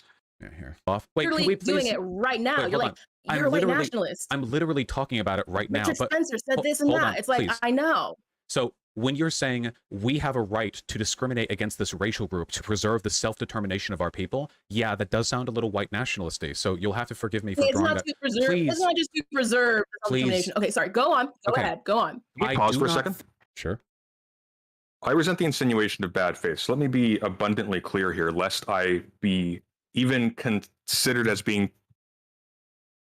having the capacity to benefit from being bad faith towards you. Every single person who has opposed you thus far on this issue that I have seen has been a disingenuous slime ball, and I disavow them.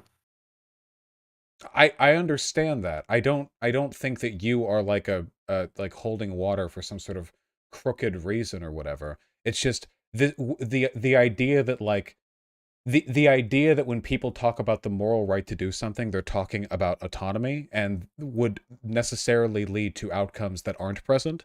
So I can only assume that people don't. Hang on. Can I draw this out for you quickly? Sure. Okay, so look, moral right to... No, stop. You're doing the semantics thing again. Go up to any person on the street. Do you have the moral right to like shoot a kid in the head? We're distinguishing phrases. It is semantic. That's what that means. But what you're doing right now is you're obfuscating the interpreted meaning of a phrase by breaking it down into a number of its possible interpretations and arbitrarily choosing the one that favors you. Okay, well, right back at you. You're obfuscating the meaning of a phrase by folding two different meanings, just based again on common usage. They're equivocal, but they don't mean the same thing. I am appealing to common usage. Yes, overwhelmingly common usage. Okay, but there are levels here. Like there's common usage in different spheres of analysis. When we're talking about the right of states, we are not talking about the right of individuals definitionally. We're not talking about moral rights. I was never talking about statehood, only morals. I was never talking about the ability of South Africa to do things. The conversation was primed to be about morals. I understand that, but do they have the right to commit genocide is different from asking whether they should have the right to be able to decide to commit genocide. One is asking, should we have a permissive attitude towards the existence of a decision? The other one is having a permissive attitude towards the action that decision makes. You can talk to as many people like colloquially as you want, and nobody is ever going to bite on the autonomy argument. If you ask them if someone should have the right to do a thing that is immoral, they will always say no. That's the default response people have. You're mistaken. I actually have a sense that some people in Doe's server, maybe Doe herself, she reads Deleuze and Guattari, she's familiar with Schmidt. They might actually be very on board with that language. It is. Well, first of all, Doe is very smart. Apologies. Right. Doe is very smart and also very big into philosophy. And Flowers is not, and I'm going to guess not. And secondly, I feel like colloquially, if you were talking with Doe for 2 hours, where you're increasingly incredulously saying something like, wow, you really think people should have the right to kill children? Doe, not being a fucking moron, might at some point say, oh, by the way, I'm not affirming the morality of the situation. I'm only saying that I believe they should have the autonomy to do so. Because Yes, which Doe, I agree. again, not being a cretin, would, if there was that semantic confusion, recognize that I wasn't attacking the concept of sovereignty because I never Yes. did at any point here, and was actually just outraged at the idea of, you know, affirming the potential for ethnic cleansing. I don't have the highest opinion of Professor Flower's intelligence, but I feel like even someone at her level should be able to realize, like, anything could have cleared this up. Oh, by the way, what do you mean when you say Yes. that? Do you mean they should, like, I think they should be able to, or I think they should have the ability to be able to do so through autonomy? And I could go, well, there's nothing you can meaningfully do to restrict a nation state's autonomy, and that would probably have really bad outcomes. So let's say they have the ability to do so and should have the power which allows them that ability. But you would still agree then, within that framework, morally, they shouldn't have the moral right to do it. And we could have solved it right there. But I don't think she was thinking autonomy. Again, the video that conversation was precipitated by was specifically concerned with autonomy. And when you actually watch the stream full that you had in which you had a conversation with her, all the content you just described is there, portrayed terribly, but the content is there. And I confirmed with this after the fact that was her meaning. I don't know what else you want at that juncture. I mean, interpret it as you will, that content is there. I have not seen anything to the effect that your interpretation of the conversation is correct. I would just invite you to review it. Like, I fully believe that this is your honest take on that conversation. I just think you're mistaken. Why did she say, like, you can just ask, like, do you think Nazi Germany had the right to do the Holocaust? Do you really think you're going to get a yes? No. You used it. No, wait, the question that you asked got a no from her. I want you to ask the exact same question that I asked, because she's also going to say no. Yeah, of course, because we have the history of what Nazi Germany did. Then but why wouldn't she do that? If we simply asked in the abstract, should German people be allowed to have autonomy over a region? Nobody said autonomy. I never said autonomy. I never said autonomy. Self-determination is what the ability refers to. No, this is my point. This ethnic cleansing of 6 million white South Africans is also bad, but apparently the considerations of that moral wrong weren't enough to make her default towards a moralistic response on the position. Here, wait, people are saying 1029. All right, thank you, chat. 1029. All right, let's see this. And there was like a lot of violence that happened there. I think like dealing with colonialism is going to be messy, and there needs to be room to have nuance in these conversations. And I think just kind of reducing it to like, oh, this is white nationalism is very reductive, and it doesn't really give space for those people to talk about what to do. I just don't understand how you could ever morally permit any plan of action which involves the deportation of a people based on their ethnic group, you know? I don't know if that necessarily addresses any of that ethnic group colonized a group of people. Oh, sure. See, notice how her response isn't about the autonomy of nation states, but is about the perceived moral wrongdoing of the group that she's talking about. There's that response has nothing to do with an autonomy-based argument and everything to do with a morally based argument. Well, slow down. What she said, what you said, can you replay that again, just for clarity? Yeah, thank you. You could ever morally permit. Talk about what to do. I just don't understand how you could ever morally permit any plan of action which involves the deportation of a people based on their ethnic group, you know? I don't know if that necessarily addresses any of that ethnic group colonized a group of people. That's a psychological question. No, Sunday, she's giving a moral defense. That has nothing to do with autonomy. Hang on. The question you asked was, I can't imagine how somebody could. She's giving you an example of how somebody could. She's not giving her judgment as to whether a decision is moral. Sunday.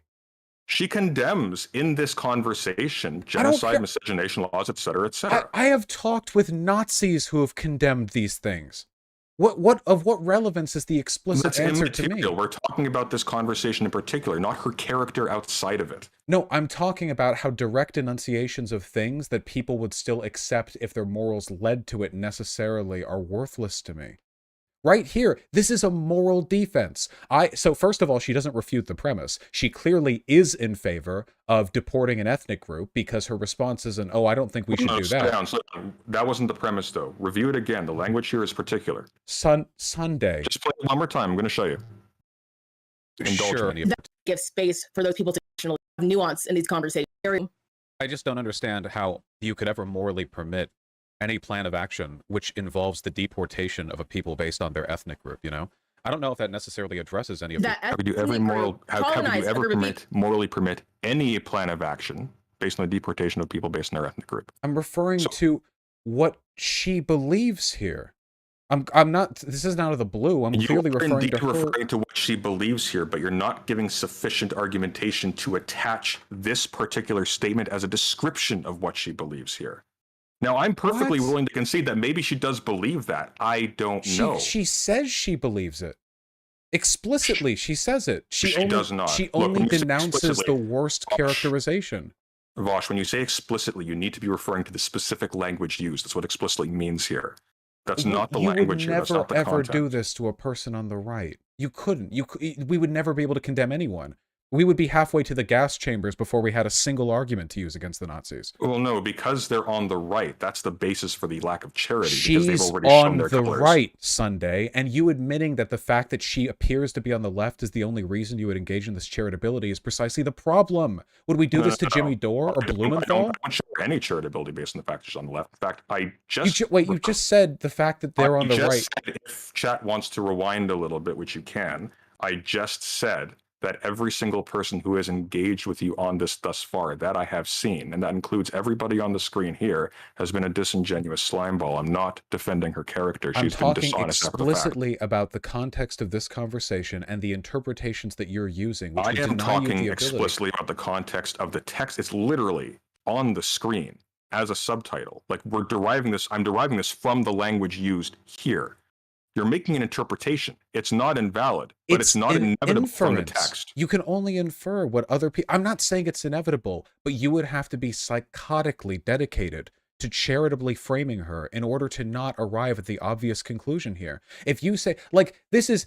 I don't understand what like, deviation from traditional language use is leading you towards this, but this is not, like, a hard read on my part. This is not like me going out of my way. You are engaging in ridiculous levels of semantic parsing and then choosing the least likely path. You're choosing the bumpiest road, the most forest thicket-wed road out there. And the simplest path here, which I'll just play one more time. And it doesn't really give space for those people to talk about what to do. I just don't understand how you could ever morally permit any plan of action which involves the deportation of a people based on... Oh, it's not running on my end. Hang on one sec. It's the same. It's the same. Let me catch up quickly. Hang on one moment. It's the same. It's just the same bit. Their ethnic group, you know. I don't know if that necessarily addresses any of that ethnic group. What you're asking is you can't imagine how anyone would permit it. She's giving you an example of how somebody would permit it. She doesn't say, I don't know. I'm talking about her beliefs. You don't say her. You don't ask her specifically about you, Professor Flowers. Do you believe this? You say, I don't see how you brought her on to talk about her beliefs. The context of this conversation is the positions that I felt she had. Here, wait, let's rewind further. Let's rewind further. I think it's pretty clear I'm talking about her positions here. Also reading like Franz Fanon's Wretched of the Earth. Franz Fanon did a lot of work in Algeria. Why don't we move forward to the part where she actually condemns genocide? And I don't care. I literally don't care. It doesn't matter to me. I've talked to Nazis who condemn genocide. It doesn't matter. But you're lied. Using the same evidence here. No, I'm absolutely not. Wait, first of all, hold on. Do you think that Nick Fuentes is a Nazi? Because he has explicitly said that he thinks the Holocaust has happened and also that Jews are like equal to non-Jews. He's also explicitly said the opposite. Like, I have a basis for that, and he also associates with Nazis. Wait, he's clearly said that he was joking. Wait, hold on. Associates with Nazis. Okay, we're making a lot of assumptions here. He has explicitly said that he doesn't feel those things. And he makes a lot of jokes. I've said ad nauseum, I'm not here to defend Professor Flower's character. The problem is the language here does not inevitably lead to the inference that you are making in the context of this conversation. Nothing can inevitably lead to an inference. It's an inference. The inference you are making is the basis of the accusation against the logic specifically that absolves your end of it. That's the issue. No, it's not. It's that she goes this entire conversation endorsing ethnic cleansing, but then refuses to own up to the specific language. Never endorses ethnic cleansing. She doesn't endorse the term ethnic cleansing because she's an idiot and the term is spooky. She's exactly like every Republican who doesn't understand that when you when you have opposition to like extra like fucking swarthy immigrants coming in, you're enacting white nationalist logic. They will denounce white nationalism, but then continue to go on and vote for politicians who will fearmonger about Mexicans coming up from the border. This is not new to me. This is like the majority of the political conversations I have. People are stupid and dishonest. Fine. Fine. Perfectly plausible. Here's the problem. At the end of the day, you have to fall back on equivocating between should they have the ability to and should they, period. Her response here was a moral justification, not one of sovereignty. It's immaterial. Here, let's just watch some of this. Should they have the right to decide is not the same as should they have the right, period. Morally, should they be able to? Here, just let's... No, not morally should they be able to. In this specific context, you ask, I don't see how you could. She answers how you could. She doesn't say that she does. Okay, if somebody asked you, I don't understand, you know, okay, let's say, okay, hold on. Let's say that somebody said that you were a Nazi. Somebody got the impression from you that you are a Nazi, okay? And they bring you on their stream because you disagree with them. And they, after several minutes talking about your belief system and the proposed disagreements between the two of you, say, I just don't understand how somebody could deny the Holocaust. And you responded, after leaning into the microphone, maybe the evidence provided has been shaky and disproven by subsequent studies. Now, you could technically go, well, they're not actually denying the Holocaust. All they're doing is providing a hypothetical justification for how a person might arrive at that belief. But you would be an idiot to believe that's actually what they're doing. They're clearly signaling their intent there with the thinnest veneer of plausible deniability. Yes, but we make that judgment because of the cultural relevance of the Holocaust in particular, not because you can't make a hypothetical like that in the course of a conversation. She's also doing it. At the end of this conversation, she explicitly says in a moral key, you cannot do this. And she has explicitly said, I am not a black nationalist or a separatist. That signals to black nationalists and separatists, I'm not one of you. Like when Trump said he's not a racist, that means that he distinguished himself and forever lost the racist vote. When he said that he loved black people, he was so great for black people. My understanding, and this is immaterial, he said he was like the least racist president and the best president for black people. My general understanding is that people in like white nationalist and righty circles generally viewed him largely as a tool, not as specifically their man. Like Trump, he got the racist vote. Sure. Yeah. Can we just? I just want to watch a bit of this here. Sure, go for it. Starting from 10. And there's like a lot of violence that happened there. I'm hearing myself as well. That's why I think like dealing with colonialism is going to be messy, and there needs to be room to have nuance in these conversations. And I think just kind of reducing it to like, oh, this is white nationalism is very reductive, and it doesn't really give space for those people to talk about what to do. I just don't understand how you could ever morally permit any plan of action which involves the deportation of a people based on their ethnic group, you know? I don't know if that necessarily addresses any of that ethnic group colonized a group of people. Oh, sure. That's how. That's and if we disagree on that line, that's fine. No, but I think we disagree on that line. Slow down. Hang on. Let that play for a little bit longer. Sure. I'm just curious. You have to have the right to self-determination. What to do about the people who colonize them? I agree that the ethnic group did indeed participate in the colonization, but I don't believe in taking blanket retribution against people for their bloodline because they're associated with the bloodline. It's not about. Well, it is. It's about being away from the people who oppressed you. I don't agree with that either. It's about taking your power back. Yeah, because she didn't like the word bloodline, and then she said it's because Posh, you hit it on the head a second ago. She's an idiot. She thinks you can do this without that. She is wrong. That doesn't mean she endorses the thing that would happen. She's mistaken about what's in their power to do. That's my point. My point is that she's not intelligent enough to realize that her priors lead to genocide. Here, right, hold on, pause. wait, chat, wait, hold on, wait, just a second. Chat's giving me time codes. Hold on. Some people who oppress you. Yeah, And that's what but I'm you saying. can That do that without context makes a difference. deportation. That context through the lens where you. Yeah, she's probably going to go on for a fucking while. 5308, 1 second. I mean, the thing is like almost 3 hours, isn't it? Yeah, it's pretty long. I just think it makes you insufferable and sociologically ignorant. Now, I'll ask you again, when it comes to South Africa, what do you think of the 6 million white people who live in that country? Do you think the black people, who are by far the majority, have a right to remove the white population? I personally don't think that would be a good idea, but I do think that Do they have a right it's to? up to. Yeah, I think so. I think they have the right to discuss what to do about that, and if that means that they have to. When she says right to discuss what to do about that, do you really think she means? Hang on 1 second. Sorry, I had paused it because we were talking. Gotcha. And then I unpaused again, so I wasn't following that thing, unfortunately. Here, do you want to try that again? Sorry. Okay. So sorry. When she says the right to discuss what to do about that, do you think that she's really talking about the autonomy to have a conversation? Like she's talking about the abstract ability for humans to have conversations, as opposed to the alternative, which would be, again, mind control? Or do you think she's saying that morally there's a right here to sort of, you know, like make the decision to engage in ethnic cleansing? It looks to me like she's invoking a democratic principle where the decision is held by a number of parties in concert. That's what that reads to me. Okay. Again, like the logic of this is going to be very downstream from anti-colonial stuff that is entirely conversant She with what doesn't I'm talking understand about anti-colonial theory. It's not required that she does for her to follow that logic. That's where she's getting it from. But she's a reader of Fanon, et cetera, et cetera. Like she's reading people who have read Hegel. She's getting stuff she doesn't understand. I understand it. That's my point. So 1 second, let me finish this through. Okay. Do you think that they have a right it's to? up to?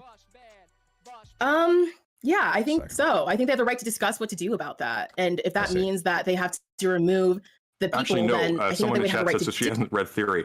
It's actually worse than that. She's read a bit of theory. That's true. That is worse. do that. But I think that would be really harsh, and I think that they're not even going to do that. Out of curiosity, do you know how many Jews died in the Holocaust? Got her. Okay, hold on. There's this one other clip people keep linking. 20603. 1 second. I'm just... So get better with time if she doesn't fall in with Luna way too close. She will. They're not really distinguishable politically. 33, not 03? Okay. Yeah. People. I think deporting white people from South Africa is the nuclear option. There are 6 million whites in South Africa, not America, which is significantly more people than the number that we killed in Hiroshima and Nagasaki. It seems to me like if we're willing to accept that you should act against colonialism up to a point, but past a certain point, the ethics of it grow worse than than whatever benefits you could accrue through decolonization, then I would say, following that assumption, you could never argue ethically for an ethno-state. That it would always be an unjustifiable extreme. That there are always ways to address colonization without going as far as excluding an entire racial group, you know? I don't necessarily think so. Like, there are people, like, I don't understand, like, why you couldn't have, like, a certain space where it's like, Black people live there and Black people are like, we only want to live here because we want to stay away from people who have oppressed us. Oh, well. Like, I don't understand. Like, there are places that already have most Black people. And I don't know why you can't just be like, okay, this is going to be like a Black like area that's like This is a Black ethno-state. Yeah. It's a Black ethno-state. The area she's saying hypothetically, like there's no reason why you couldn't have in an area where racial homogeneity of a certain kind is already achieved. You couldn't, again, like establish that without going down the genocidal route. That seems sort of logical. I don't see the inconsistency in this particular case. She's I mean, I can judge the reasons why that would be bad. I would probably agree with you in my assessment of that against her. But she's defending an ethno-state. Well, no, she's like, if, for example, if there was a disease that wiped out all white people on Earth. She's talking about forming an ethno-state. No, she conjectured that there is a way imaginable to have an effective ethno-state without mass deportations or genocide. And in the event that the other people, whoever they are already gone, that seems trivial. Let's watch a little bit more. a safe haven for Black people. But I do think I will like say that like, yeah, I guess That's an ethno state. I don't think Oh, God damn it. I didn't put the audio on again. This is what I mean Yeah. about you being less mask on than white nationalists. They're usually not willing to just right. Like say I that. said in my video, there's a difference between people who are like, I want to be in my own state because I'm oppressed by people versus people who are like, well, these people are inferior. And See, her only distinction between what the Nazis did and what she wants to do is that she's not the oppressor beforehand. That's it. The only distinction between the system she doesn't want to be compared to and her own is that she's already part of the oppressed racial group. That's it. That's the only distinction that exists. Well, that's the distinction in terms of how we judge people in a society It today who are absolutely not does empowered not to do so. I don't think it's more okay for a Then it Black makes- person to do a hang on. murder. Well, hang on. Then why is she so hell-bent on conjecturing about humane, quote unquote, I disagree, humane ways to achieve the same result? Have you ever Like, it heard a doesn't- Nazi talk about white ethnostates? Their main thing, Richard Spencer's main thing throughout 2016 was, I'm not a white supremacist, I'm just a white nationalist. Obviously, I wouldn't advocate for any political policies that would hurt people. I just think, you know, that we should have the right to self-determination. These are open Nazis. Jared Taylor did this shit. They all did this. The Nazis did this. understand. Originally, they didn't know. do the Holocaust. I understand. I understand. They all do this. Listen, I understand, and we vetted those statements against their behavior and who they interact with, and they are very bad people. But in the context of this conversation, that is not an upshot of that statement. Wait, how?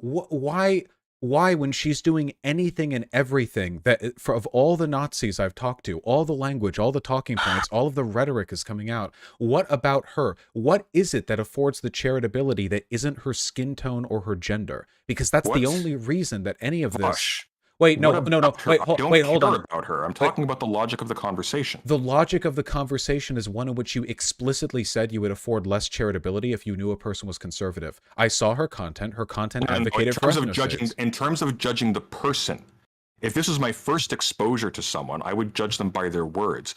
The judgments we make about Nazis These are the words their claims are biographical and historical and have to do with who they associate with and what else they do. That proves the falsity of their words. These are the words of ethno-state defenders.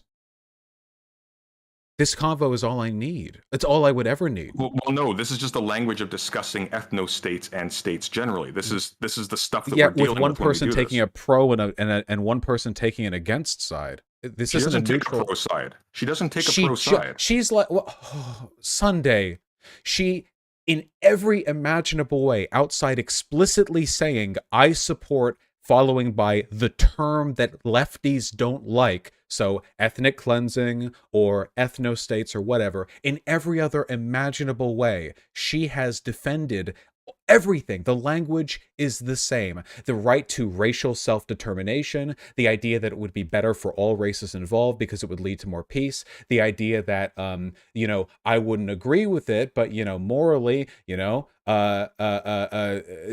it wouldn't be so bad, ethnic cleansing, the talking about how, you could form an ethno-state with minimal violence. I've talked to white ethno-staters who say this exactly. It's like verbatim, point per point, Why don't we just take an area like Minnesota where it's mostly white people or whatever, and we could make that an ethno-state, and I don't want any violence or anything. It is the same. She's not on the left. She's just a pro-black conservative who happens to affect her political positions through the language of leftism. We have this generally. They're called Strasserites. They seem like lefties, but then if you bury under the surface, all of their aesthetically left-leaning positions are really just a way of delivering their core set of values, which is usually Nazism. I've dealt with this before. She's not exceptional to me. The only thing exceptional about this is the lengths people will go to defend her. I don't understand. It makes me feel gaslit. I'm not defending her. I'm perfectly willing to concede that there's a distinct possibility she is exactly as you describe. I don't care about that. The issue here is that when we take this particular reading of this material here, we blanketly condemn other people who are, again, simply taking an anti-colonial stance without further specification after the fact. And we are also sanitizing existing ethnostates that exist now. Because what we have now are states established by the history of colonialism and racism, etc., that have deployed exactly the thing that she says other people should have the right to do too. I disagree that they should have the right to be able to do these things. I think that's a very terrible way to organize a community that inevitably leads somewhere down the line to something disastrous. We are on the same page there. The problem, again, is that by taking this particular tack, you sanitize one side and condemn a bunch of other people for playing the same game everybody else is playing. It's not fair. That's it. No, We are on the same nobody's side talking otherwise. about autonomy. No, at Everyone no wants point anywhere ever in this convo or elsewhere do I say anything which even implies that I'm suggesting that recently decolonized countries or countries that are mostly controlled by ethnic minorities should have some kind of state limiter placed on them. That never comes up. The idea that the language we're using here is denying them the ability to play the same game is just completely off. This is the language of supremacy just for the other side. It's not like this doesn't happen. There are plenty of political leaders all throughout, like Africa, where black supremacy is more common than it here is in the United States, who use language that's pretty similar to white supremacists here. It's just a problem with our brains, human brains. Well, I don't think it's a problem with their brains. I think it's very historically contingent. I think it is ubiquitous, but that's beside the point. Look, the drain we're circling here is because you really, really strongly feel that a specific interpretation of the language that doesn't derive from the language at this juncture. It derives directly from the language. Do not invalidate my interpretation of you sustain that. I do defy that interpretation, but fair enough. At this juncture, I don't think we're going to reach a resolution on this. I would just invite people again to review the material themselves and listen very carefully to the logic of it and make a decision. Can you I should just do like a compile tour where I bring lefties on and I ask them, like, do you think Nazis had the right to do the Holocaust? And nobody is ever going to say yes. Ever. It will never happen unless they pre-watch. If they know what I'm doing, they might. But if you could surprise them, they never will. Because when people talk like this, and the language used in this convo, we're so clearly talking about ethics. None of the conversations that we're having here are about national autonomy. I don't bring up national autonomy. It is ethics with respect to autonomy. No, should the they autonomy be is able taken to for have granted. the right?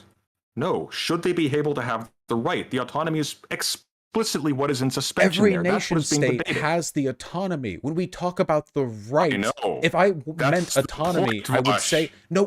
This wasn't a convo about nation states. It was about ethnic cleansing. If I was talking about autonomy, I would have said autonomy. Ethnic cleansing from what? At the behest of what? You can do ethnic cleansing without the behest of a state or with statecraft. It's happened before. I'm not talking about there is. Can you name one country on Earth right now that does not have the autonomy to commit a genocide within its own borders? In the context, hang on. In the context of talking about ethno-states, that's exactly what we're talking about. No. America isn't an ethno-state, and it has the autonomy to do whatever it wants within its borders. No, it's not that only ethno-states can have that, but the danger here specifically is that to be an ethno-state, it has to exercise that power in particular. That's why it comes up in this conversation. Every institution does. Don't you think it would be a bit silly for us to have had a 2-hour conversation where we're talking about autonomy, in which no one ever explicitly mentions autonomy, and also there's no alternative to the position that I've taken? Self-determination is synonymous with autonomy. Self-determination is a dog whistle. It's autonomy for an ethnic group.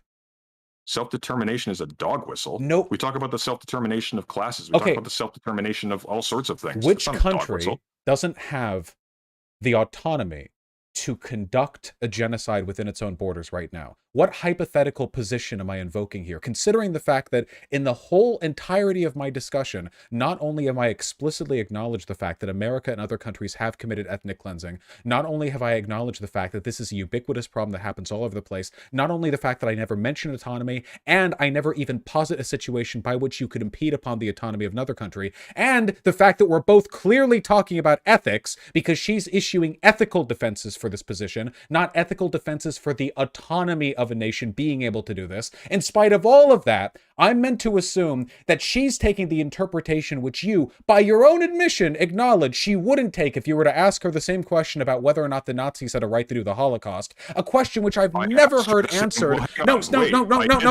Sunday, you didn't. You changed the language, and even with the language change, she still said no. If you had used my language, she would have said no, and she would have responded to it as though it was a moral question. If you asked her, hey, do you think Trump had the right to kill all trans people? Explicitly as a moral question. Because asked explicitly as a moral question. No, if you had asked it in my phrasing, you would have gotten an answer as though it was a moral question, because it is a moral question, because everyone treats it as a moral question. And in all my time doing this, and the hundreds of people that I've talked to, the thousands of convos that I've seen, the way in which I asked includes that one. Like it's the reason why I asked in the way that I did is specifically because it would include all possible permutations. The sample If you had asked as I had asked, used the language I had used, she would have said no. Because to her, it's a moral question. Restate for clarity the language that you used.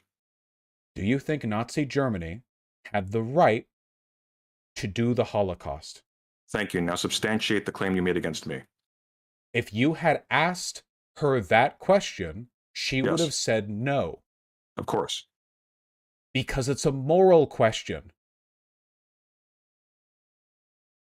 Not one of autonomy. It's about whether it's morally permissible. No, because at that point, we're talking about a historical event, not a hypothetical. We are talking about should they have been allowed to. So, so by your logic, then, it would be whether or not we believe that Germany should have had the national autonomy to conduct the Holocaust. But the reasoning for why would have been different. It would have been, no, we shouldn't let them have the decision because we know what decision they will make.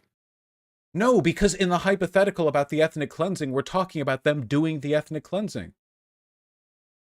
There is no circumstance by which I could move you off this point. I have never in my life heard anyone respond to that question as though it was an autonomy thing. The mistake that she is making isn't thinking that it could end up being anything else other than something in the vein of the Holocaust. She conjectures that you could do something humane. She is not making the point you think she is making. You're just wrong on this. She's defending ethnic cleansing. If you're not going to be budged, you're not going to be budged. No, there's nothing to budge on. She is using the language of ethnic supremacists to defend ethnic cleansing. Oh, wait, hold on. Sorry. Wait, hold on. People in chat were linking this video. 1 second. This is a separate video. It is a separate video, but considering the fact that we're... from yours, and I've already argued that I believe that she made a mistake afterwards, took on your logic, flipped it around, and defended the reverse. Why is it a mistake? Why can't it just be revealing? Why? So wait, hold on. I'm going to lose it, man. You are the one engaging... People change as they think. You are the one engaging in an unjustifiable inference by framing her becoming more revealing in how bad her positions are later as a mistake, as a product of the conversation we had. You're not doing something distinct by arguing the reverse. Excuse me? I said you're not doing anything distinct by asserting the reverse of that. So, hold on. So you're chastising me for making the inference that we were having a moral conversation when I kept saying moral and all we were talking about was morals and no one ever mentioned autonomy. You say moral in one case. For the rest of the conversation, we are talking about should they be able to have the right? Should they be able to make a decision? The moral right. You don't talk about should they be able when we're talking about moral a moral comes right. up 23 times in the transcript, Control F. So Brilliant. You're free to rewatch. Anyway, here. Just a second.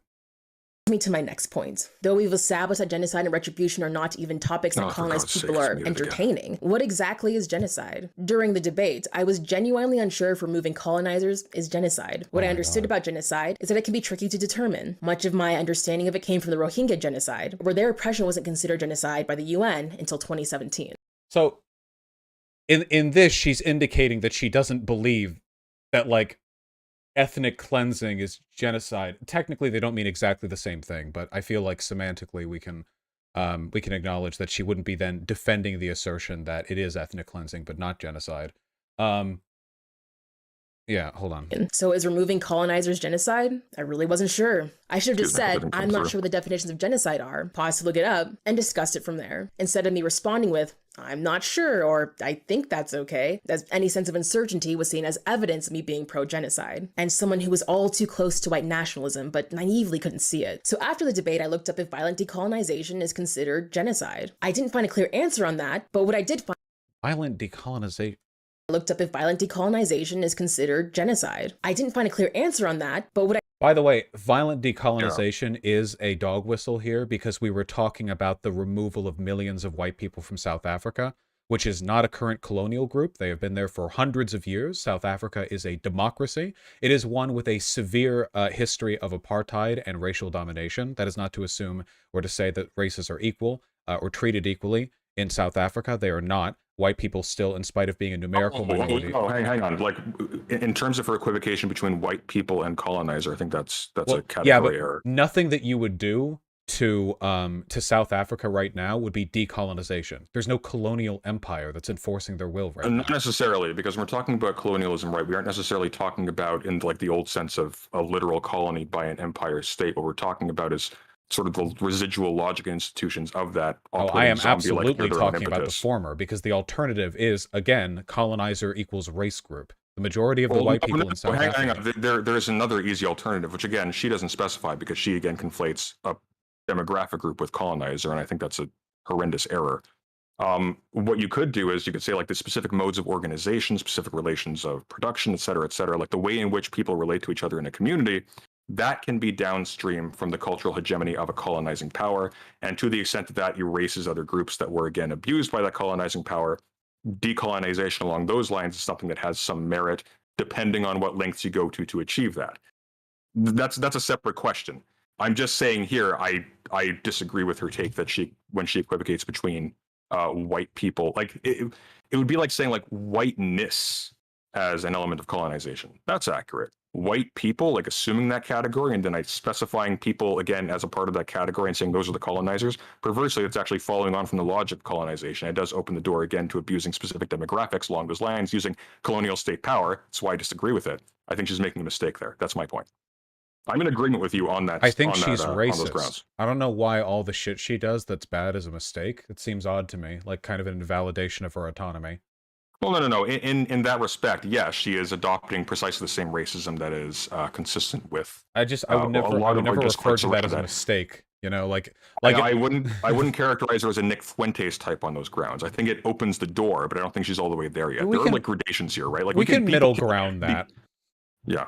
Yeah, well, we can middle ground. You don't have to be Nick Fuentes for like when a person says or does racist things for it to not just be a mistake.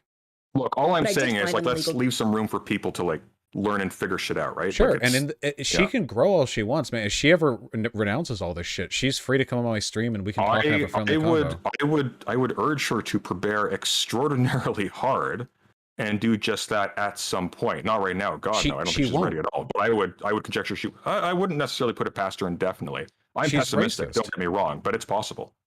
She won't move past. Why would she want to? She's racist. She's fine with this. Like this is the desirable end state for her. This isn't a series.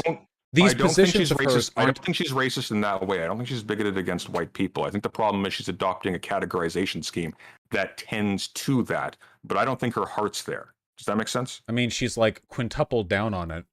I don't know. I think she's quintupled down on it because her conversation with you went badly. She was spooked by it, and she's obsessing over it. Man, I was pretty fucking kind to her in that. And she's yes, and again, considering that she came at you with the intention to belittle and attack you, I can't condemn you for not reciprocating, and to the extent that you didn't, I mean, good on you. Like you don't have a moral obligation to be generous to someone who's trying to, shank you in the street or whatever.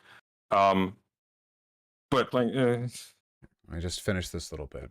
Yeah. Definition was this: genocide is A, killing members of the group; B, causing serious bodily or mental harm to members of the group; C, deliberately inflicting on the group conditions of life calculated to bring about its physical destruction in whole or in part; D, imposing measures intended to prevent births within the group; E, forcibly transferring children of the group to another group. For the legal definition, the intent is a deciding factor, and there must... This is true. The UN definition of genocide...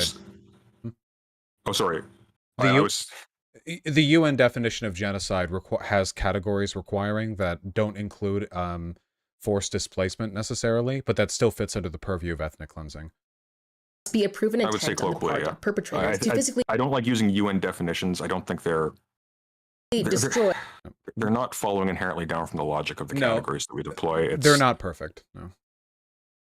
A national, ethnical, racial, or religious group. Cultural destruction does not suffice, nor does it intention to simply disperse a group. Also, the victims of genocide must be deliberately targeted, not randomly, because of their real or perceived membership of one of the 4 groups protested under the convention, which again are national, ethnic, racial, and religious groups. After reading this, something that struck me as really frustrating was that the gotcha moment where my views were compared to genocide didn't constitute as a legal definition of genocide, which Vosh specifically references. As I've said, there are non-violent ways that you can remove colonizers from your country, and simply removing them isn't genocide. I think there's an argument there insofar as you rely upon like conventional equivocations between these different types of things as evidence that something is should be construed as genocide in the course of conversation. It seems like where she's coming from there.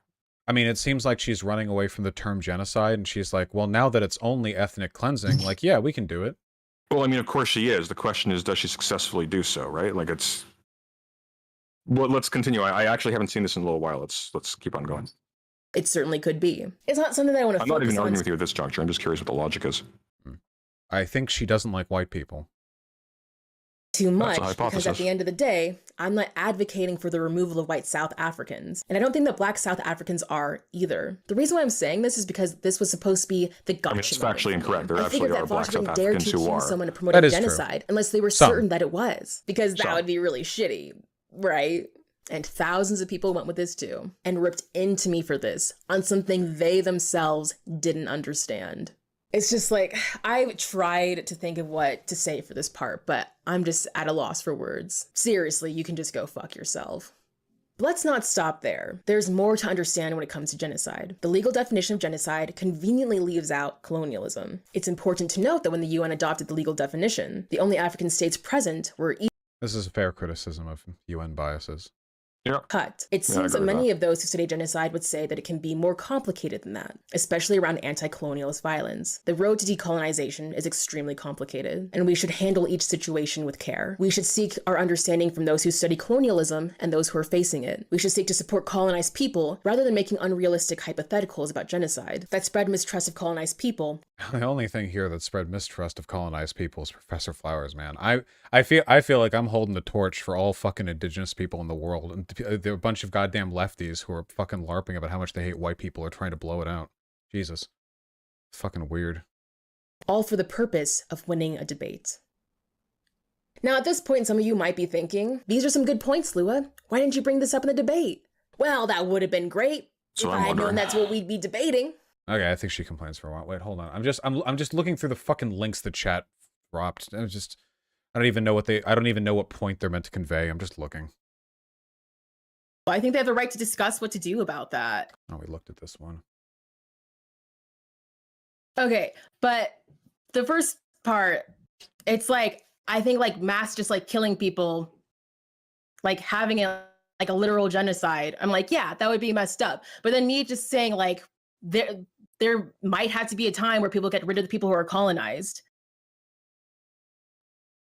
Like that's not the same. It's just like having like a mass genocide. Well, like, you know, getting rid of is a very wide term that can be applied in a number of ways. Like, again, I gave the example of Kenya, who are like able to get rid of their colonizers. But I explicitly asked you about the mass deportation of the 6 million white people in South Africa, and you said that it was the right of black South Africans to do that. You're saying that they have a right to commit a genocide. That's a pro-genocide stance as far as I'm concerned. I think they have the right to at least figure out if they want the colonizers to be there or not, and like how to do that process. But if anything else, this should put to bed any idea that she doesn't equivocate all white people and colonizers, because I just said 6 million white people, and she immediately, with no pause. No, I don't think you're off base there. I think that equivocation is I think she makes that equivocation. I've disagreed with that. No, we don't have an argument on this point. Yeah. Well, I mean, I take issue with the idea that me being opposed to ethno-states means that I'm like toxic towards black content creators. But it's not just like you being oppressed to ethno-states, because I think for me, like, even if like people got rid of like the white South Africans in South Africa, I think there's like ways that could. Oh, there we go. Huh? Can I just note something quickly? And this is probably going to come off as a bit off color, and I apologize. Hit me up. Her language is breaking down here. This is a person who is extraordinarily stressed. She's losing coherence. She's making sentences that aren't really properly structured. This is a person who's under a lot of pressure. Like there's a point here where being minimally charitable with what she is attempting to say I wish she is had appropriate. I mean, it would have simplified things. It would have made that read a lot more clear, but yeah, it would have been, I don't know, funny. No, to be clear, I'm not saying that you behaved inappropriately in that conversation. She came at you to hurt you. When I asked her what the logic was of doing so, she said that was to dunk on you. Like you're perfectly within your rights to respond in kind. I don't have an issue with that. All right, yeah. The stream is always the Thunderdome. Here, one second. could happen that would be really messed up. But I do think it's for the Black South Africans to figure out like how to do that in general. I guess I will say that there are some lines that definitely can be crossed, but that's not even just what I'm saying. Like what I'm saying is that like people who just disagree with you can't help but compare them to white nationalists. Well, and that's a huge issue. Only if they sound like white nationalists. I disagree with lots of people who I don't call white nationalists. I try to like you were saying that No Name is a segregationist just because No Name said that this tweet isn't for white people. But I have defended the language that I've used, but I do not think, and probably anything from this point, she's going to get too incoherent. Wait, what? Saying that in the modern economic age, we aren't we don't do colonization by sending like boats over to colonize lands or anything like that. The rights to nuke people from people who oppress them. I just personally, I think what you're saying is worse than any of those things. I think a person who says ethnostates are okay is on a much worse level than your average anti-Semite, sexist, racist, transphobe, whatever. Ethnostates are the most destructive creation like that has ever been born of man. More harm has been created as a product of ethnostates than possibly any other socio-political construct to have ever existed. Whether the people who construct them are the oppressed or the oppressor, white or black, whatever. This is like these are like. Is it improper to respond to your chat quickly? It's just a thing going through that I'm a little bit disagreeing with. Hit him up. Yeah. There are people who are characterizing, like describing Professor Flowers in a certain moment as being stressed or as being incoherent or whatever. I don't think that's infantilizing. That happens to literally all of us. It's happened to you, Fosh, as a matter of fact, in your conversation with Sargon, and you've improved radically as a result of acknowledging that. I don't think making inferences one way or the other about a person's psychological state in the third person is necessarily infantilizing them. I think we're all vulnerable to those things. And frankly, it's the best we can do. Being charitable is doing precisely that in any situation, whether appropriately or not.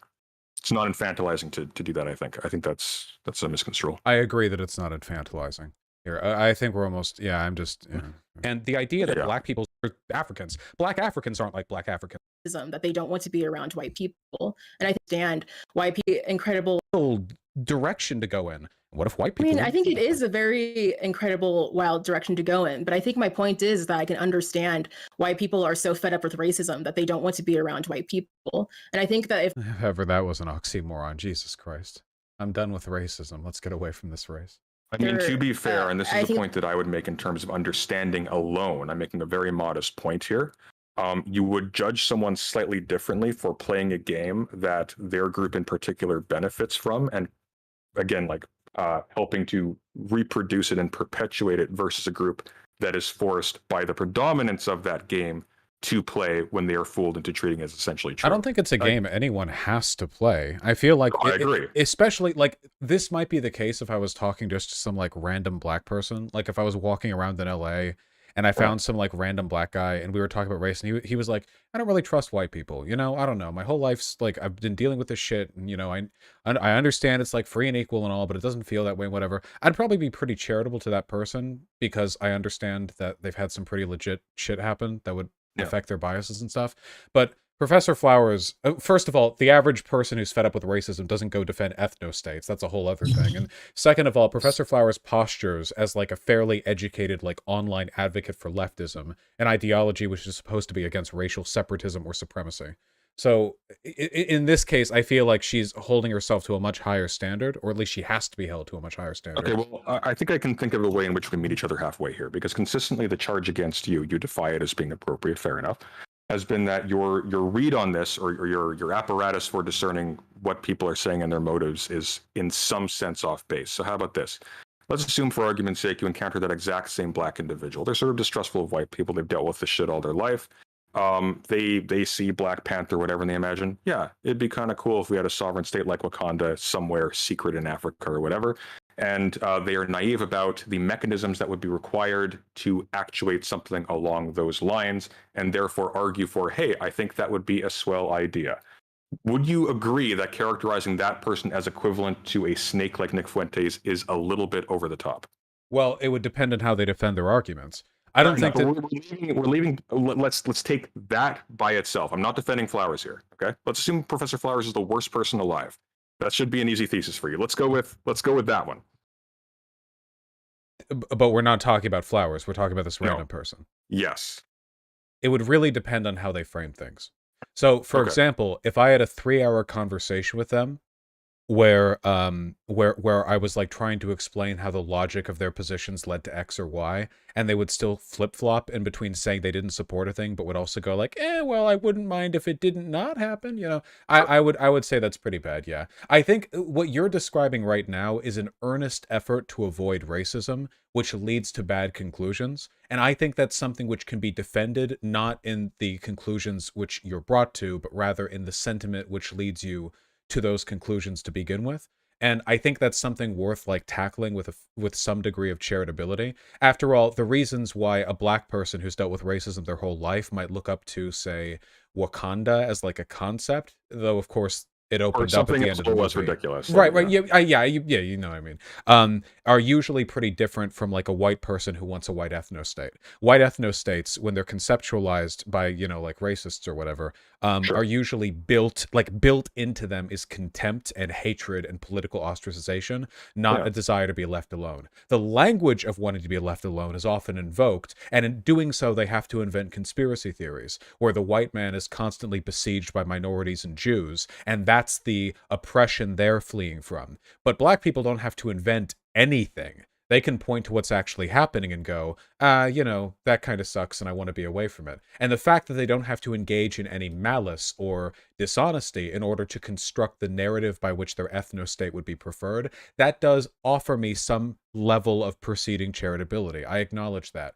But the Okay, fair enough. arguments you use to justify it, the way you run into it, Yeah. the language Professor Flowers used here wasn't the casual, idyllic language of somebody who genuinely hopes for a world where people of dark skin tones don't have to face racism.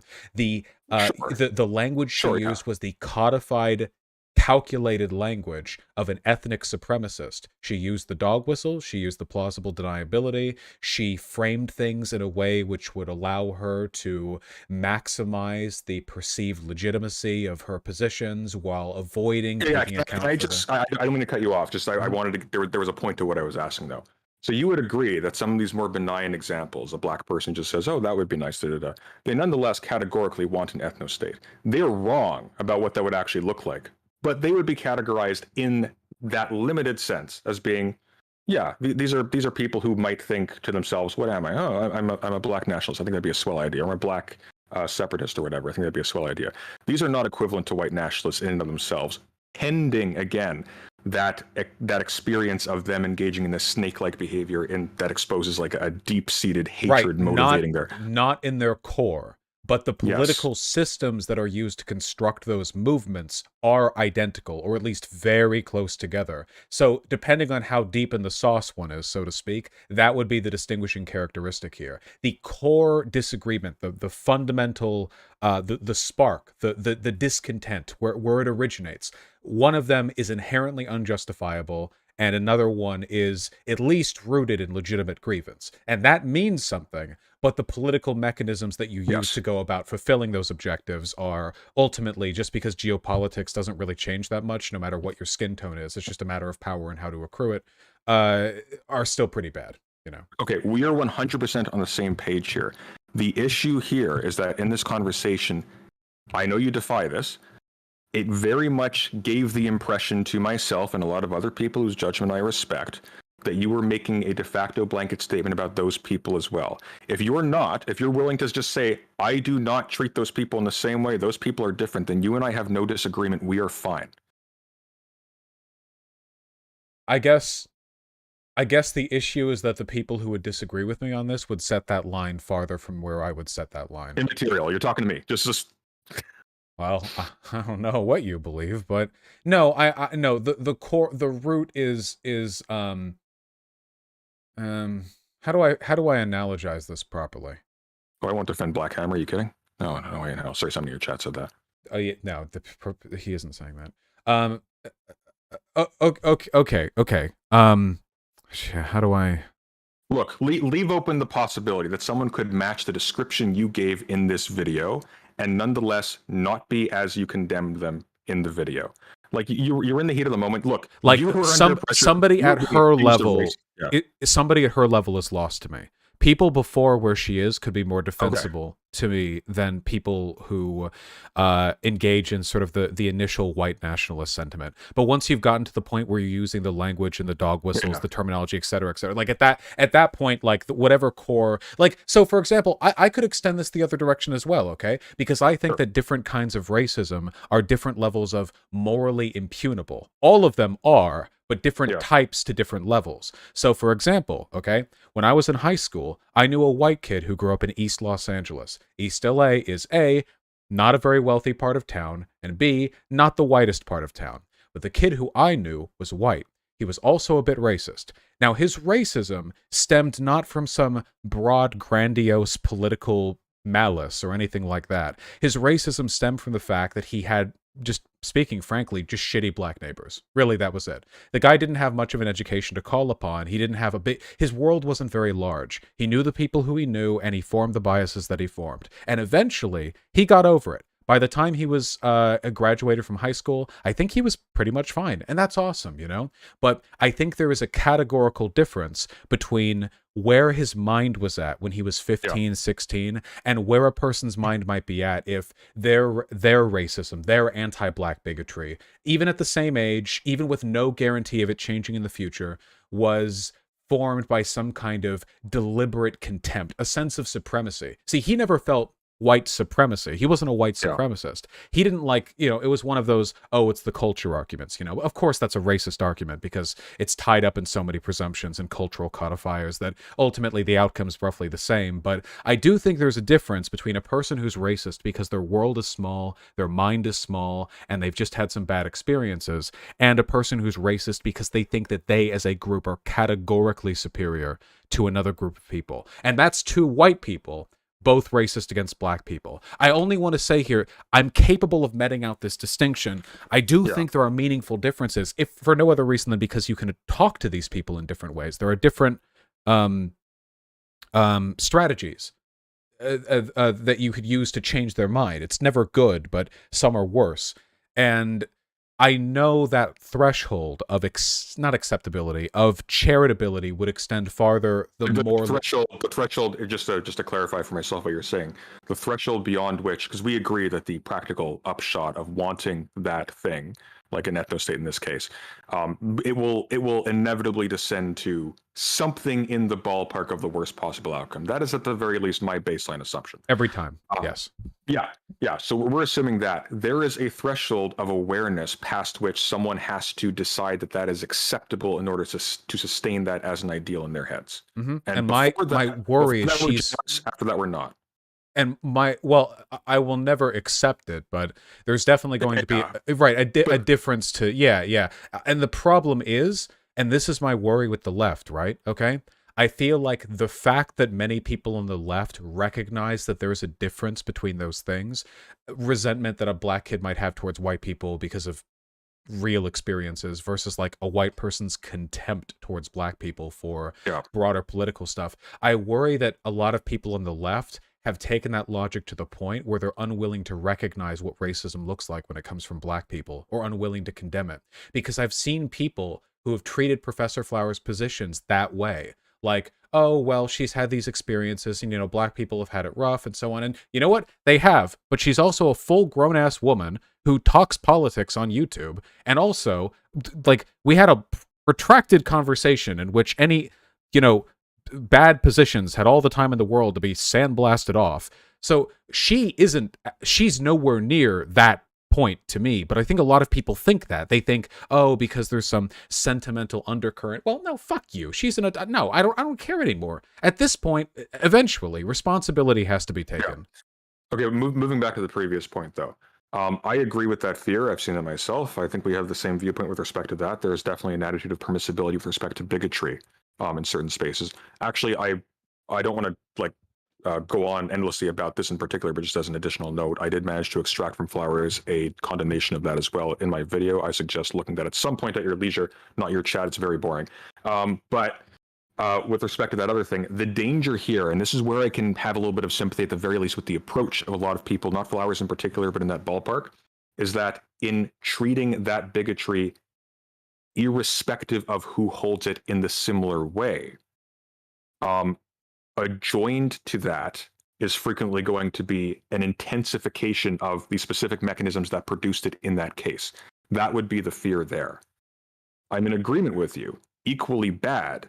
A person is equally condemnable on like the most abstract grounds as an assemblage of human qualities if they are bigoted in that way. But you deal with it differently depending on who you're talking about. And of course, you would make more fine-grained distinctions than just race by itself. You'd be like, that's where the whole intersectionality thing would come in. But like, I think we're more or less on the same point about that. On the same plane when it comes to that thing. I don't like that word, but whatever. I think again, like there are ways to problematize that I think you would actually agree with. My only worry here is that, and I don't think you're unjustified in this, so I'm not going to harp on this for much longer. We've been going on forever. My only worry is that the way in which people have treated you, and I can't fault you for it as a result, the way people have treated you has tended to inculcating a kind of reflexive uncharitability on your part. I'm not saying in this particular case we're done arguing about it. I would just strongly advise you to watch out for that to the extent that you can, because I will say this, I disagree with your read on this. I think the reads that have been made of you from people that Professor Flowers, to my disdain, has associated with, including people like Luna Oi, Non-Compete, etc., even Noah, like I had him on stream, I vehemently disagreed with his characterization of your points. That's, you know, I don't necessarily fault him for that because I have a sense of where he got those arguments from. I think he took them on faith, which was a mistake. His fault for doing so, but I don't think he intended malice by that. I hope he took down the video, so that bodes well. I think that they have treated you with abominable cruelty and disregard, and I think they have forgotten basically that you're a person, or they have not cared. So I have absolutely no truck with that whatsoever. I would very much like to see you exhibit the opposite. That's the upshot of all of this. If it's any consolation, I swear to God, okay, if Professor Flowers was white, I would have been 3 times as mean. In all seriousness, I think you're right. Like I don't dispute. Oh no! Don't get me wrong. I'm fully aware of the optics of a white guy like me talking with a black woman about a subject like that in the terms that I generally do. You know, it's unfortunate. I look, to be more serious. I don't try to be uncharitable with folks. I really do try. I understand that I'm kind of swimming uphill a little bit here, because obviously charitability is reflexive and it's reciprocal. If a person isn't extending charitability to you, you should probably reconsider extending charitability to them in the context of the discourse that you engage in, because they're signaling the tone that you want their arguments to have. I mean, if a person comes on stream and they're just calling you racial slurs or whatever, you can try to, you know, fairly parse out their point, but, you know, obviously it's a little bit more expedient and probably a little bit more fair as well to just sort of do whatever is fun and whatever works for you. I don't want to think less of people in the online left, you know, because it's a community that, whether they like it or not, I'm very much a part of. But I feel like there is such either an unwillingness or an inability to ever meet me in my terms, you know? My opposition to Professor Flowers has been characterized in many ways. That I'm a white supremacist, that I like bullying other online content creators, that I'm cruel to people, that I'm a grifter, but I have never seen a person who dislikes me framing it in the only way that's actually true. I just don't like ethnic cleansing. No matter whether or not you disagree with me or what, that is ultimately the only reason that conversation took place. The only thing that we really split on, but it never gets framed that way. And then when other people talk about this stuff, they make absolutely no effort to endear themselves to my opinion, in large part because they probably think it's a futile effort. They can say, in their minds, I mean, anything, but I'm ultimately just an evil clout chaser. So their placations would be meaningless. Oh. If anything, it would be a sign of weakness on their part for them to engage in nuance which acknowledges that I'm correct, because it would be seen as them being, sort of unnecessarily placating. FD Signifier does this, for example. The idea that white people and colonizers are the same thing is academically indefensible. It cannot be defended. But I know what's going on in their minds. They know that. They're not stupid. I know FD Signifier ain't stupid. They understand that. But they also know, and this is kind of a broader cultural thing on the left, the idea of like being sort of, conciliatory to a white guy in order to reassure him that you're not racist against white guys is a little pastiche. It's like, okay, really? Do we need to do that? And in a vacuum, I'd agree. The idea of expecting black content creators to, go out there and prove to the white guy that they're not anti-white racist, like, yeah, that's pretty fucking stupid. But we're not operating in a vacuum here. We're operating in a context where I had a 3-hour conversation talking about ethnic cleansing, and I'm getting condemned for it over, sort of tangential, if not completely unrelated reasons.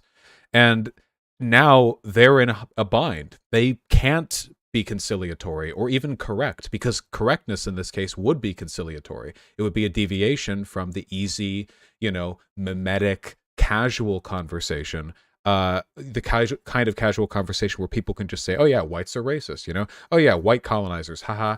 It's language I'm comfortable engaging in casually, but in a serious sense, not. And they can't separate it now. They can't. So as long as they can't do that, I have nothing to bite onto with regards to charitability.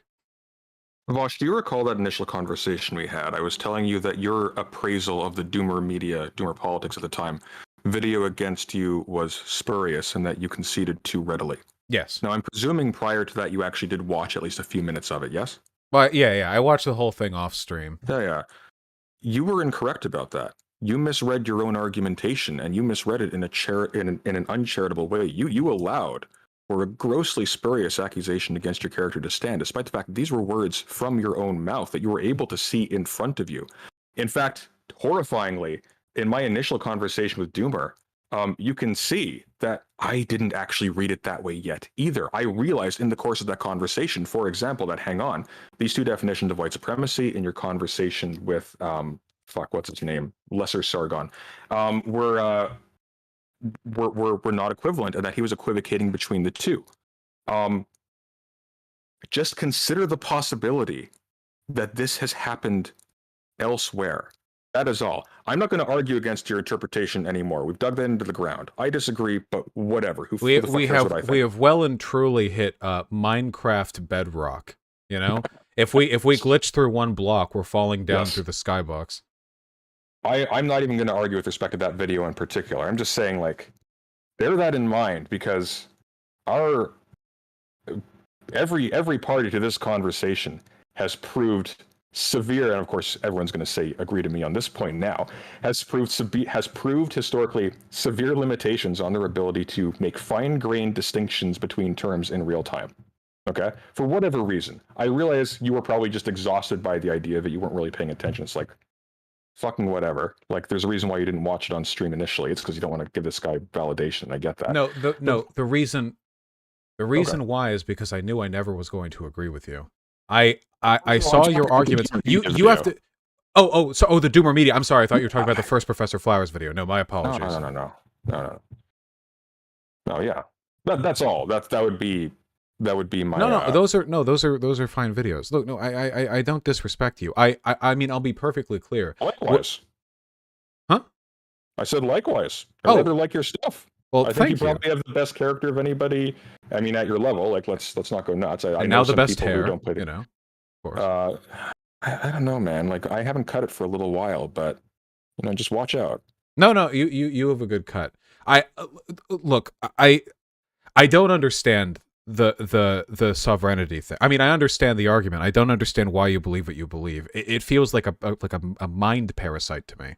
But even though we have that disagreement, and hopefully I guess this can be sort of a formative lesson to people in my audience, even though we have that disagreement, the way in which you frame your arguments is consistently appreciated and intelligent. So a disagreement is ultimately not anywhere near as important as the logic by which you arrive at it, or at least the processes by which you engage in that logic. That's sort of the more important.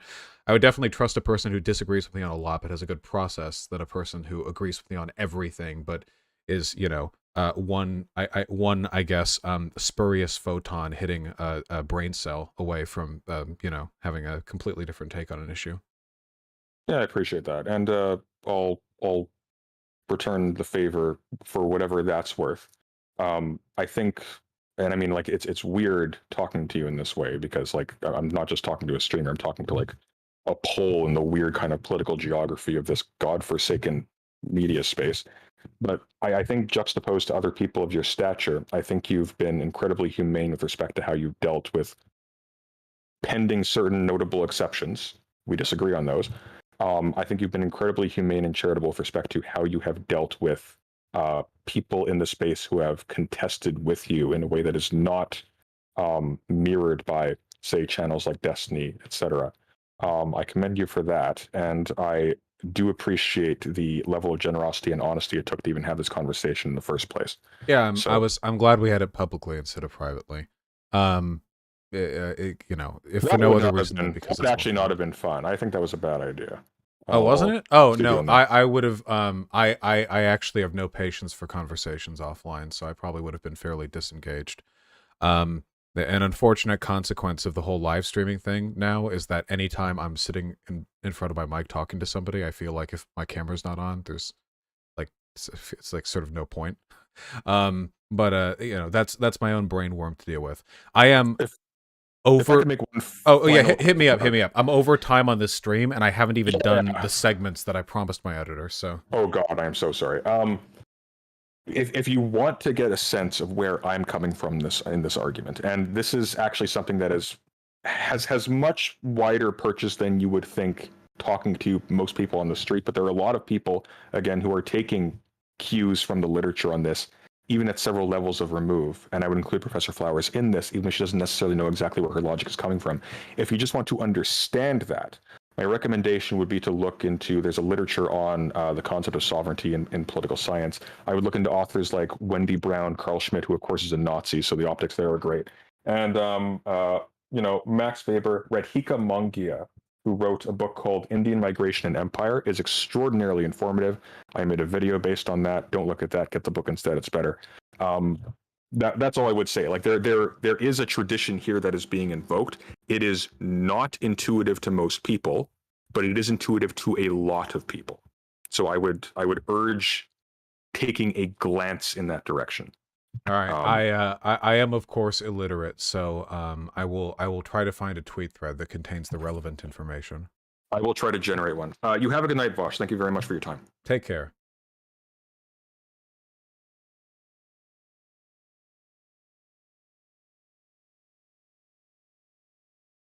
All right, guys, I'm going to keep it 100. I'm going to keep it 55th Street with you.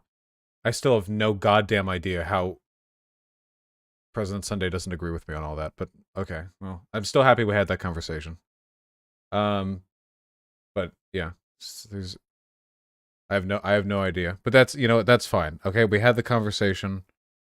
God help me. We're over time on stream. We've got shit to do. Okay, we've got shit to do. Okay.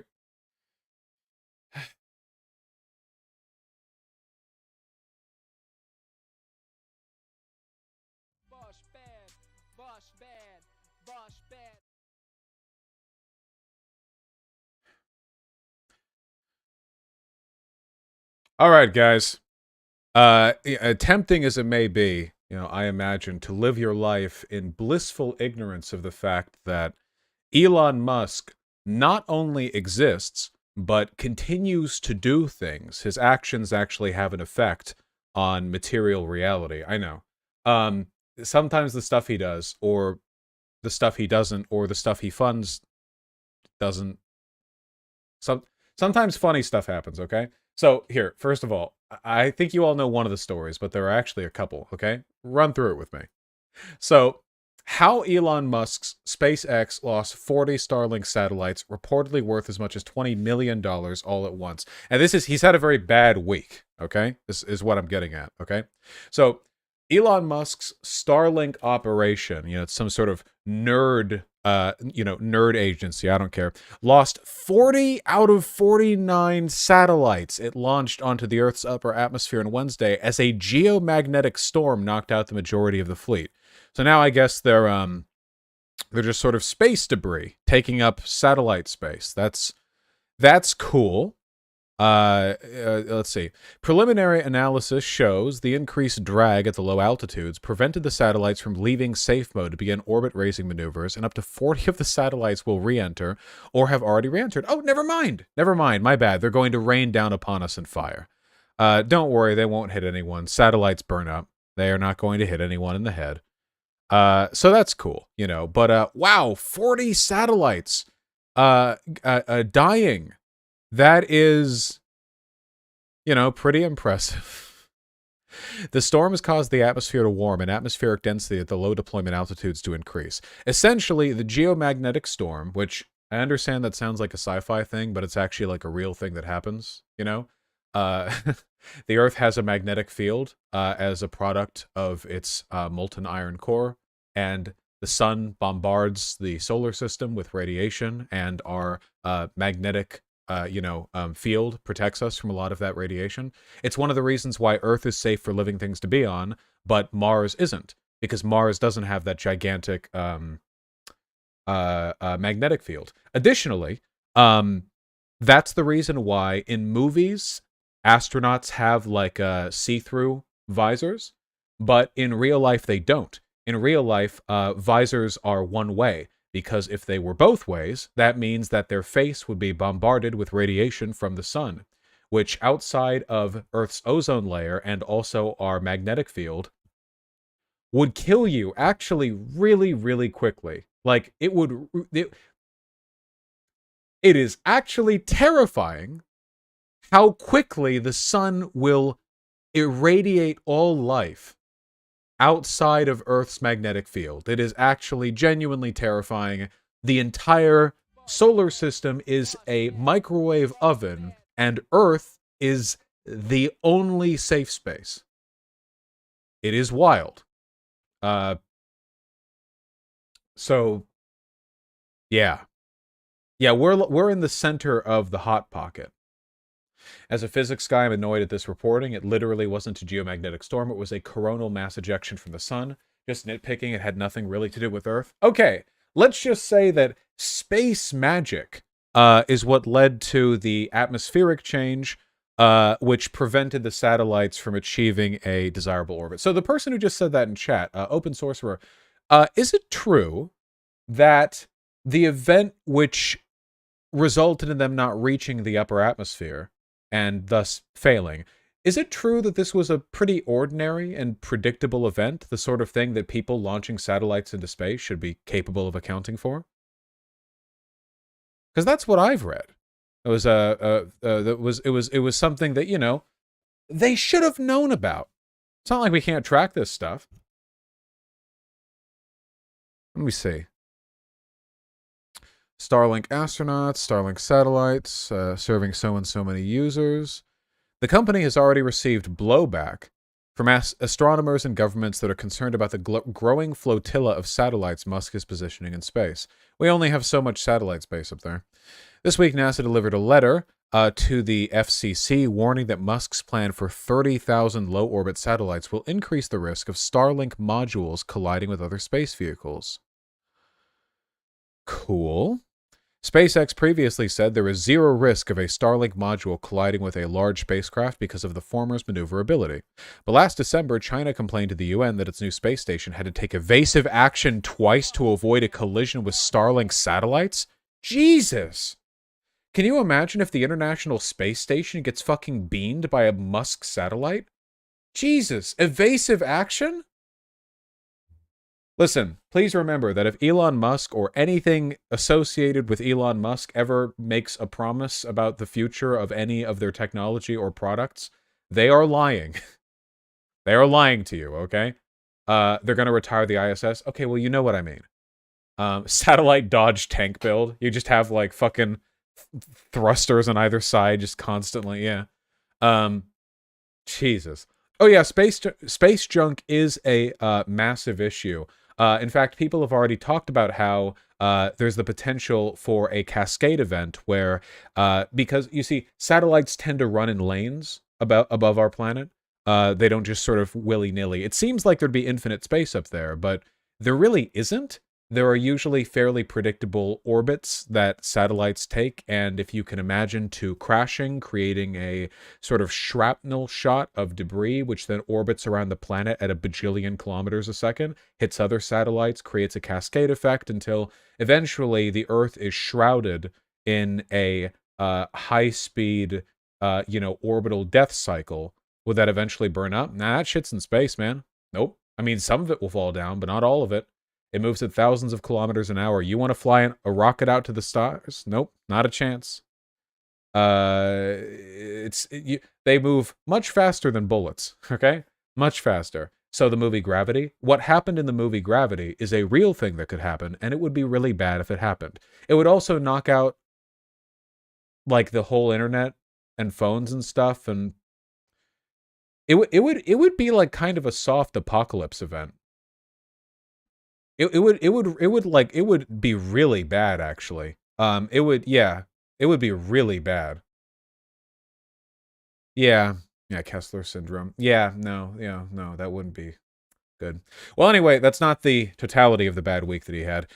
This is just a video on Twitter, but it went viral, 4.4 million views, which is very funny. Oh, Elon Musk is trending. How nice. The frozen door handle of doom. Please take a look at this.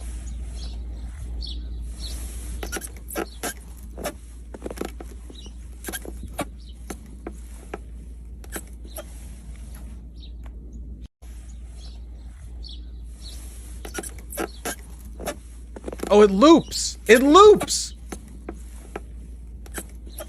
Like this is like a loop. Look, that's a pretty good loop. You just watch this guy struggle to get his car door open forever until he freezes to death. Okay, if anyone here has lived in a cold climate, you know that an inability to open your car door because it's cold is actually a real problem. That's actually a big problem. Now, don't get me wrong, it's not insurmountable. You could always, break in the window, but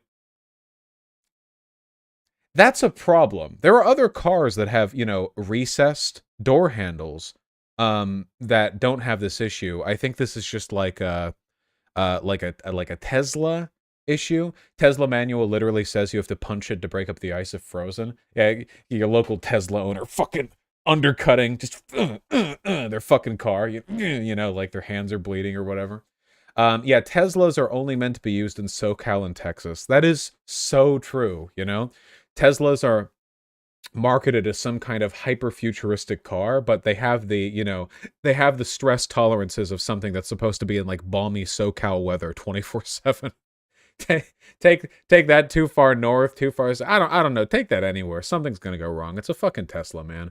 Electric cars have been around for a century. They've been commercially viable for the average person for a good bit longer than Tesla's been producing cars. The only thing they really did was add some glitz and glam, and also they rate lower on a bunch of safety ratings than other electric cars made by more reputable car manufacturers. I mean, Tesla is less reputable than like Toyota. Wild, right? And Toyota makes better cars, cheaper cars, just better. Yeah, whatever. Didn't they recall recently, like, a ton of cars? Like a ton of cars. It's Tesla recall. That was pretty recent, wasn't it? Tesla forced to recall. This is from 1 day ago. My God, nearly 600,000 vehicles. Elon Musk's Tesla has issued its 10th recall of the past 4 months. No,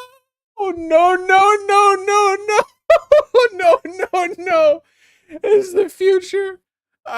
Dude. Tesla owners treat their cars the way Bored Ape Club yacht club members treat their fucking NFTs. They're so proud of a shit. And every other day, like, some new guy's like, okay, so my car won't turn on because it's too hot outside and it's raining. and some guy's like, my NFT got stolen. They are the same community. Very, very, very much rubes, you know?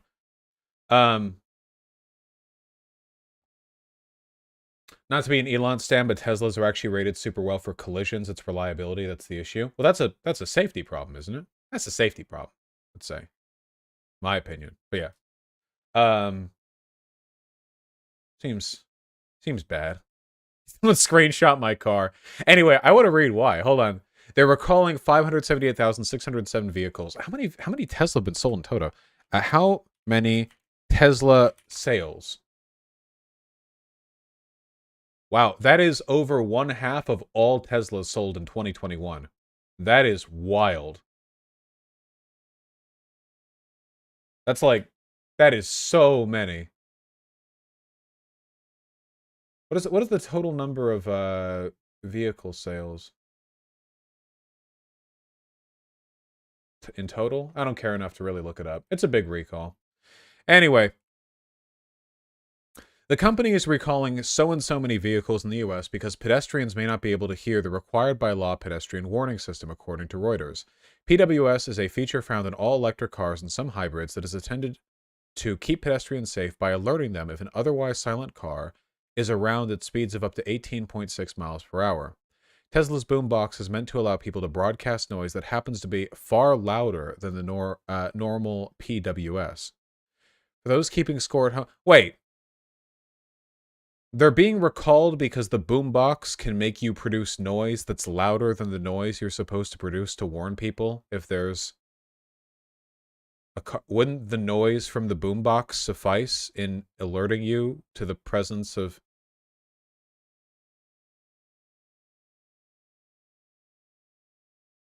I'll admit, this seems like a legal technicality that I don't get.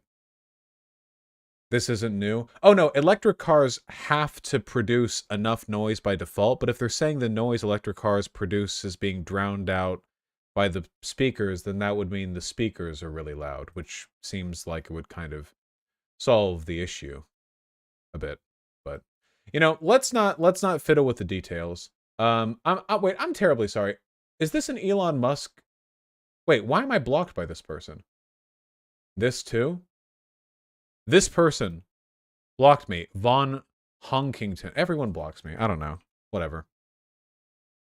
Welding Twitter will bring down Tesla. Oh, I saw this! The weld! The weld from the inside of the Tesla! I saw this! Oh my god! Dude, how much, was this really a $130,000 car? Here, thermal system has been removed. Tesla plaid. I hope this was $130,000, man. Where was it? Where was it? Somewhere here. It's a zoom in from one of these, isn't it? Where is it? Where? I'm missing it because I'm stupid. Third picture? Oh my god. Wow. Wow, wow, wow. That looks worse when you see it. Oh my god. Hey, who needs welding school? I could do that. Give me a welding torch and a mask, okay? I think I could equal that level of quality. Wait, why is that bad? This is like using human feces as mortar for bricklaying. This is ridiculous. Look at it. Jesus. This is like hot gluing. Christ. I want to see it up close again. It's very important to me to see it up close again. Ah, yes. Scroll down the thread to see proper welds. Down here? Well, they seem to be pointing out perhaps other issues. Oh, well, that looks nice. Yeah, sure. Yeah, okay. I'll take it. Whatever. I like this. That's real good. The top picks were good welds. These? Ooh, there we go. Now look at that. Imagine paying $130K for a car, and the inside is essentially gorilla glued together. Those are some handsome welds. There we go. Solid, no nonsense welding. Look, do not, catch me slipping here, my friends. Welding is very difficult work. There is a reason why you have to do training to be a good welder. It is an art to fuse the metals in a good way. And it's very important because welding is one of the most commonly used methods of, adhesion in any kind of construction. And if you fuck it up, it could be really bad if you mess up, it's possibly. I will leave you to reflect on this weld while I close the door because Pigeon is screaming. Pigeon! Yeah, Pigeon?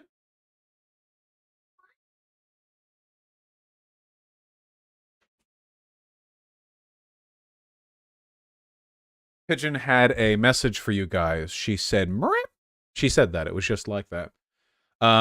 Yeah, this is a welder's suicide note. This is not good. But that's fine because we haven't even gotten to like the main reason it's been a bad week for Elon Musk.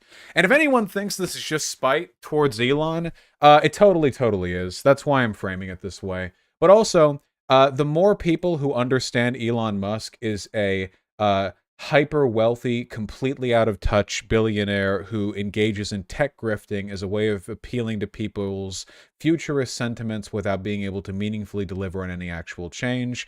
I think that's bad, I think that's cringe. But that's okay. Oh, also, real sad this bit, but this story is somewhat amusing, but is also quite terrible. We get now to the monkeys. So some of you may remember that a while ago, Elon Musk, because the only thing that he has is hype that he generates from saying shit that no one would take seriously if it came from somebody else. If anybody else said, dude, what if we had like brain chips that like were brain chips? Like nobody else would have cared because it's been a concept in sci-fi for decades. The only reason that people cared when Elon Musk brought it up was because people, stupid people, thought he could actually do anything about it. We now, this segue naturally into the sad story about the brain monkeys. A national physicians group is suing Elon Musk's Neuralink over its brain chip production and the harm they allege it has caused the macaque monkeys used in testing the technology. The Physics Committee for Responsible Medicine is alleging that using taxpayer dollars, Neuralink's experimental technology and testing at UC Davis led to the monkeys suffering severe health issues and death thanks to the implanted electrodes in their brains. Neuralink manufactured the chips for the brand's, quote, brain-machine interface. And by the way, I will kill myself before I let an Elon Musk brain chip be brought anywhere near my brain or the brain of people I care about. I will kill myself or other people. I don't care. It doesn't matter at that point. Musk co-founded Neuralink in 2016, blah-de-blah-de-blah-de-blah-de-blah. PCRM is suing for an access of records in a Californian court, seeking to get copies of videos and photographs of the monkeys during testing, so on and so forth. Does this not have the... Oh, yes, here we go. Pulling medical records for the 23 test monkeys used by Neuralink made up from 600 pages, PCRM alleged the tech company in UC Davis had not properly cared about the monkeys in question, leading to their injury, suffering, and death. The hundreds of pages of records are filled with test results for health, both physical and psychological, mostly in the handwritten script of the monkeys' caregivers. The files describe the process of moving the monkeys as animals shipped to Neuralink and note how they behaved before and after receiving the implant. The roughly 600 pages of documentation obtained and released contain death records, necropsy reports, behavioral observations, and notes of testing for multiple surgeries for the monkeys dating back to at least 2018. Abrasions, facial trauma, discomfort, poor appetite, losing weight, bleeding, and unwillingness to eat or return to their pens. Did the subject eat or forage? How was their appetite? Quote, consider further intervention if animal appears uncomfortable or more trauma occurs, end quote, reads one note from May 2018. Some describe sedation after vomiting before a physical examination. Other pages include observations about the need to relocate a monkey after other injuries. Monkeys were treated with dexamethasone, an anti-inflammatory drug, after receiving the Neuralink cranial implants, as well as diphenhydramine, an antihistamine. The drugs were administered when monkeys began to display itchiness and scratching of their heads following the test procedures. Trauma Killed monkeys by destroying portions of their brain. Bioglue. Bioglue is a surgical adhesive designed for assisting in the body's recovery from surgery. Yeah, don't they put that on the skin? It adheres skin, I think. It has received pre-market approval from the FDA, meaning it is in a testing status and requires further checks to assure its safety and effectiveness. Did they put it on their brains? I guess they just put it on their brains. Well, I guess that's a thing you can do.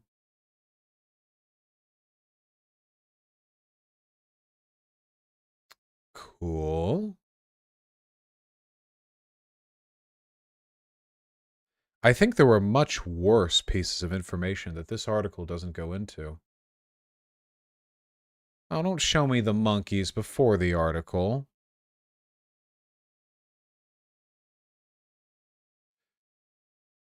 Neuralink's brain chips, which Musk claimed will one day make humans super intelligent and let paralyzed people walk again. Of course. Were implanted in monkeys' brains during a series of tests at UC Davis, so on and so on. A monkey was allegedly found missing some of its fingers and toes, quote, possibly from self-mutilation or some other unspecified trauma. The monkey was later killed during a, quote, terminal procedure. That just means killing them, right? Terminal procedure? That seems like a euphemism to me. That's just a guess. In mine. In a third instance, a female monkey had electrodes implanted into its brain, then was overcome with vomiting, retching, and gasping. Days later, researchers wrote that the animal, quote, appeared to collapse from exhaustion/fatigue and was subsequently euthanized. It had suffered from a brain hemorrhage. Bloody skin infection, had to be euthanized. Yeah, okay. So I want to be really clear here, okay? The suffering of animals is something which is an inevitable component of some degrees of legitimate research. A lot of research we do for surgeries on humans is tested on mice or on pigs. And the reason why I'm okay with that, it's not good, but I'm okay with it, is because usually ethics boards are very strict on making sure that the ways in which these tests are done are as humane as they can be, obviously kind of a relativistic consideration, and also that the research that is being done is actually worthwhile. As far as I can tell, these people didn't discover shit. They found out that when you open up monkey brains and put wires on monkey brains, that they fucking die and freak out. This is to science what the Auschwitz doctors were to real medicine. It is a bastardization of actual scientific rigor, a circumnavigation of existing ethical systems. And I can only begin to speculate why. I don't know if the people doing this are just Elon Musk yes men stans who are just like, oh, holy shit, we'll do whatever we can. I don't know if these people are under a lot of pressure to produce results, and so they're, doing whatever. I don't know, and I also really don't care. It's unethical. This is very clearly not leading to anything. They've had years, and all we have are dead monkeys. Vosh, how do you know whether Neuralink had no ethics board or that they did a bad job? I don't know whether or not an ethics board approved what they were doing. I imagine there was some degree of oversight, but I know that what they did was pretty reprehensible. Clearly, they're facing a lawsuit from an animal rights group. I'm not alone in this opinion. And it's with regards to whether or not they did a bad job, this is a very unscientific assumption on my part, but if you were to begin with neural implant, first of all, I don't think the technology for this exists, by the way. Not only does it not exist, I don't think the technology that you would need to have this technology exists, not at a human level, in a way which allows for healthy, ethical integration, like something that you could do as a cosmetic surgery. No. Now, I do know that we can control like cockroaches with electrical signals, but it's usually pretty one-to-one. Cockroaches are very simple physiologically. They have, you know, literally you can like plug fucking diodes in and you can pilot them like they're a mecha or whatever, you know? A bit grim. Apparently it doesn't even hurt them that much. But my guess is that if you were to legitimately look into this, like really look into this research, you probably wouldn't start with monkeys. You would probably start with very small and simple animals. You would work your way up from bugs and possibly mice. It seems to me like this jump to monkeys was part of this futurist ambition, this belief that like we're still in the 50s where you can just do shit, you know? I'm going to guess, this is just my belief, I'm going to guess that the reason this played out the way that it did is because the Neuralink company... Okay, International T-Bone, stop spamming or I'll ban you. The company is probably a lot like other Elon Musk companies in that they make promises they can't keep and half-ass the work they do. A lot of Elon Musk adjacent projects end up being like that. I don't know why it would be such a surprise that this one wouldn't either. Apparently Elon Musk wants human trials. I hope anyone who gets brought in for a human trial on this brings a gun with them so they can take their own life before whatever the implant does to their brain takes effect, okay? I hope they bring a cyanide pill. You know, better listen, okay? Better to die at your own hand than to live as a slave. They had chips in pigs first. Pigs are very smart animals. I have serious doubts about the legitimacy of this field of research. I feel like this is being fueled not by legitimate scientific inquiry, which is slow, deliberate, and often very unglamorous, and instead being fueled by, you know, ego-mongering and adjacency to futurist tech grifting, which would encourage hasty and, you know, bad science. Just a guess of mine, you know? But that's okay, folks. We're not even done, because as somebody has been extremely clear to point out in chat, there's actually a racism lawsuit which is being brought against Tesla in California. And I want to read it with you guys because there is some wild shit in here. Wow. All of this is within the purview of 1 week, by the way. Everything we've talked about, this has been not just within a week, within a few days. Just a few days during which all of this has taken place. I'm not joking. It's genuinely remarkable. California sues Tesla, saying the company permitted racial discrimination at its factory. Well, that certainly doesn't sound good. The suit comes months after a jury awarded a former black employee at the electric car maker's San Francisco area factory $137 million. Do you all remember that? That wasn't in the past week. That was a few months ago when they got $1/8 billion. So that's cool. Now the lawsuit's coming from California. So let's dig in. A California state agency is suing Tesla, accusing it of allowing racial discrimination and harassment to flourish at its San Francisco Bay Area facility in a lawsuit that was made public on Thursday. And God bless the district attorney in charge of this one, okay? If there is ever a good use for district attorneys and state power, it would be suing Tesla for being racist. My God. The California Department of Fair Employment and Housing said hundreds of Tesla workers, had reported being subjected to racist graffiti and widespread use of racial slurs, including from supervisors. They also accused the company of discriminatory practices. The agency said black employees were assigned more physically arduous work and denied transfers and promotions more often than other workers. After receiving hundreds of complaints from workers, DFEH found evidence that Tesla's Fremont factory is racially segregated, where black workers are subjected to racial slurs and discriminated against in job assignments, discipline, pay and promotion, creating a hostile work environment. Kevin Kish, the department's director, said in a statement, "The facts of this case speak for themselves."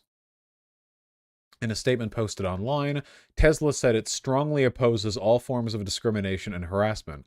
The company denounced the lawsuit, arguing that the state agency has investigated dozens of previous claims in recent years and found no misconduct. You know, I gotta say, pointing out that you've been investigated for racist hiring and employment practices dozens of times and just haven't been cracked down on it yet is a pretty weak defense, you know? It therefore strains credibility for the agency to now allege, after a 3-year investigation, that systemic racial discrimination and harassment somehow existed at Tesla, the company said. A narrative spun by the DFEH and a handful of plaintiff firms to generate publicity is not factual proof. The idea of Tesla lying about another institution, one that's not even profit-oriented, lying to generate publicity is hilarious. Tesla did not respond to a request for comment from the New York Times, I assume. Let's see. Tesla said its Fremont factory had a majority-minority workforce and described the lawsuit as counterproductive at a time when manufacturing jobs are leaving California. Ooh, I love that. This is the implied capital strike. Whoa, you're going to call us out for being racist when you already have so few manufacturing jobs in your state? Hey, bro. You have so few manufacturing jobs in your state. Wouldn't it be a shame if, like, something happened to them? It's an empty threat. Remember, Teslas only work in SoCal conditions. Fremont is actually the only town where Teslas can operate without breaking down. So it's a completely, it's impossible for them to follow through on that. All right. Tesla also said the California agency has declined its request for information on the accusations. Okay. The company plans to ask the court to, quote, pause the case and take other steps to ensure that facts and evidence will be heard. No? The process of sharing information takes place in the discovery period, doesn't it? Discoverability? Tesla can request the information that the California attorney has when the court case has actually begun. The process has to begin, the discovery phase. Then, of course, we have back in October, a federal jury in San Francisco awarded $137 million to a black former Tesla employee who said he'd faced racial harassment from a supervisor and other colleagues while working in the Fremont factory. Hold on, okay? There are spicier details to this case than what's being brought about here. I want some more details, okay? They're being a little vague. Let me see if I can't find an article that goes a bit more into the details of the case. I don't know why New York Times would... Oh, here we go. Thank you. It's not sugar-coated, huh?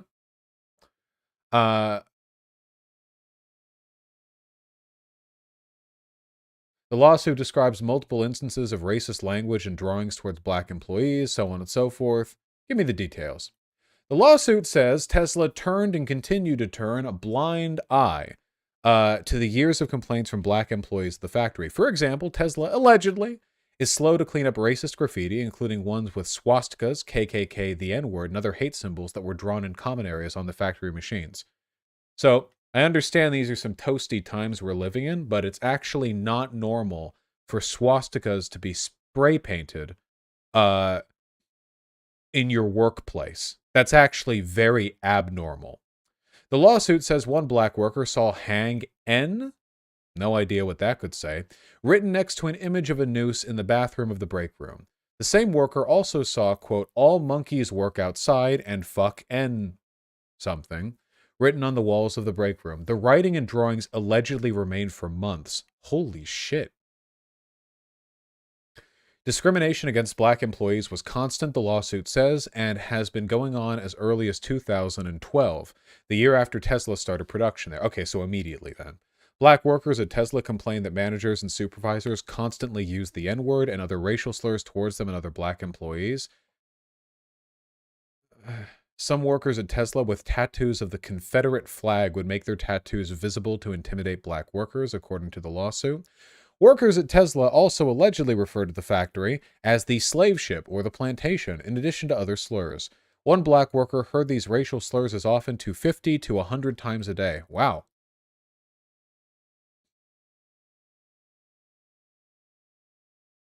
I'm trying to think of like a space online racist enough that you would hear racial slurs 50 to 100 times a day. I'm actually thinking that if you were a frequent user of Stormfront, you might actually have to put in a bit of effort to reach this level. Like this is higher up than like Call of Duty lobby. Yeah. This would have to be poll, I guess. It would just poll is like the only place. Yeah.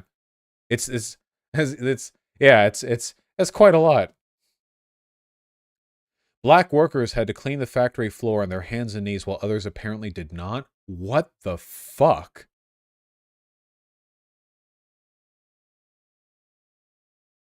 Jesus Christ.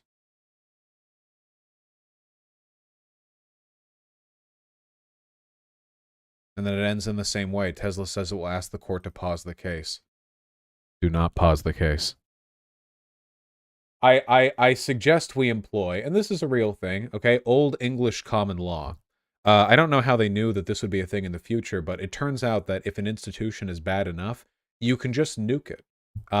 I call upon the state of California to invoke the atomic ruling, okay? Simply annihilate Tesla and solve this problem for all. The atomic ruling actually is kind of a cool name. It'd be like a band name or something. Yeah. Yeah, so that's cool. I really, really hope that lawsuit goes through. I really hope there are no settlements out of court. The fact that Tesla asked for information on everything going on and then asked for a pause in the case suggests to me that they're considering settling out of court. That kind of feels that way to me. It seems like they want to make sure that they would lose this case beforehand, you know? Yeah, we'll see how it goes. We'll see how it goes. What's the connection between Musk stands and the extreme right? Look, I just think that Elon Musk and everything associated with him is terrible. Just the thought that I have. Oh yeah, and of course, if you're, because somebody linked this in chat earlier, there are, as there have been for a while, but it continues to build up, of course, there has just been this nonstop cavalcade of Tesla autopilots failing. You know? Really fantastic stuff. Drone footage of Tesla making unprotected left turns is seriously terrifying. Hit me up. Engaged. Steering wheel's turned. It can see everything fine. All right. I think the scenario is right. And there's a nice gap right off the bat. And let's see. Just go for it. Right here. Go.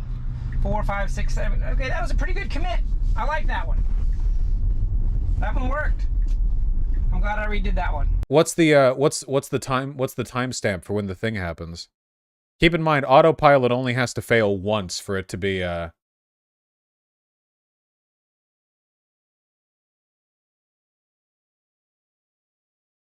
questionable turn, particularly scary final attempt 822. Yes. Yes, 822. Hold on. Situation.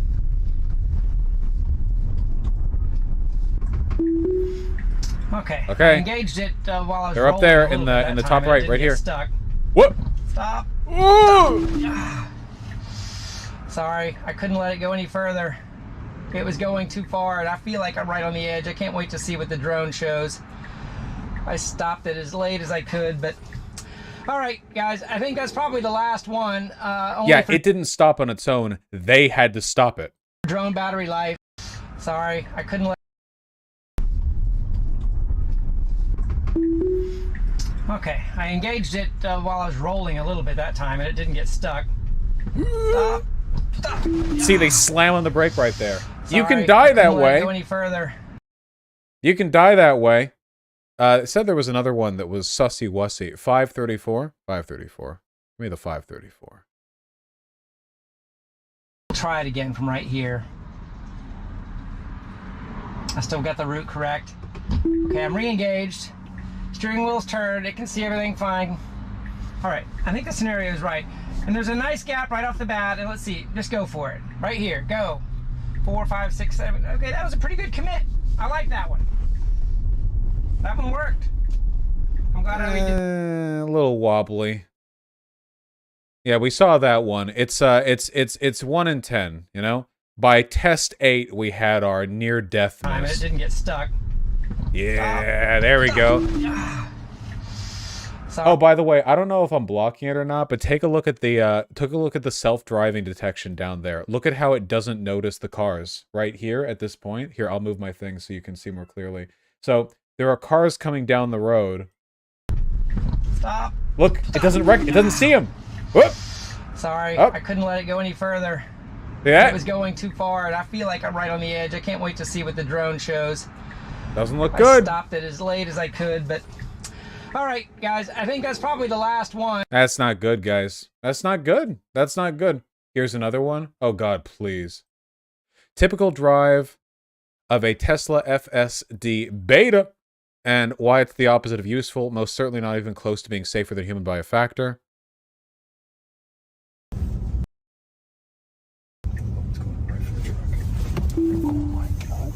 Holy shit!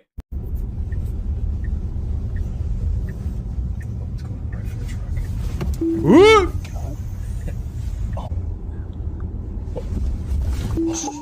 Obviously, I had to take over. Didn't even start slowing down. No. Wow. Guys, are you ready for my hot take? Okay. Autonomous driving in, like, urban areas is not ever going to be a safe thing. Ever. It's not going to happen, okay? It's just not, all right? The technology necessary to encode, contextualize, and respond to all of the myriad signals that humans have our advanced meat brains to figure out ain't going to happen. The closest you're going to get for autonomous driving is probably going to be highways. Trucks that can drive autonomously down highways and then be resumed with manual control when they reach more, you know, developed areas would probably be a pretty useful way of invoking this technology. But aside from that, yeah, no. Yes, public transportation would be infinitely better. It would be a safe thing if every car was autonomous. No, it would not be, because you're still ignoring all the other factors.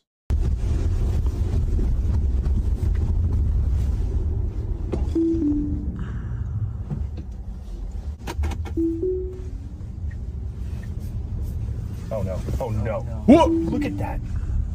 What? I'm not seeing videos on it doing this. All right, I'll go. I'll go. Thanks. Yeah. Okay. Protected here, so. Okay, just what is it doing?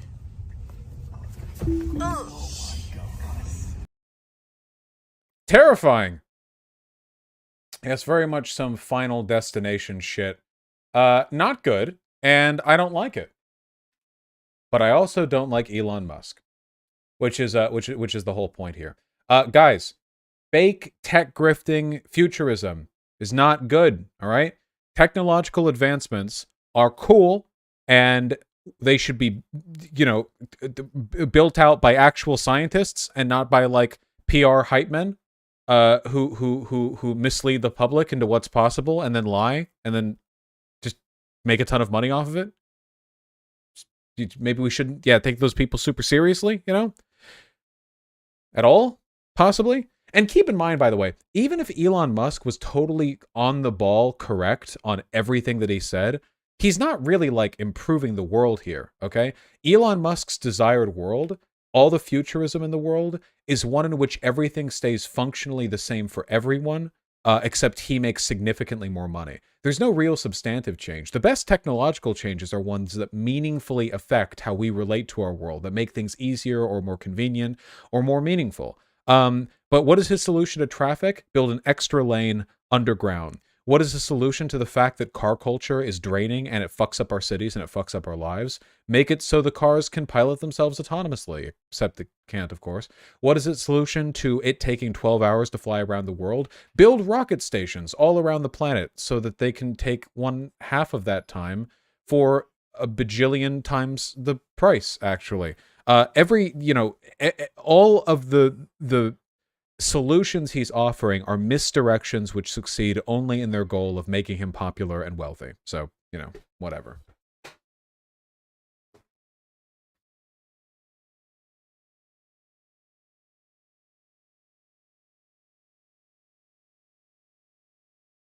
Oh, that was good. I feel like we were able to deliver a sufficient degree of contempt towards Elon Musk in that. All right, somebody said I should take a look at the subreddit because it's being spicy. What is happening with you people? What are we doing?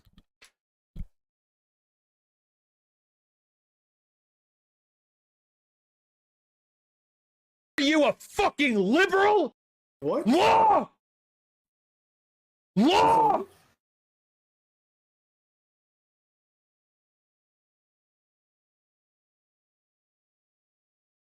I wish I could posture and say that this was just me being performatively aggressive for your entertainment, but I feel like after this conversation, I actually was that frustrated. I feel like this is actually a fairly authentic reflection of my emotional state at this point in time.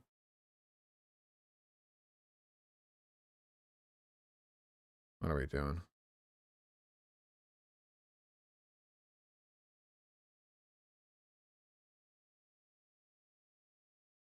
The F slur? What are they calling him the F slur? Alright, so whatever. No, Samson took down his active paper video. Yeah, I don't know what to make of that.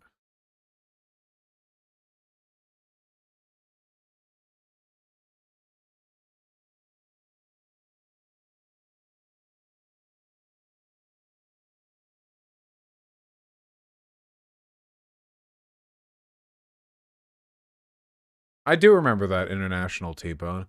Are you gonna do the Adam something video? Fine.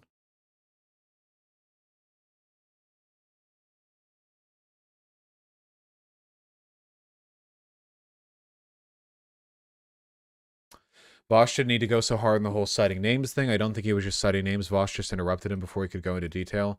No, I disagree. I think that guy was definitely trying to cobble together an impression of academic legitimacy, which was unfounded based on the arguments that he was positing. It really frustrates me too, because like I let him do it like 10 times before I got mad from it too, you know? He kept saying like, you know, it said this person writes it in this article, you know, or like these people say this. And he was misrepresenting too, by the way. I know the entire international relations field isn't just like unanimous in believing that Russia has no ambitions beyond Ukraine, you know. I did interrupt him a lot, but to be fair, like, he never answered my shit. Like, ever. At any point during that. Like, if I hadn't interrupted that, it would have taken twice as long to get to the point we were at. Because every time I said or asked anything, he would just move on to some other set. Like, I could never hold him to anything.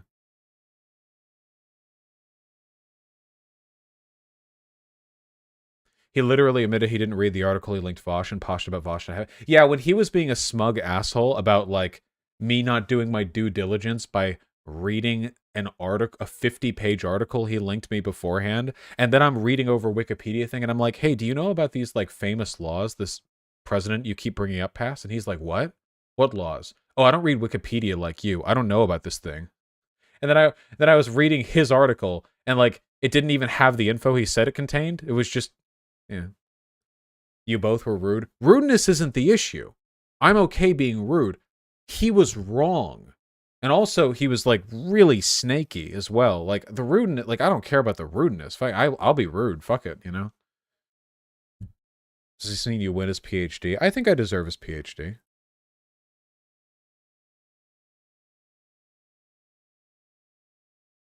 No, he did condemn Russia. Don't get me wrong, sir, political banana. But, like, this is the problem I have. The snakiest people will say things and then will follow it up by saying a bunch of things which implicitly directly contradict the things that they just said. You know what I mean? Like, hey, I think what Russia's doing is completely terrible, but, like, also let me talk for a while about how, like, they only have ambitions, like, with ethnically similar territories and also this and also that and blah, blah, blah, you know? Like, I don't, you know, I think that they shouldn't engage in expansionism or whatever, you know, and, like, they're at fault for being aggressive, and then go on this big spiel about how, like, NATO aggression is engaging in brinksmanship. This happens all the time. It's so frustrating, dude. Sometimes it's deliberate dishonesty, and sometimes it's people just being really inconsistent, but, you know, I'll be mean either way.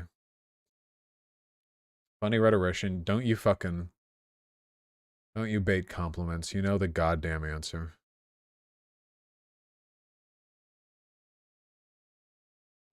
Fuck, I don't know where to go with the Noah Samson thing.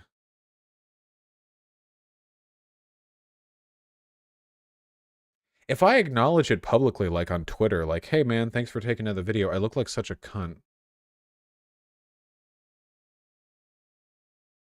Do you pay him money now? Let me confirm something. He has declined the money, which I expected him to do. If you think I'm lying, of course, then he's free to destroy me publicly, you know, for pointing that out, but, you know. I don't have to say anything right now. Yeah, I suppose. I really don't think Noah's like a bad guy or anything like that. My eternal frustration is just that it will never be possible for me to know whether or not the things that people say about me that I think are wrong or bad are a product of them swimming in a sea of misinformation or of them sort of taking advantage of that misinformation knowingly. You know?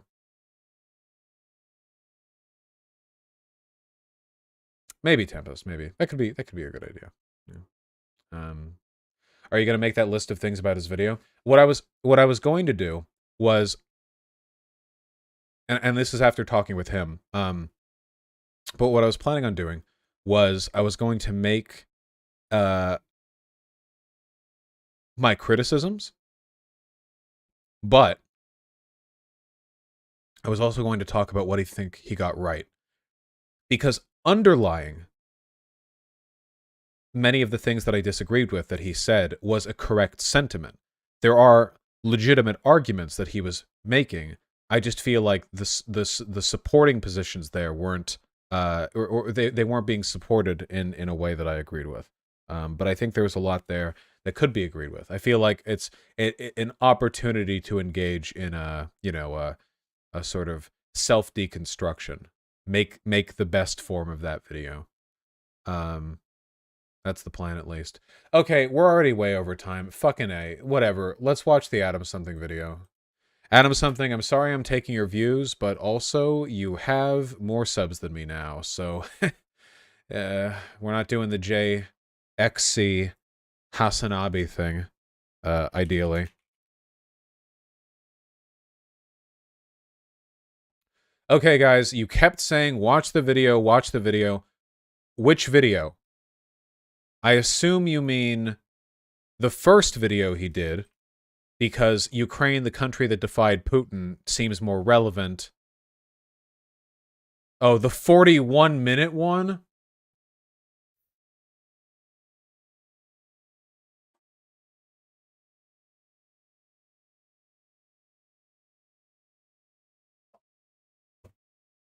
All right, man. I'm protein bars.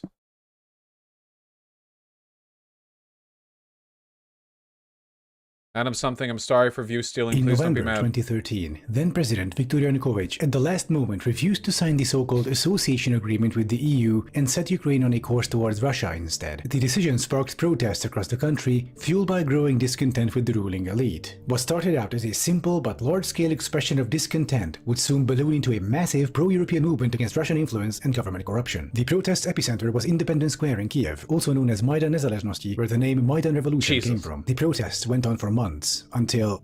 People are saying that there's a sniper on a building overlooking the Institute Sky Street behind me. So those are live ammunition now. Kalashnikov, where bullets have gone through their shield. We're not exactly sure which building the sniper is in, but so any of us here could get hit. We're here in front of Hotel Ukraina that overlooks Independence Square. When clashes began, it started being used as a triage centre for the wounded. Apparently inside... As long as you add something to video. I'm tired. I'm not adding shit.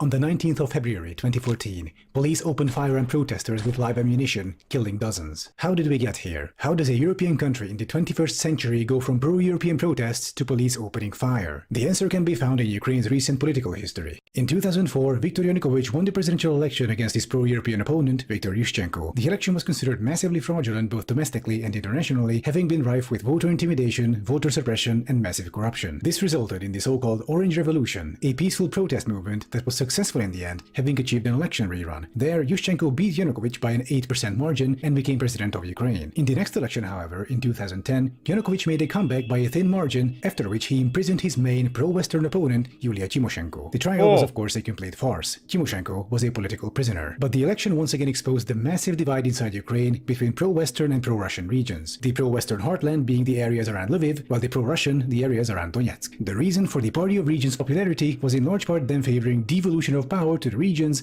and more autonomy for minorities, linguistic or ethnic. Now, the areas in the south and east are mostly Russian-speaking and are closer to Russia culturally. There is of course nothing wrong with wanting to give minorities more autonomy. The problems start when the Russian government uses these minorities first as a Trojan horse and then a battering ram in service of their geopolitical interests. And make no mistake, Russia was not going to let Ukraine move towards the west. They were to remain firmly in Russian orbit, and Yanukovych was the guarantee for that. But alas, there was a small problem. Most people supported European integration over moving towards Russia. In the minds of many Ukrainians, Russia represented oppression, poverty, corruption, and the occasional genocide. And thus, during the protests, statues of Lenin became targets as the perceived symbols of the Russian world, just like the King George statues during the American War for Independence. But the will of the people never stopped the Russian or pro-Russian government from doing what they want anyway, and so Yanukovych held fast despite growing discontent. And his tactics to quell the protests were rather colorful. At one point, his prime minister started fear-mongering about how the EU association agreement would mean that Ukraine has to legalize same-sex marriage, which, okay. Otherwise, a choice method of intimidation was the use of so-called titushki. These were violent thugs in civilian clothing paid by the government to do their dirty work. They blend into protests to instigate violence, beat up protesters, and occasionally murder journalists. Can we But do this that? and the increasingly brutal police actions did little to calm the protests. In fact, as pressure from the government mounted, people held together even more firmly. It was amazing to see how these events galvanized Ukrainian society. Previously, there was barely any national unity or cohesion, only people commiserating on the ruins of the Soviet Empire. But through the protests, Ukrainians had shown unprecedented willingness to cooperate and self-organize. It was this bittersweet moment when they had to make a stand against their own government that was only getting more violent as time went on. With the fate of the protesters uncertain and Kiev abuzz with numerous reports of activists being abducted, we headed to meet Euromaidan SOS. So we have started this initiative on the 30th of November. We want to help with the legal aid, but unfortunately, we started to do almost everything. Your purpose is to help any who might be any legal trouble, or if they've been injured, or if they go missing.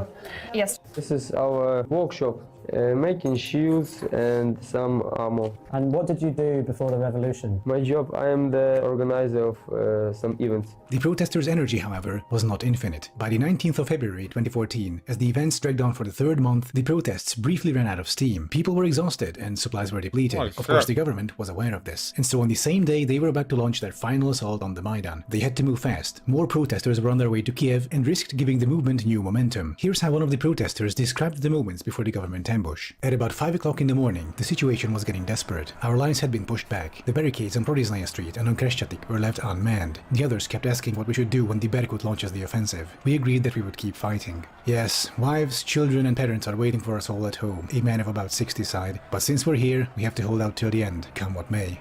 There's nothing worse than waiting for danger to come and knowing you're helpless against it. The others started calling their relatives. I won't be able to talk for long, my fellow countryman said on the phone. I'm alright. Don't tell Masha I called. But if you can't reach me in a few hours, tell my wife I love her very much. I took out my phone too. My wife and 3 sons were waiting for me at home. I wanted to call them and tell them something, but there was a lump in my throat. It's starting, our friend Vasya shouted suddenly. They're coming. Looks like Titushki. Turning around, I saw 100 people approaching with shields and bats. On our side, there were no more than 20 of us left. The men walked briskly and confidently. I was about to start flinging stones at them, when for some reason, the strangers stopped about 15 meters away from us. They are with us, I heard Vasya shout. Brothers, one of them said. We're sorry we took so long. They were the Lviv 100. They told us how the police tried to stop them from reaching Kiev. They were stopped several times on the Zhytomyr highway, but they were able to break through the police lines and continue on. The appearance of the group that later came to be known as the Lviv 100 was one of those right place at the right time type situations. With their help, the remaining protesters managed to man the barricades in adequate numbers. However, little did they know that the government had at this point decided to change strategy, evident from the strange, loud bangs that could be heard shortly after. Because of the smoke, I couldn't see what was happening. Suddenly, a man fell down at my feet. I had already seen him somewhere before. Must have lost consciousness, I thought. And as I was about to give him a slap to wake him, I saw a hole in his temple. Blood seeped from the wound. The guy was shot. A second later, another one fell nearby. One of the Lviv 100, shot dead. dragging further casualties into the hotel lobby. I could barely comprehend what was happening. Everything was like a nightmare. I will forever remember a tall, black-haired man of about 60 entering the hotel. I saw him among the Lviv 100, together with a guy very similar to him. They were father and son. They fought, as they say, shoulder to shoulder. But this time, the man came alone. One by one, he began to lift the sheets that covered the dead. Seeing the face of one of them, he stopped. He knelt down and took off his helmet, hands trembling. The doctors tried to pull him aside, but the man wouldn't budge. He just found the body of his son. Remember, guys, these guys were doing an illegal action. They were illegally protesting their government. In the end, their sacrifice, along with everyone else's, was not in vain. The murder of protesters was only fuel to the fire, and the movement rebounded with new momentum. Following days of desperate stalemate, Viktor Yanukovych fled the country, assisted by Russian Spetsnaz. The revolutionaries won. The Party of Regions disbanded. A caretaker government was installed, and a new presidential election was scheduled for the 25th of May. With the president gone, people found his villa deserted and unguarded. Word spread like wildfire, and soon enough, massive crowds started showing up to behold the insane luxury and lavishness of Viktor Yanukovych's now former lifestyle.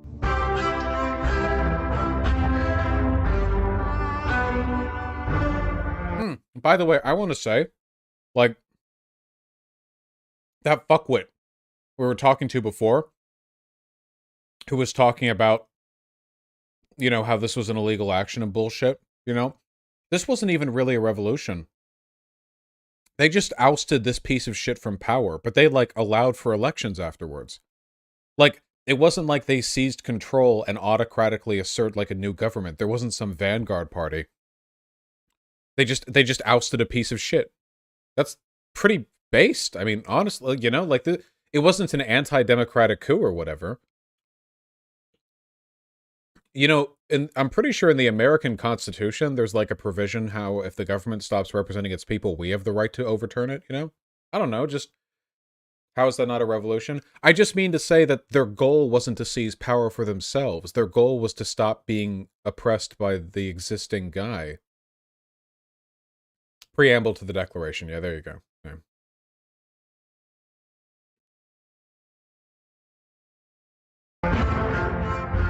This is the main office of Yanukovych. I'm just saying, people were talking about this like this was like some Western coup, but if it was a Western coup, we would have put a new guy in charge.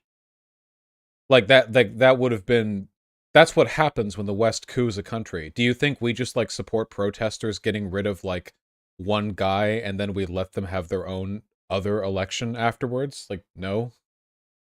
We choose their leader, or heavily weigh the outcomes at least.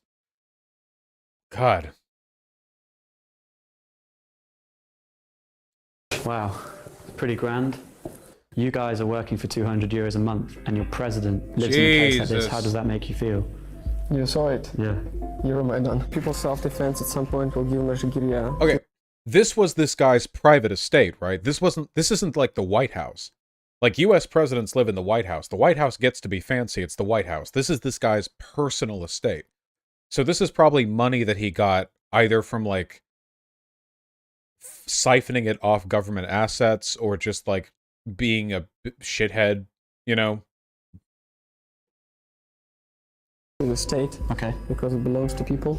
And we hope this will be the first in the world museum in yeah, corruption. It was just like, yeah. They actually did. The Mezhigiria Residence Museum to this day is open for visitors.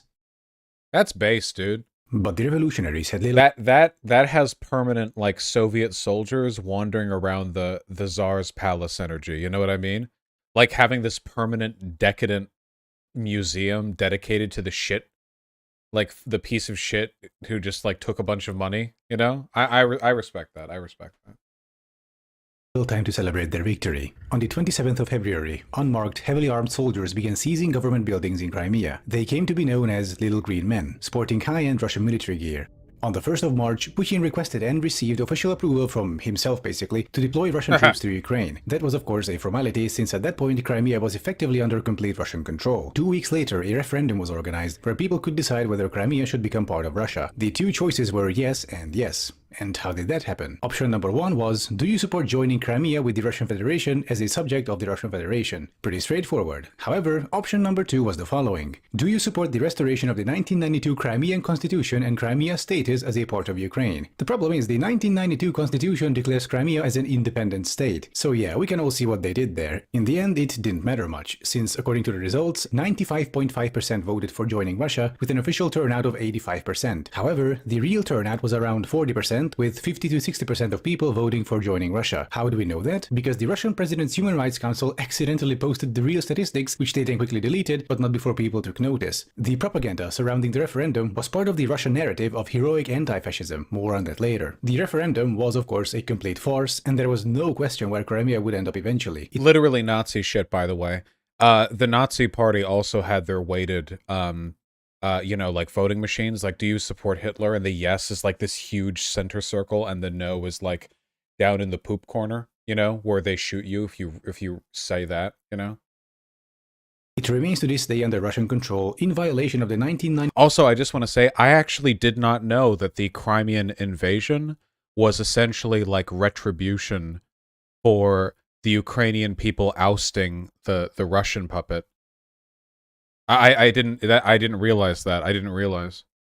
For Budapest Memorandum, which Russia agreed to, stating among other things that Russia cannot use force against Ukraine and has to respect its independence and sovereign borders. Russian Foreign Minister Sergei Lavrov later lied about this, saying how the memorandum only said not to attack Ukraine with nukes, but after literally 5 seconds of googling, you can find that the memorandum actually had 6 points, half of which Russia is openly violating. Oh yeah, another thing that you learn if you read any history, modern post-Soviet Union Russia lies all the time about everything. Literally everything. Like, you think Trump lies a lot? It's not even comparable. It, like, just constantly, shamelessly, stuff that can be proven wrong, stuff that everyone knows is wrong, stuff they'll say is wrong. They'll do it just all the time. All their officials, all the time. All states lie. Not even... Listen, okay? There are categorical distinctions here.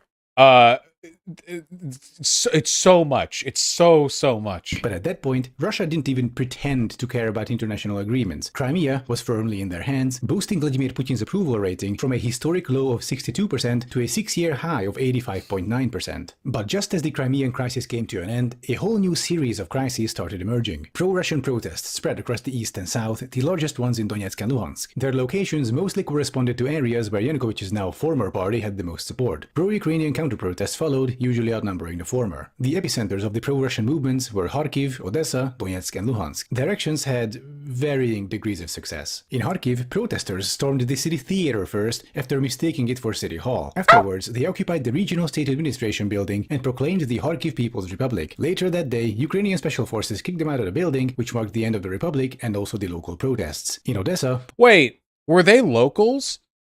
How could locals mistake the theater for the town hall? Were they like ops brought in from like like another area? Like, that's wild. Pro-Russian protesters didn't actually want to become part of Russia, rather an autonomous region within Ukraine. Clashes between pro-Russians and pro-Ukrainians culminated at the trade union's house, where the latter group encircled the former. Outnumbered, the pro-Russians fled inside the building and started throwing rocks and Molotov cocktails from the roof. The pro-Ukrainian protesters responded, similarly with Molotov cocktails. Long story short, the building caught fire, killing 43. That was more or less the end of the pro-Russian protests in the region. Donetsk and Luhansk were a different story, however. There, the Russian influence was the strongest, and locals had legitimate grievances against the previous Ukrainian governments. These are mostly underinvestment, funneling money out of the region, and so on. Protesters and later armed insurgents occupied most government buildings in Donetsk and Luhansk, quickly spreading west. To contain them, on the 9th of April 2014, the so-called anti-terrorist operation was launched by the Ukrainian government. However, two major factors... We're still in April of 2014? We had the deposing of the old leader, the invasion of Crimea, the outbreak of protests. Now we're on April 2014, and we have the anti-terror operations? Jesus Christ. Played against them. First off, the Ukrainian army was in complete shambles. At the start of the conflict, they had around 3,000 deployable troops with obsolete, often non-existent gear. They had to be propped up by volunteers, donations, and foreign aid. The second problem was the locals, who were in the east in many cases staunchly pro-Russian. There were many cases of them simply blocking the Ukrainian army and forcing them to surrender their weapons and equipment. With low morale and uncertain allegiances, many units complied. Other units, often composed of motivated volunteers, were actually pushing back against the pro-Russian insurgents. This included far-right ultranationalist militias as well, to nobody's surprise. At this point, fighting was concentrated around government buildings inside cities. As the skirmishes continued, a referendum was held on the 11th of May in the separatist-controlled territories, similar to the one in Crimea. If official results are to be believed, 89% voted for seceding from Ukraine. As a relevant side note, at that point, the separatists were led by Igor Girkin, a Russian veteran and former FSB officer. Holy shit, this guy looks like a guy. This guy looks like so many guys. Oh my god, this is like the ultimate guy. This is like the root of the guy. Who does he look like? He looks like so many guys. He does look a bit like Assad, yeah. He's got kind of tiny face Charlie Kirk syndrome. Salvador Dali, yeah, I see it, I see it.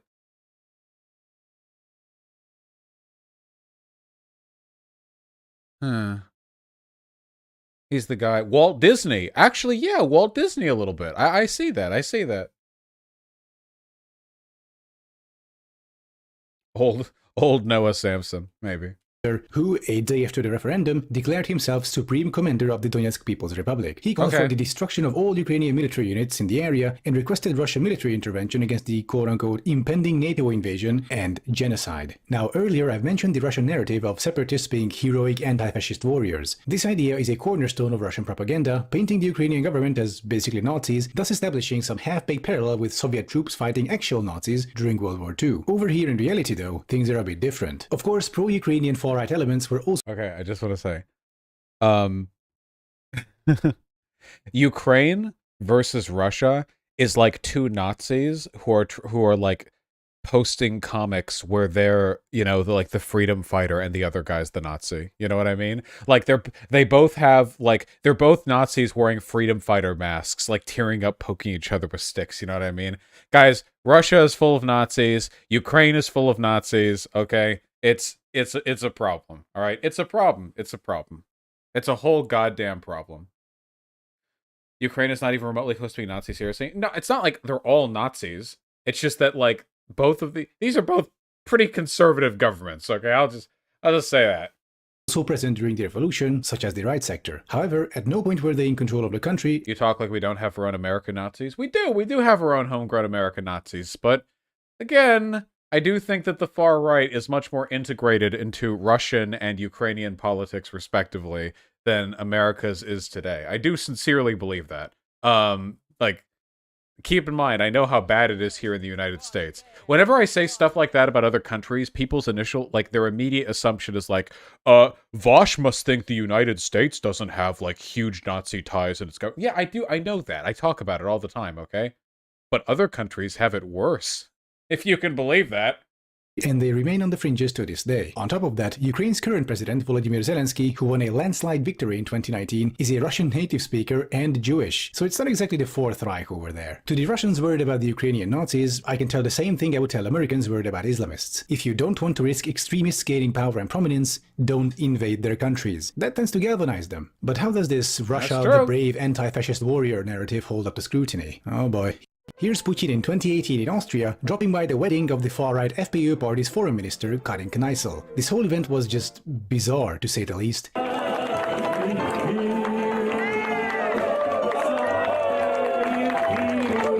I'm censoring it. This is Heinz-Christian Strache, the former chief of the far-right party, who was forced to resign in 2019 due to the so-called Ibiza scandal, where he promised the supposed needs of a Russian oligarch lucrative construction projects. In exchange, the Russians were to take over Kronenzeitung, Austria's biggest newspaper, a major force in swaying voters, and turn it into a pro-FPÖ outlet. But the oligarch's quote-unquote niece turned out to be an undercover journalist, and the whole conversation was recorded. Also, here's Heinz-Christian Strache in 2009 protesting the opening of an Islamic cultural center in Vienna. I'm sorry, this photo was just too funny not to include. In France, Marine Le Pen's far-right party was financed by a Russian bank. Also, here she is in 2017, having been invited to the Kremlin by Putin, where she talked about the need for friendship and cooperation with Russia, and how sanctions are the answer, and so on. And here's Eric Zemmour, France's new far-right figurehead, recently found guilty of inciting hatred and racial abuse, having called unaccompanied migrant children thieves, murderers, and rapists. About Putin, he had this to say. Putin has restored the state, stepped in as the last defender of the Christians of the East, he exalts the Russian character of the country, defends national sovereignty, the family, and the Orthodox religion. Zemmour's presidential bid... Yeah, it's pretty much the same all over the world. All far-right leaders love Putin. Putin, apparently, that's how it's pronounced, but love Putin. Just love him. Love the guy. Just love him. you know? And Russia has hands in a lot of pies. Dude looks so stereotypically evil. It is funny how a lot of people who are evil just look evil, you know?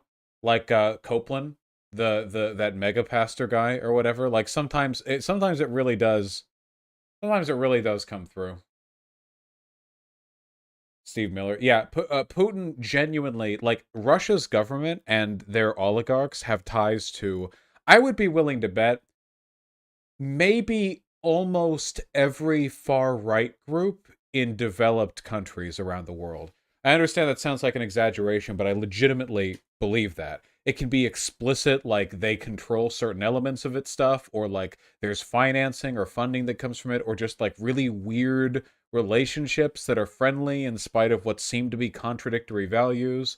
No, they make an effort, okay? Russia makes as much of an effort to be tied in with far-right groups around the world as America makes an effort to be tied in with business groups all around the world. I think that's a fair comparison. Our business is business, and their business is spreading fascism. And America does have ties to essentially all business everywhere. How could we not? It now has Russian backing, by the way. How about the German far-right party, the AfD? Yep, they're getting invitations to Moscow, aside from other worrying connections. And let's not forget about Viktor Orban, one of the most pro-Russian politicians in the EU. Now, I don't mean to sound negative or anything, but Orban is an ethno-nationalist, and he kinda made the Jewish question part of his campaign in the form of a billboard campaign against the so-called Soros plan, which, according to Orban, is a plan by George Soros and his shadowy elite to flood Europe with brown people, thus committing white genocide. This line of rhetoric is not alien to our friends at Russia Today either. I could go on for a while about other far-right parties in Europe and all their ties to Russia, but then this video would be 12 hours long. Guys, have you noticed how, like, Soros used to just be something conservatives would bring up, but in the past, like, 2 to 3 years, a bunch of left-leaning people have started bringing him up as a weird way of catalyzing their hatred towards billionaires, and they make really weird accusations that kind of imply that his association with the Democrats means that he's part of some sort of woke liberal agenda. Guys, it's the Jewish question. It never went away. Everyone is a Nazi but me. It never went away. It's the Jewish question. That's it. They just say Soros because he's a well-known and very rich Jew. If they didn't have Soros, they would invent one. They would make up somebody else's Jewish allegiance. They would find the next wealthiest Jew. They would find someone else, or they would just scapegoat the whole ethnic or religious or whatever group, you know. It's the Jewish question. But you get the point. Why does heroic anti-fascist Russia seem to have such bizarre connections to virtually every European far-right movement? It's almost like this modern Russian anti-fascism is complete bullshit. Almost. Dude, this video slaps. This Real Clear Politics article details all the separatist figureheads' murky ties to a number of Russian far-right movements. I suggest you give it a read, it's very eye-opening. My favorite part of the article is this. While the infamous Donetsk leaflet ordering Jews to register and pay a special fee to the separatist government was almost certainly a hoax, Russian political scientist Anton Chekovtsov points out that there have been real and numerous manifestations of anti-Semitism in the anti-Maidan movement in southeastern Ukraine. Among them street posters, internet posts, and even speeches at rallies attacking the new Kiev government as a Jewish clique seeking to use Ukrainians to defend the interest of wealthy Jews or depicting the Maidan Revolution as a Zionist coup. The Euro-Asian Jewish Congress notes that when pro-Russian separatists seized control of the television station in Slavyansk on April 17th, their introductory broadcast was a video bearing the logo and web address of the rabidly anti-Semitic Popular Liberation Movement and promising that their broadcasting would be a counterattack against the quote-unquote Zionist zombie box. The article also talks about the Russian Cossack militia. Remember all of this when they talk about the Azov Battalion, when Russian-funded separatist groups are literally broadcasting Nazi propaganda after seizing buildings. Who fought with the separatists, whose goal, according to one of its leaders, is to destroy the Jew Masons who are fomenting disorder all over the world and causing us, the common Orthodox Christian folk, to suffer. The article goes on, another Cossack in Slavyansk told the Guardian's Luke Harding that Russians and Ukrainians were one people before Jews like Trotsky divided us. And the reason why all these far-right weird... What? You're gonna... Trotsky? There's no one else you're gonna hold that one to? Just Trotsky, you know? Oh God. Okay. Why is it always Trotsky? What a great question. weirdos have such a presence among separatists is because fundamentally, both Crimea and the Donbass are nationalistic projects aiming to restore some mythical past greatness of Russia. You know, Umberto Eco style. At this point, we need to talk a bit about Russia's geopolitical goals and plans going into the Ukrainian conflict. The goal was simple: to keep Ukraine firmly in Russian orbit as a geopolitically important buffer state. Plan A was to keep Yanukovych in power, thus cementing Russian influence for good. That of course didn't work. The protests were much more intense than anyone had expected. Plan B was to fuel the pro-Russian protest movements after Maidan, let the country collapse into chaos, and then simply take over. But that didn't work either because of what the Maidan produced, which Putin would never have expected: the revival of a Ukrainian national identity that held most of the country together. Plan C was then to escalate the conflict into an armed insurgency and take over the Russian-speaking east and south of the country, i.e. the Novorossiya project. And we'll find out how that worked out. In the first days and weeks of the war, fighting was concentrated inside cities in the Donetsk and Luhansk regions. On the 9th of May 2014, a group of armed separatists tried capturing the Mariupol police department. Police resisted, but were eventually overwhelmed by superior firepower, leaving 6 of them dead. The police station was burned down in the end. The separatists managed to get a shaky hold on the city for about a month, when on the 14th of June, the city was recaptured by Ukrainian. You know, gotta say,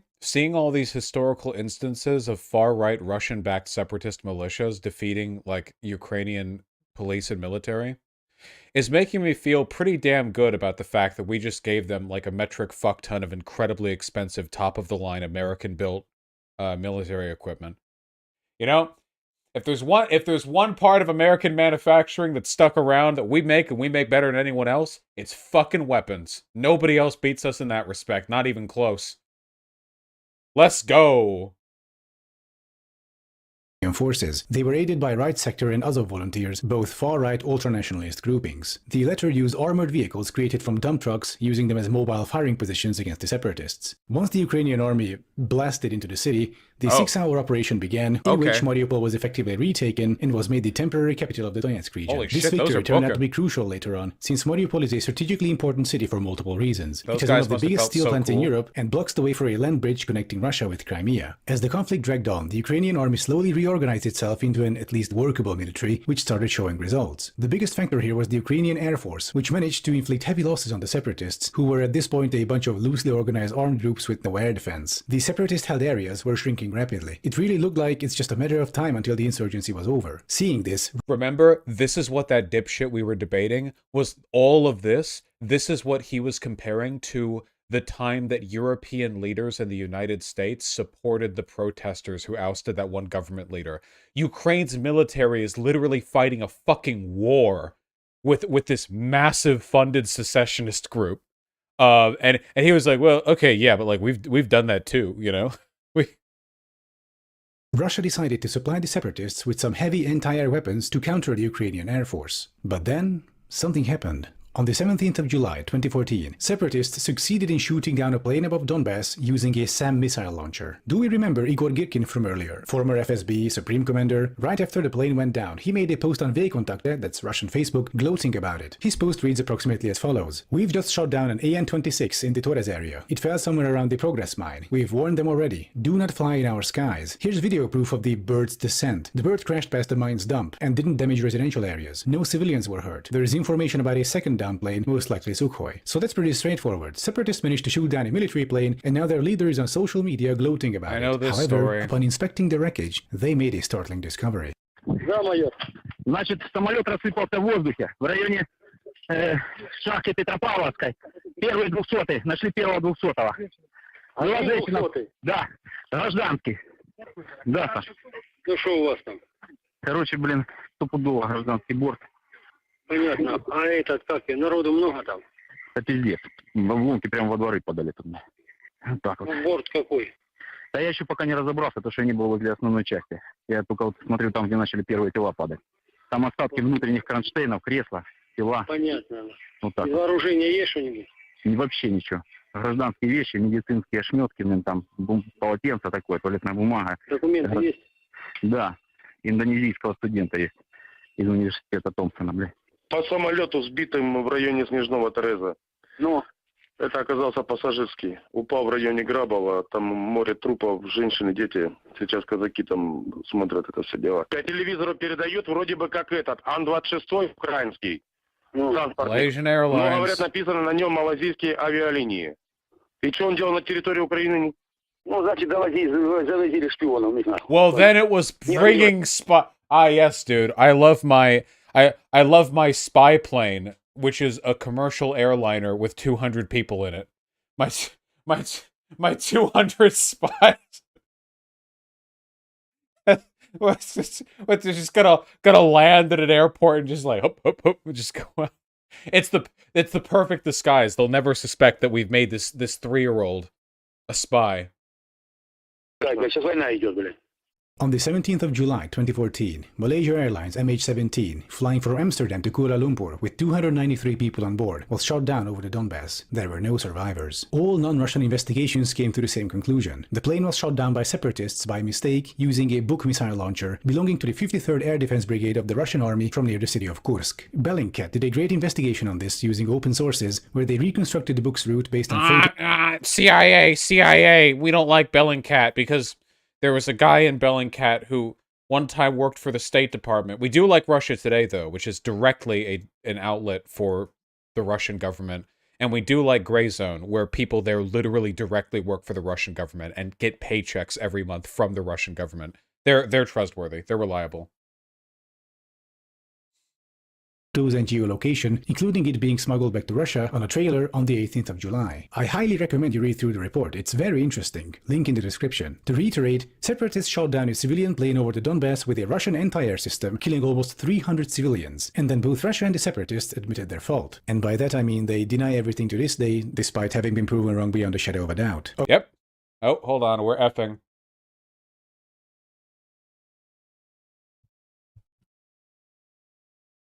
Oh. I had like one fucking nostril hair was bothering me. Jesus Christ. Yes, the Gray Zone got him. No, I'm back. Bring it back. Come along.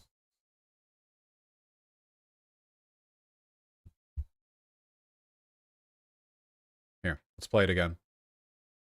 System, killing almost 300 civilians, and then both Russia and the separatists admitted their fault. And by that I mean they deny everything to this day, despite having been proven wrong beyond a shadow of a doubt. Remember, they lie about everything. Everything all the time. They will lie about absolutely anything and everything. It does not matter whether you can prove them wrong. You should never, under any circumstances, trust the Russian government. Ever. Or anything funded by them. They lie because it is fun to lie. They will lie to lie. They will lie when no one will believe them. They will lie when it doesn't even benefit them. They will lie all the time. Okay, we need to talk about the Russian response to the downing of MH17 because, Jesus Christ, let's just get into this. Let's consider this article together. Russian TV airs clearly fake image to claim Ukraine shot down MH17 by BuzzFeed News. On Friday, Russia's Channel 1 published what it said were satellite photos proving that a Ukrainian government fighter jet shot down Malaysia Airlines Flight 17 in July. Host Mikhail Leontyev, who is also a vice president of the state oil giant Rosneft, said that the pictures were sent to the Russian Union of Engineers by an MIT graduate named George Bilt. Leontyev quote— Wait, I'm sorry. Wait, hold on 1 second.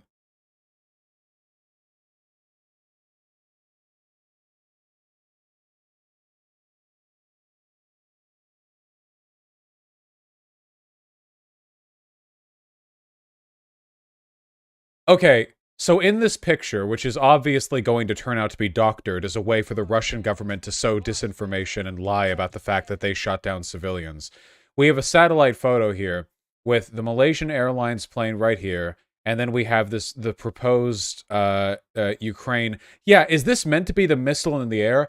I don't think it works like this. I don't think... Okay, listen, I've played War Thunder, don't get me wrong. I don't think modern jets just, like, fly in at a what do they call it? Not parallel, the opposite of parallel. Perpendicular angle, and then they just fire their fucking Spidey web shooter. What the fuck is this?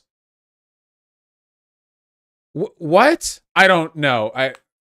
July. Host Mikhail Leontyev, who is also a vice president of the state oil giant Rosneft, said that the pictures were sent to the Russian Union of Engineers by an MIT graduate named George Bilt. Leontyev quoted an email from Bilt in which he said that the plane, quote, was shut down with a classic jet fighter attack from the rear semisphere, end of quote. According to Russian propaganda at the time, MH17 was shot down by a Ukrainian Su-25. The article goes on, Russian bloggers, however, quickly took the claim to pieces. Photographer Rustem Adagamov found that part of the image came from the Google Images cache, dating back to August 2012. Journalist Sergei Sergei Podkomenko found several other pictures taken from Yandex.Maps, a Russian site. Also, the fighter plane on the photo published by the Russians doesn't look like a Su-25. It looks more like a Su-27 or a MiG-29. Here it is. This is the Su-25. Looks nothing like the plane on the picture. Also, the Boeing in the picture... Wait! Here it is. This is the Su-25. Looks nothing... Wait! The Su-25 doesn't even have swept wings? The back edge of its wings are perpendicular to the body of the plane, and they just used a fucking random... Oh my god! Oh my god! You're setting for the right wing type! Okay. Nothing like the plane on the picture. Also, the Boeing in the picture turned out to bear a suspicious resemblance to the first Russian-language Google Images result for Boeing View from Above. This had the Malaysia Airlines logo in the wrong place, which turned out to be the Boeing logo. The distance was wrong, the time was wrong, and the Russian Union of Engineers turned out to not add up either. Ivan Andreevsky, the quote-unquote expert quoted in the show, does not appear to have an engineering education. A quick analysis of his PhD turned up obvious signs of plagiarism. And by the way, the Su-25 cannot even reach the altitude of passenger flights, its max altitude clocking in at about 7 kilometers. How did the Russians deal with this discrepancy? They doubled down on the claim, to the point where people from Moscow-based IP addresses edited the Su-25's maximum altitude on its Wikipedia page from 7 kilometers to 10. Now, they will lie about everything. Everything and anything and everything. Anything and everything. Guys, I need you to understand, okay? The American government has lied historically about so much, but they are dwarfed. They are obliterated. They are annihilated by the modern Russian government's capacity for ruthless dishonesty. It's not even close. It's genuinely, okay? The Russian government makes the American government look saintly in terms of their honesty. That's not an exaggeration. I'm genuinely not kidding. In terms of listening to the Russian government for information, you're getting a level of reliability about on par with getting your news off of 4chan. No, getting your medical advice off of 4chan, okay? You are casting the exact same role in both of these instances, okay? Getting your news from Russia is like trying to do an auto appendectomy with yourself on a table, and you have a tablet like propped above you, and it's got like 4chan on it. It's not even like a specialty board. It's just got B open, and you're just like typing out questions with your nose. Now I went back and found the actual edit. It's still in the history. This is from Russian Wikipedia, by the way. I have translated the page in Chrome. According to sources, even the base model reaches 10,000 meters. This edit was made 3 days after the MH17 disaster. Right, so as we've discussed, this is a lie. And the sources linked there are either irrelevant or don't provide any data about past edits. So there's that. But wait, there's more. There was an update to the BuzzFeed article, which reads as follows. How could we check it? A Russian quote-unquote expert said when confronted with glaring mistakes in the image. It came to us from the internet. Update. The original source for the image told BuzzFeed News that he found it online and never expected to see it on Russian TV. Quote, those guys are either desperate or totally unprofessional, end of quote. So that's the Russian version of events, I suppose. Now you might be asking, what were they thinking? Whom were they trying to convince with these fake claims and Wikipedia edits? Well, that's just the thing. They weren't trying to convince you. They were trying to make you doubt everyone else. Yep. The images they published were complete bunk to every person even remotely familiar with image manipulation and military tech, but, well, most people aren't. Every undiscerning journalist publishing the images without thinking, every mindless share on social media, every person even talking about this really, helps generate more confusion, more informational white noise. In it, you're no longer sure what the truth is, meaning you're no longer sure whether the Russian narrative is false or not. This was the first large-scale instance of next-generation Russian information warfare, where the goal isn't to convince, but to sow the seeds of doubt. So about that Wikipedia edit where the Su-25's altitude was changed from 7 to 10 kilometers. Here's how... This is a really critical distinction, by the way, because even when America engages in campaigns of ruthless dishonesty, it is usually with the intention of constructing and sticking to a narrative. It may be a dishonest narrative, don't get me wrong, Iraq War, COINTELPRO, you could find plenty of examples, but generally speaking, it is about trying to construct the evidence to manufacture a narrative, even if it's an inconsistent narrative, even if it's completely made up, they try to construct one. Russia creates a narrative in negative space.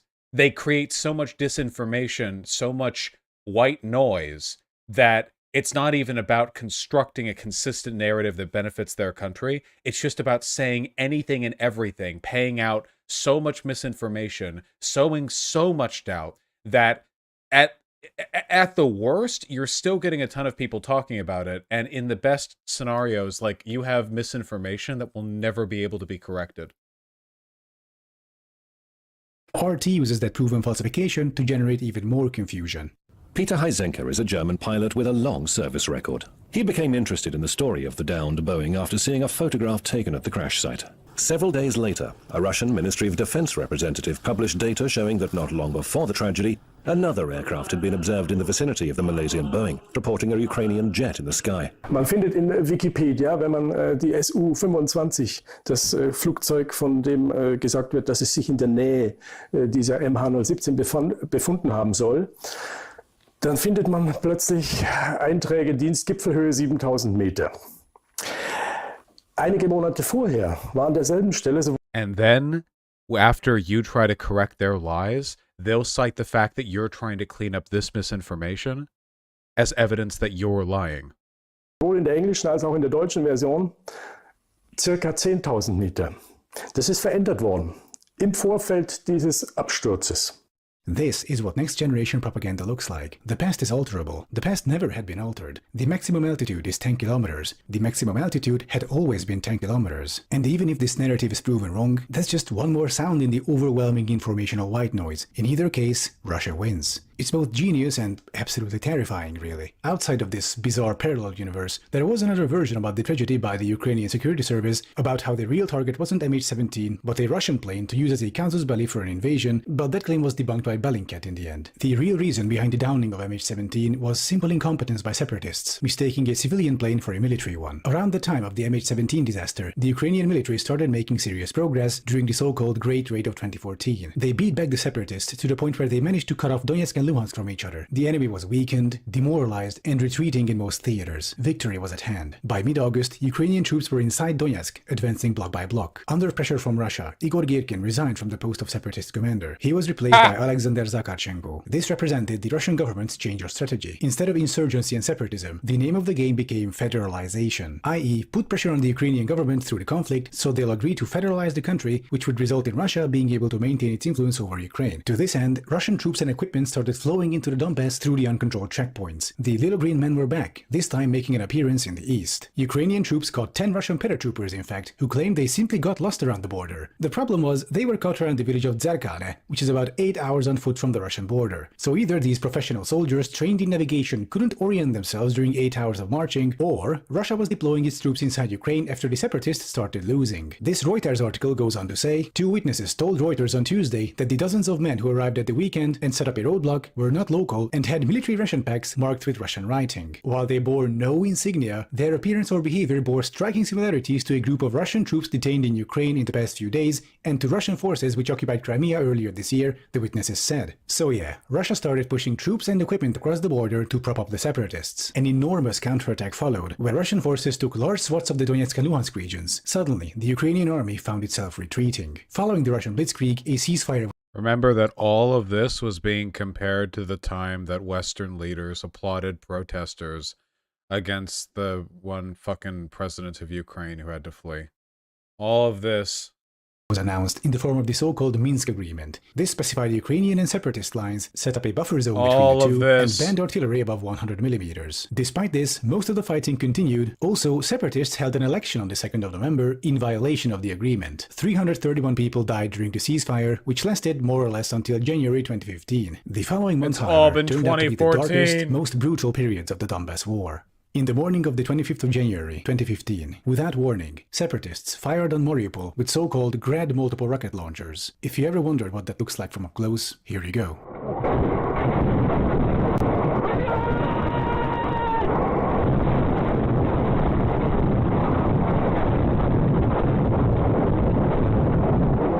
The bombardment of Mariupol left 27 dead, the vast majority civilians, including 2 children. No wonder, the rockets were fired directly at a residential area. But what is Grad exactly? I'll let our friends over at Russia Today demonstrate.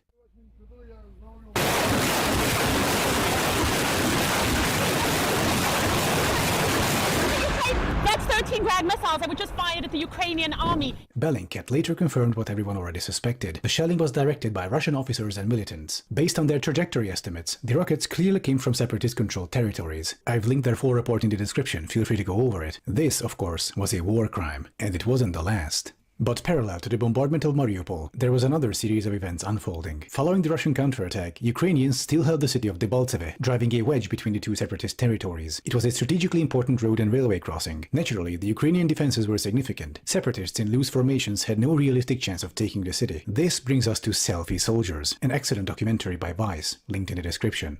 The battle for the strategic town of Debaltseve in eastern Ukraine last February was a crucial turning point in the war between Ukrainian government forces and armed groups backed by Russia. Reports started surfacing that it was regular Russian army units that made the victory possible. Journalists recorded footage showing soldiers of non-European appearance who could not have come from Ukraine, operating heavy equipment and even playing soccer near Debaltseve. Looking into the background of a fighter named Bato Dambayev, an ethnic Buryat from Siberia, whose unit on the Mongolian border was said to have been sent to fight in Debaltseve in eastern Ukraine. Picture of himself in his Russian army uniform. And here he is, taking yet another selfie with a Russian flag patch on his arm. This was posted on the 20th of January.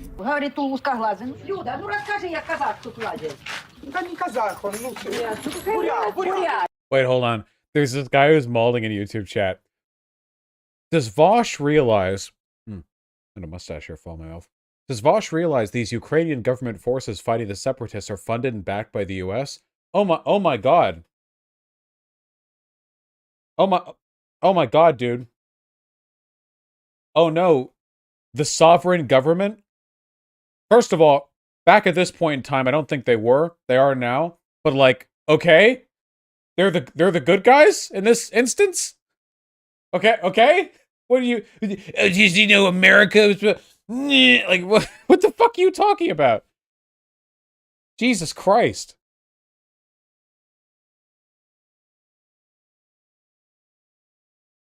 It's Russian trolls are people who are politically aligned with Russian trolls. The whole America bad thing, like, don't get me wrong, America bad, but like, America bad as a rallying cry is like the most convenient umbrella for Russian propaganda these days, because it's used as this ubiquitous and irrelevant counterargument to literally anything bad that Russia has any involvement in.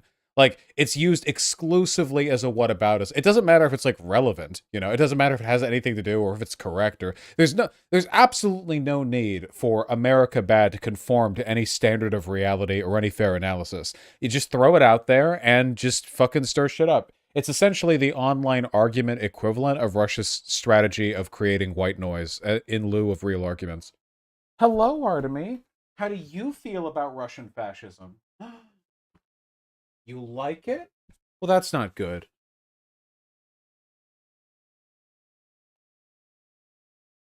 He smells like the litter box. Did you poo? I'm proud of you.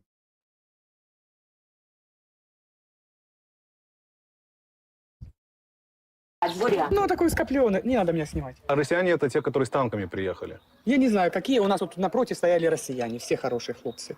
Bro, why'd you kiss him though? I don't think he pooped with his face, I think.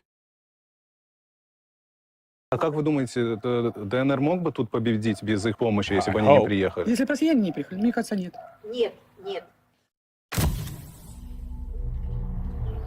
This is the exact spot where an ethnic Asian-looking soldier had his selfie taken in mid-February. He then put that photograph up on a Russian social networking site, and that's why we know that he's a serving officer in the Russian Federation's army. Despite mountains of evidence, Russia denies any involvement in the Ukrainian conflict, viewing it as a domestic Ukrainian matter, while at the same time threatening Ukraine with military action should they launch an offensive against the separatists. At the time of the Battle of Debaltseve, the Minsk ceasefire agreement had already collapsed after separatists launched an offensive to retake Donetsk Donetsk airport. Then, on the 12th of February, Minsk II was enacted, a renewed peace agreement calling for complete and unconditional ceasefire among other things. Sasha. It was agreed to by all sides, but then the separatists stated that it doesn't apply to Debaltseve, so they launched the aforementioned offensive, pushing the Ukrainian military out of the city a week later. To Russia and its allies, agreements are just words on a paper at this point. After Debaltseve, the ceasefire was observed, until separatists launched yet another offensive against the town of Mariinka involving tanks and artillery on the 3rd of June. Interestingly, this resulted in the first anti-war protest in Donetsk, where 500 people blocked a road in front of the administration building, calling for the fighting to stop. After the Mariinka offensive, fighting died down. The Donbass war became a frozen conflict, with only occasional skirmishes along the front lines. 2016 turned out to be a relatively peaceful year, during which only about 500 Ukrainian soldiers died. The ceasefire agreement... Yeah. Remember, guys, there's no evidence that Russia wants to invade. Guys, remember, okay? Russia is a totally safe and peaceful country to have at your border, okay? You don't need NATO, Estonia, Latvia. You can get rid of NATO. You don't need it, okay? It's going to be totally, totally fine, okay? Was holding until separatists launched an offensive on the city of Avdiivka on the 29th of January 2017. Then, on the 18th of February, Russian Foreign Minister Sergei Lavrov announced a new ceasefire agreement. Funny how Russia is always at the negotiating table for this domestic Ukrainian conflict that Russia has nothing to do with. But this ceasefire agreement was kind of observed in the end. The fighting never stopped, but its intensity was much lower. In 2020, only 50 Ukrainian soldiers died in battle, and in 2021, only 25. That's a 50% reduction in combat deaths in a democratic country's military fighting against the proxies of its larger neighbor engaged in a war of territorial conquest in 2021 Europe. But even during the war, life didn't stop in the rest of the country. The 2014 election saw pro-Ukrainian parties win in a landslide. As for the Ukrainian far right, there were two such parties, Right Sector and Svoboda. The Right Sector won a single seat, while the Svoboda party lost 31 seats. Some people would count the Radical Party, the RPOL, as far right, but they're more libertarian-leaning tradcons with a slight center-left bent. A pro-Russian party also ran in the elections, the so-called Opposition Bloc, a merger of 6 anti-Maidan parties, including former Party of Regions MPs, winning 27 seats. One of their leading politicians in parliament was Viktor Medvedchuk, local oligarch, notable for his daughter's godfather being Vladimir Putin. I'm not joking. Medvedchuk is considered an ally and close friend of Putin, and has worked since 2014 to undermine Ukraine's pro-European course. He did this through his media empire, being the de facto owner of 3 major Ukrainian TV channels, 112 Ukraine, News One, and Zik, which were used to spread Russian narratives. This article goes into detail about how exactly this happened. Feel free to look it up. The 2014 presidential election was won by pro-European Petro Poroshenko by a wide margin. From that point on, Ukraine started its movement towards the EU. The law on decommunization was enacted, aiming to remove all Soviet monuments from public spaces, change Soviet-era names of public spaces, and ban all totalitarian symbols, including Soviet and Nazi ones. According to official statistics, more than 51,000 streets and about 1,000 settlements were renamed, while 1,320 Lenin statues and 1,069 others were removed. Some people got creative though. In Odessa, Lenin was turned into Darth Vader, so they won't have to bother with removal. The red stars were replaced by the Ukrainian trident, while statues and monuments were taken to museums, signaling the end of an era. Decentralization reform was enacted, not the kind Russia wanted, where Donetsk and Luhansk have a veto in foreign policy, but a process of strengthening local governance, giving local communities more sources of funding, and eliminating the top-heavy, over-centralized Soviet structure of government. The Ukrainian Orthodox Church, used as a geopolitical tool by Russia, was allowed to officially secede from the Moscow Patriarchate, negating Russian influence on churchgoers. Vitaly Klitschko, former Ukrainian boxing champion, became the mayor of Kiev. So there's that. Ukraine received a visa waiver, meaning Ukrainians could now travel to the EU without having to get a visa. Due to reforms and improving governance, the economy grew despite the war. Poroshenko during his presidency requested NATO membership multiple times, but nobody in the alliance dared risking such a thing. I want you to consider this in light of recent developments, by the way. Corruption remained an issue though, so in the 2019 presidential election, Poroshenko did not get a second term. A former actor and comedian, Volodymyr Zelensky, won the presidency in a landslide victory, campaigning on anti-corruption and putting an end to the Donbass war. With his candidacy, the traditional East-West divide disappeared. As an anti-corruption, pro-peace centrist, his appeal was universal, and this became a significant problem for the Russian propaganda machine. According to their narrative, Ukraine is ruled by a far-right Western puppet government that wants to eliminate Russian culture, but then Ukraine elects a Russian-speaking Jewish president in a landslide who runs on a platform of peace and reconciliation. On top of that, in the parliamentary elections a few months later, far-right parties won a single seat out. Is this a transformative react? Nope. Of 450. Zelensky's party, Servant of the People, also won in a landslide, gaining 254 seats. Holy shit! Dude, American electoral systems are so fucking stagnant. Look at these swings. New party, 254 seats. This one lost 107. This one's also new, 43. Jesus Christ. Largest party became the pro-Russian opposition platform. Oh, this isn't a segment. Oh, editors, this isn't a segment. No, it's not a segment. We're just watching. We're learning. The aforementioned Viktor Medvedchuk. Oopsie. With the election of Zelensky and his party, the pace of reforms accelerated significantly. The army reform and re-equipment initiated by Poroshenko was continued, resulting in a far more capable military with 405,000 active personnel and 250,000 in reserve. Holy Their shit. re-equipment has been underway for a while now, including with hardware from allies such as Humvees and Javelins. The latter was a pretty big deal, by the way. The reforms momentum also allowed for some unique developments. With Estonian assistance, the State in a Smartphone project was launched, so now as a Ukrainian, you can handle most government bureaucracy through your smartphone instead of having to go to some office every time. We don't have that. We don't have that. Many cities created so-called annual public budgets where people can propose small, local projects to implement, and then people can vote which projects should get financing. What? All in all, Ukraine is a country with huge potential. Much of their industry survives to this day, including rocketry, aviation, and military hardware. Moreover, 25% of all the black soil on the planet is located within the country, which is the most fertile type of soil that we know of. With land reform having been enacted in mid-2021, projections point to Ukraine becoming an agricultural superpower. It won't be that big of a leap though, since they are already among the largest exporters. Otherwise, the image of decaying buildings and broken roads under a grey sky is slowly fading away. The road sector went through a complete reform in 2019, so by 2021 they've managed to repair 5,098 kilometers What the of roads fuck? in a year. And looking at some of these before-after pictures, well, I understand their motivation. In part with European and Dude, they're skipping on us. Holy shit, this country is fucking rocketing right now. Oh my god. I'm sure there are still like fuck tons of problems here that are mostly being painted over to point out the fact that Ukraine has a lot of potential, and I get that, but like, fuck. American financial assistance, a program for energy modernization is underway both for public and private buildings. This is both for the environment and for being less dependent on Russian gas. New norms for urban planning have been adopted, replacing outdated Soviet standards. The first pedestrianization projects are underway in Kiev. Oh my god! While cities like Lviv are already ahead of the curve. The rail sector is next in line for reforms. You thought I won't find a way to talk about trains, huh? Because turns out Ukraine also has a large rolling stock manufacturing capacity. The first new domestically made passenger cars and diesel multiple units are already in passenger service, with more to come in the near future. The Kiev City Express project was launched, or I should say relaunched, which includes overhauling rolling stock and building new suburban rail lines. Also, following the crisis in Belarus, Stadler is now looking to move its factory to Ukraine. As you can see, things are mostly going in the right direction. Stuff is getting done, Ukrainian democracy, though very young, actually functions, there are working anti-corruption institutions, so all in all, there is a reason for hope. Russian President Vladimir Putin amassing troops and military hardware near Ukraine's borders and could launch an attack on the country at any time.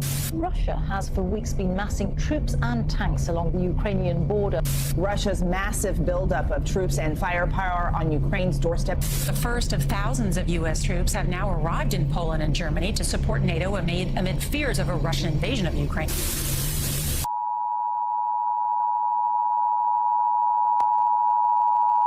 Is this why they want Ukraine so bad? Can you imagine how bad it would make Russia if Ukraine broke away from Russia despite all of that involvement and then grew to become like a really powerful and well-developed country, in large part because of its trade relations with Europe? Like, Ukraine doing well on its own is like such a rallying cry for other Soviet adjacent countries. Fuck, we have to watch the follow-up too. It's like 10 minutes. Fuck. Guys, we're hardcore leeching right now off this channel twice the size of mine. All right, listen, you guys got to sub to Adam Something with videos that have 5 million views, and this is a re-upload too. The original one had like 10, okay? You guys got to sub, okay? You have to sub, all right? Go, go, go. Look, he was on the fucking Hippy Dippy recently, okay? He's an ally. Go sub to him yourself. This isn't the channel that I sub with. Fine.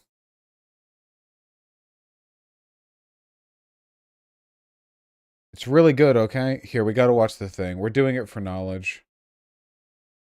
I played this video on mute while you did it to give me a view. Yeah, okay, if you're watching this through me, you gotta go hit the bell.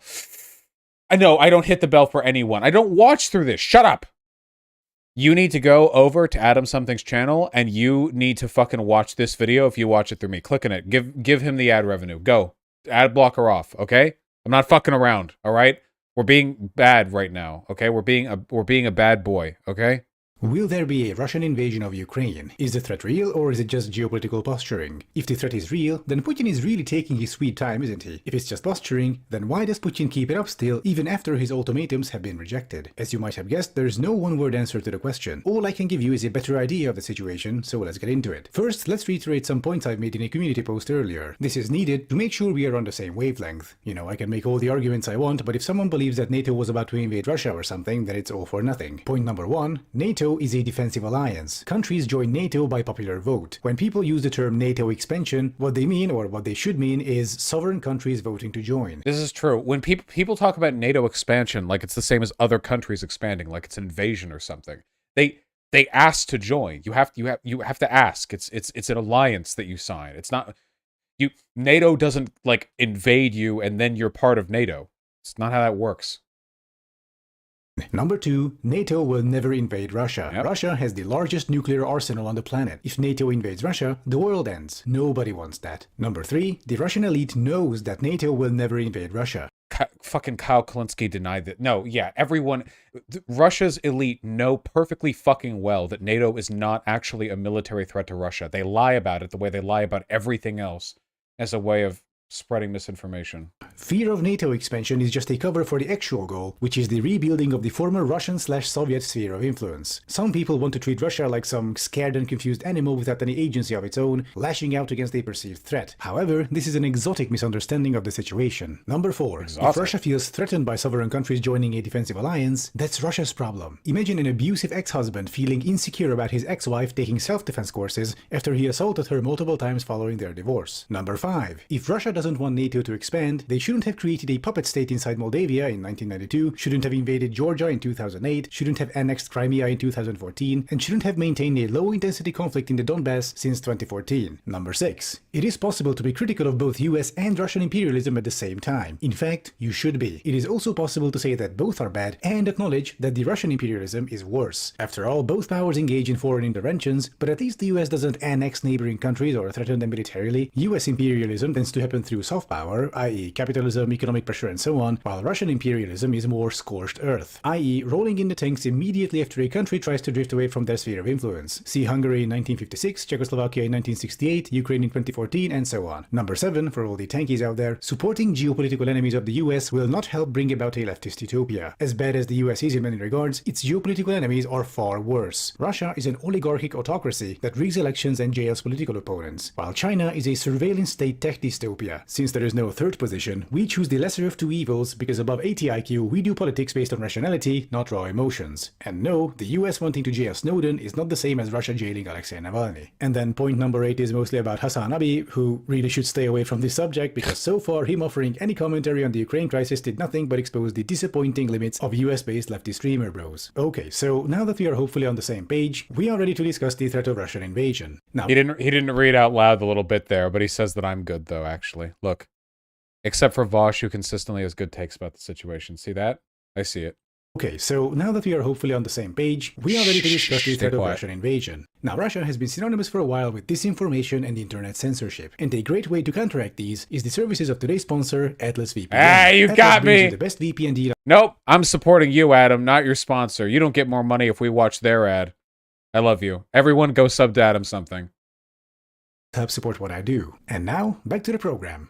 So with all the previous points in mind, it is my hope that we can all agree that what Russia is doing here is utterly unacceptable, both legally and morally. And we haven't even talked about things like the Budapest Memorandum, a document Russia signed that guarantees Ukraine's territorial sovereignty in exchange for Ukrainians giving up their nukes. So yeah, let's not make excuses for Russia. Kyle, Hassan, because there are none. Let's move on to the threat of war itself. How realistic is it? As you might have guessed, there is no short answer to the question, but I'll try my best to shed light on the matter. The chances for an invasion depend directly on two things: the strength of Ukraine's military and the intensity of Western sanctions, i.e. how much damage would Russia take militarily and economically. First, let's consider the Ukrainian military. Would they be able to stop a Russian invasion? Yes and no. Now, they improved a lot since 2014, and I really mean a lot. When the Donbass war started back then, they had around 3,000 actually deployable troops. What? Now they have between 150 and 200,000, plus 250,000 in reserve. Some sources mention 900,000 for the latter, but based on the Ukrainian sources I've read, the 250,000 figure seems... 3,000? Wait, what was the first number? When the Donbass war started back then, they had around 3,000. What? Jesus, that's like one fucking Hicktown militia. What? Deployable troops. There are Now more they people have watching between this stream. More people watching this stream right now. 50 and 200,000, plus 250,000 in reserve. Some sources mention 900,000 for the latter, but based on the Ukrainian sources I've read, the 250,000 figure seems to be the correct one. In addition to that come the territorial defense forces, totaling at around 130,000. Most of the fighting back then was done by militias. Yeah, militias suck, though. Look, militias are fine for like territorial skirmishes and destabilization, but if you want to defend against the Russian military, then militias aren't going to cut it. Not even close. You need organization, communication, and equipment that like militias cannot field. These are volunteers trained by Donbass veterans, tasked with supportive roles such as guarding local strategic objects, setting up checkpoints, and, if necessary, waging insurgency warfare against an invading force. Added to the pile is the National Guard, a sort of well-armed military police, numbering around 50,000 or so. Keep in mind that these numbers might change quickly, especially nowadays, though usually upward. In any case, for this analysis, they will suffice. So how about the Russian forces near Ukraine? Most current estimates put their numbers at around 130,000-150,000, so that doesn't look too bad, right? Looks like the Russians are outnumbered pretty heavily. However, the Russian military has around 1 million active personnel with 2 million in reserve. Added to this is the Russian National Guard with 340,000 personnel. So even though the troops on the border aren't such an overwhelming force, Russia has enormous reserves for a prolonged conflict, meaning if a longer invasion is to come, they can keep rotating fresh troops into Ukraine as the defenders slowly wear out. The ratio is similar in terms of land vehicles, but where Russia truly has an edge is their air force and navy. 5.5 thousand aircraft versus 300 and more than 600 ships versus around 60. Now, of course, the entire Russian army cannot be deployed in Ukraine. Russia is a huge country and they need a good part of their personnel and hardware just to man the borders. But even if half of their army can be deployed, Ukraine already has a huge problem. On top of that, Ukraine is severely lacking in anti-air defenses, meaning Russian planes and helicopters could make short work of many strategic targets before a single invading Russian soldier even sets foot in the country. So with all that said, would Russia be able to steamroll Ukraine in a matter of days? I don't think so. In case of an all-out invasion, I assume they would make quick progress in certain areas and get bogged down in others, or advance only with significant losses. Despite being outnumbered, Ukrainians have a number of very useful military hardware on their hands, with almost every NATO country constantly sending them more. Examples. It looks so. Is this a javelin? It looks so goofy. Like the missile is so big compared to the missile. Almost looks like it's larger than the tube it came from. You know, it looks like some goofy, like Gurren Lagann shot where like the bullet that comes out of the barrel is larger than the diameter of the gun, you know? So javelins are special because they're basically like high-tech, cheap and easy anti-air from the ground, from like a single guy, right? Like you don't need some gigantic, not anti-air, it's anti-tank. And helicopters. You could get helicopters, right? Because they're not high up. Yeah. Kind of. We'll give it a 50 on that. 50-50, you know. Yeah. We use stingers. Yeah, our stingers are like the more modern javelin, right? Like we probably use better stuff than what they get because we're America. Stingers are way better for anti-air. Okay, so wait, stingers are anti-air. Okay, gotcha. Stingers are anti-air. Gotcha. Oh, they're old? Oh, javelins are more modern. Oh, sick. I'm learning shit today. Fuck yeah. But doesn't that missile look like it's bigger than the tube it came from? I don't know. Hey, well, they do their job. Useful military hardware on their hands, with almost every NATO country constantly sending them more. Examples include shoulder-fired surface-to-air missiles such as the Polish Grom or the well-known Stinger, and also anti-tank systems such as the British NLAW or the American Javelin. So, okay, Ukraine got some missile launchers, what's the big deal, one might ask. It actually is a pretty big deal. These weapons are what we call force multipliers. You know, it's nice to have a big and expensive tank or helicopter, but if one guy can take them out with one missile, that's a rather disproportionate loss there. True. Not to mention, the mere existence of anti-air missiles can— Oh yeah, I've been wondering about this, by the way. In warfare between two advanced countries, are tanks that relevant? A tank is way more expensive than like a javelin. I feel like tanks are good. When I think of like what a tank is good for, I think of like it's really good at sitting inside of an Afghan village and being fucking invulnerable. That's what I think of. That if you don't have like really sophisticated anti-tank hardware, a tank is just an unstoppable, indomitable death brick that cannot be stopped, you know? But if the population that you're invading have a fuck ton of really advanced anti-tank hardware, I don't know, man. That seems like a pretty bad investment, right? Armored vehicles have infantry around it. Yeah, I know. Obviously, like, ideally, there are military strategies to deal with that. But, you know, I'm just saying that it seems like it'd be a difficult. We upgrade tank armor all the time. What are you talking about? Yeah, but there's a limit to that. You can upgrade tank armor all you want, but I'm pretty sure javelins can reliably bop you, right? Look. Again, I don't know much about military stuff. I'm just talking.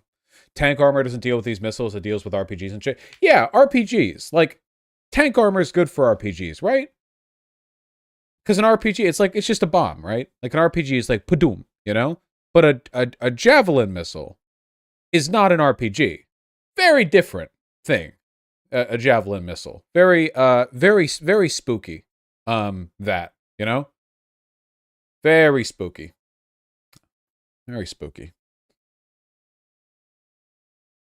Can negate the Russian helicopter threat and force planes to higher altitudes at which they are far less effective at bombing targets. NLAWs and javelins, but especially javelins, are ludicrously effective against Soviet armor. The latter's secret is that the rocket travels upward after launch and hits vehicles directly from above. For Soviet armor and AFVs, that's a guaranteed death sentence. Now, all this might not be enough to deter Putin after all. That's so fucked, dude. Fucking goes up first. It's like the meme where the guy misses the point of the media and they just look at it directly and they're like, whoa, robots are cool, or whatever, you know?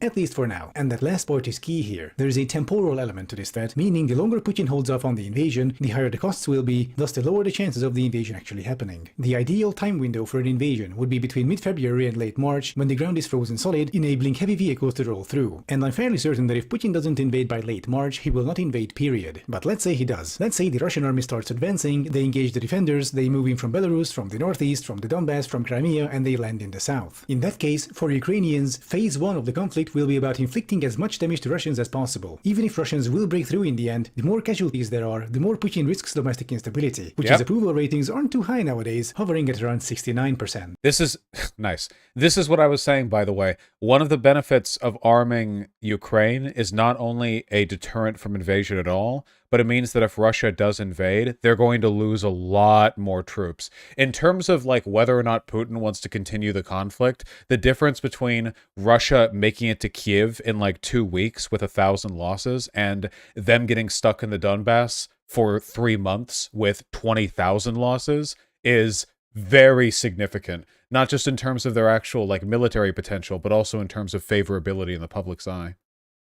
This might seem like a lot, but in terms of Russia, this is rather low. In 2014, a 62% approval rating already prompted him to engage in small victorious wars abroad, such as Crimea. Add 10,000 coffins to the equation, and he might just start having problems back home. But let's assume Russians manage to break through Ukrainian defenses with only moderate losses. The domestic situation in Russia becomes tense, but more or less under control. We now enter phase 2, where Russian troops move into the Ukrainian countryside and start encircling major cities. And this is where the Ukrainian defenders can really shine. As we've seen in Iraq and Afghanistan, insurgency warfare can be very effective even against a much more powerful occupying force. But in the case of Ukraine, this force would be somewhat weaker, and the insurgents would be more numerous, better organized, and much better equipped. This would lead to significant loss of life and equipment on the Russian side, consequently increasing domestic instability. And this would only get worse and worse over time. So it's not unlikely that even after a somewhat successful offensive, the Russians would need to pull out due to mounting losses. Of course, while all this is going on, sanctions would be in full swing. While the Russian economy was made rather... Yeah, fuck. How fucked would that be? Can you imagine invading a territory like East Ukraine?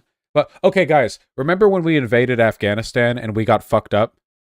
Like, obviously we won. We were the overwhelmingly strong military force, but we weren't able to meaningfully achieve our goals or like achieve stability in the region because they had so many like, you know, there was so much instability because of all their insurgents. Imagine if there were 200,000 of those insurgents. They were pre-placed there by the military and they all had modern military equipment. How fucked? Vosh, people will literally starve under hard enough sanctions. Damn! That fucking sucks. For Russia. I'm sorry. They're invading. What do you... What? That people die during invasions. What? Damn! I agree. War fucking sucks. Maybe don't do it. What's the fuck? Well, I'm sorry if there's an invasion, as like, dude, don't you know those sanctions hurt people? Well, you know, yeah, war does hurt people. People do die when they are killed. That is true.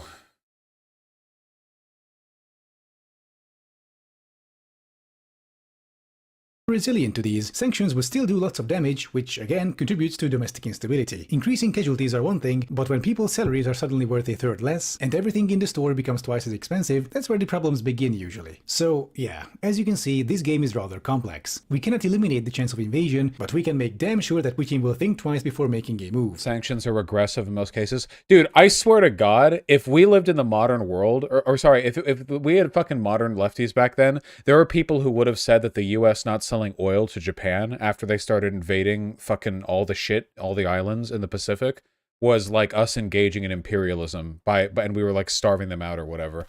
Oh my God. It's just, oh God. Vosh, but strong sanctions can also drive people into desperation to support their dictator strongman. Okay. Oh my God. Guys. You are asking Western governments to continue trading with Russia while Russia is engaged in the process of invading its neighbor. Like, oh, business as usual then.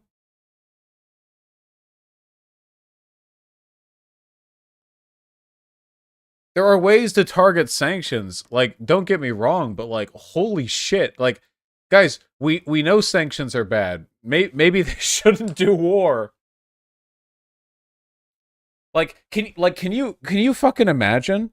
You do realize economic stability is one of the things that allows a nation to stay in war, right? Like, are you willing to have the blood of Ukrainians on your hands, knowing that every troop they send in there is being paid wages that are kept valuable because of the continued trade you engage in with Russia? That military equipment they send in there gets to be maintained and repaired, like that their war machine continues rolling because like you're afraid of sanctioning again a country actively invading. This isn't like sanctioning Cuba where we're just mad that they exist because they're next to us. All right, let's finish the damn video. Raspberry sorbet, I love you. He already didn't expect such a united and strong Western response to the crisis, and if we keep supplying Ukraine with gear while presenting a united front on the diplomatic stage, we might just be able to hold Putin back until the first thaw sets in. So this was my casual but informed take on the whole Russian invasion threat. Once again, we don't know what's going to happen. I do hope there won't be a war, but even if there will be, well, there are multiple... Also, by the way, Russia is a net exporter of grain. I don't think that sanctions would lead to them literally starving. Their people would get poorer, but unfortunately, that's just what happens when you starve an economy out. And considering that their economy would have been dedicated to the process of invading their neighboring sovereign nation, I don't know. Possibilities. I guess we'll just have to see. In any case, the final decision will be made inside Putin's head, which is an increasingly unstable place as time goes on. So as I said, I guess we'll just have to wait and see. In the meantime, thank you for watching and... Wait, the left supports BDS, do they not know what the S means? Oh yeah! Boycott, divest, sanction. Oh, that's right. I can't believe that anti-Zionists want to engage in imperialism and starve out the Israeli people. The funny thing is, though, like, Israel actually would starve if America didn't support them, okay? Do you think there are, like, vast tracts of farmland in Israel? Yeah, they actually do need our economic support. They import a lot of shit over there. So in that case, that actually would lead, I imagine, to quite a bit of suffering and starvation. Okay, we like hardcore content leached right now. Hardcore content leached, okay? You guys need to go over Jubilee. You're fucking joking right now. I'm leaving.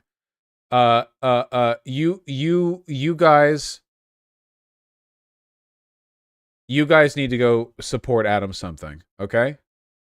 Why economic sanctions do not work. Sanctions succeeded in so many cases. What's the bar for success here? No evidence the target state made the demanded concessions. Maybe they're better at some things than others. I can take a look at it.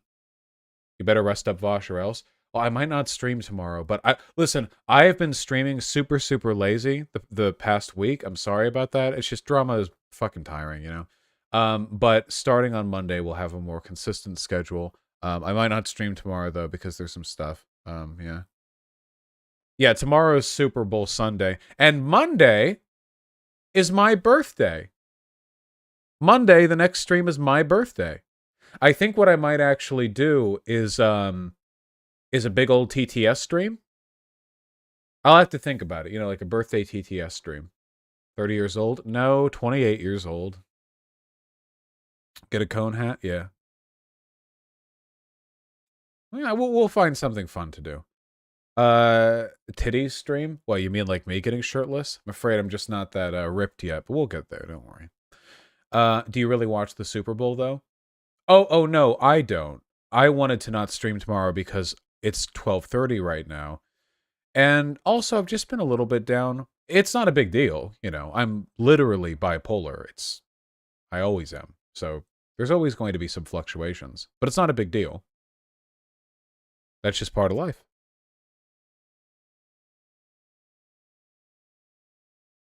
Oh, hey, Gale. Anyway, I love you all very much. Namaste. There's my... because I'm gay now. I love you all very much. Take care. I will see you guys soon on my birthday. Be well. Oh, hosting, right. Canoe. Canoe. Canoe. Canoe. Canoe. Canoe.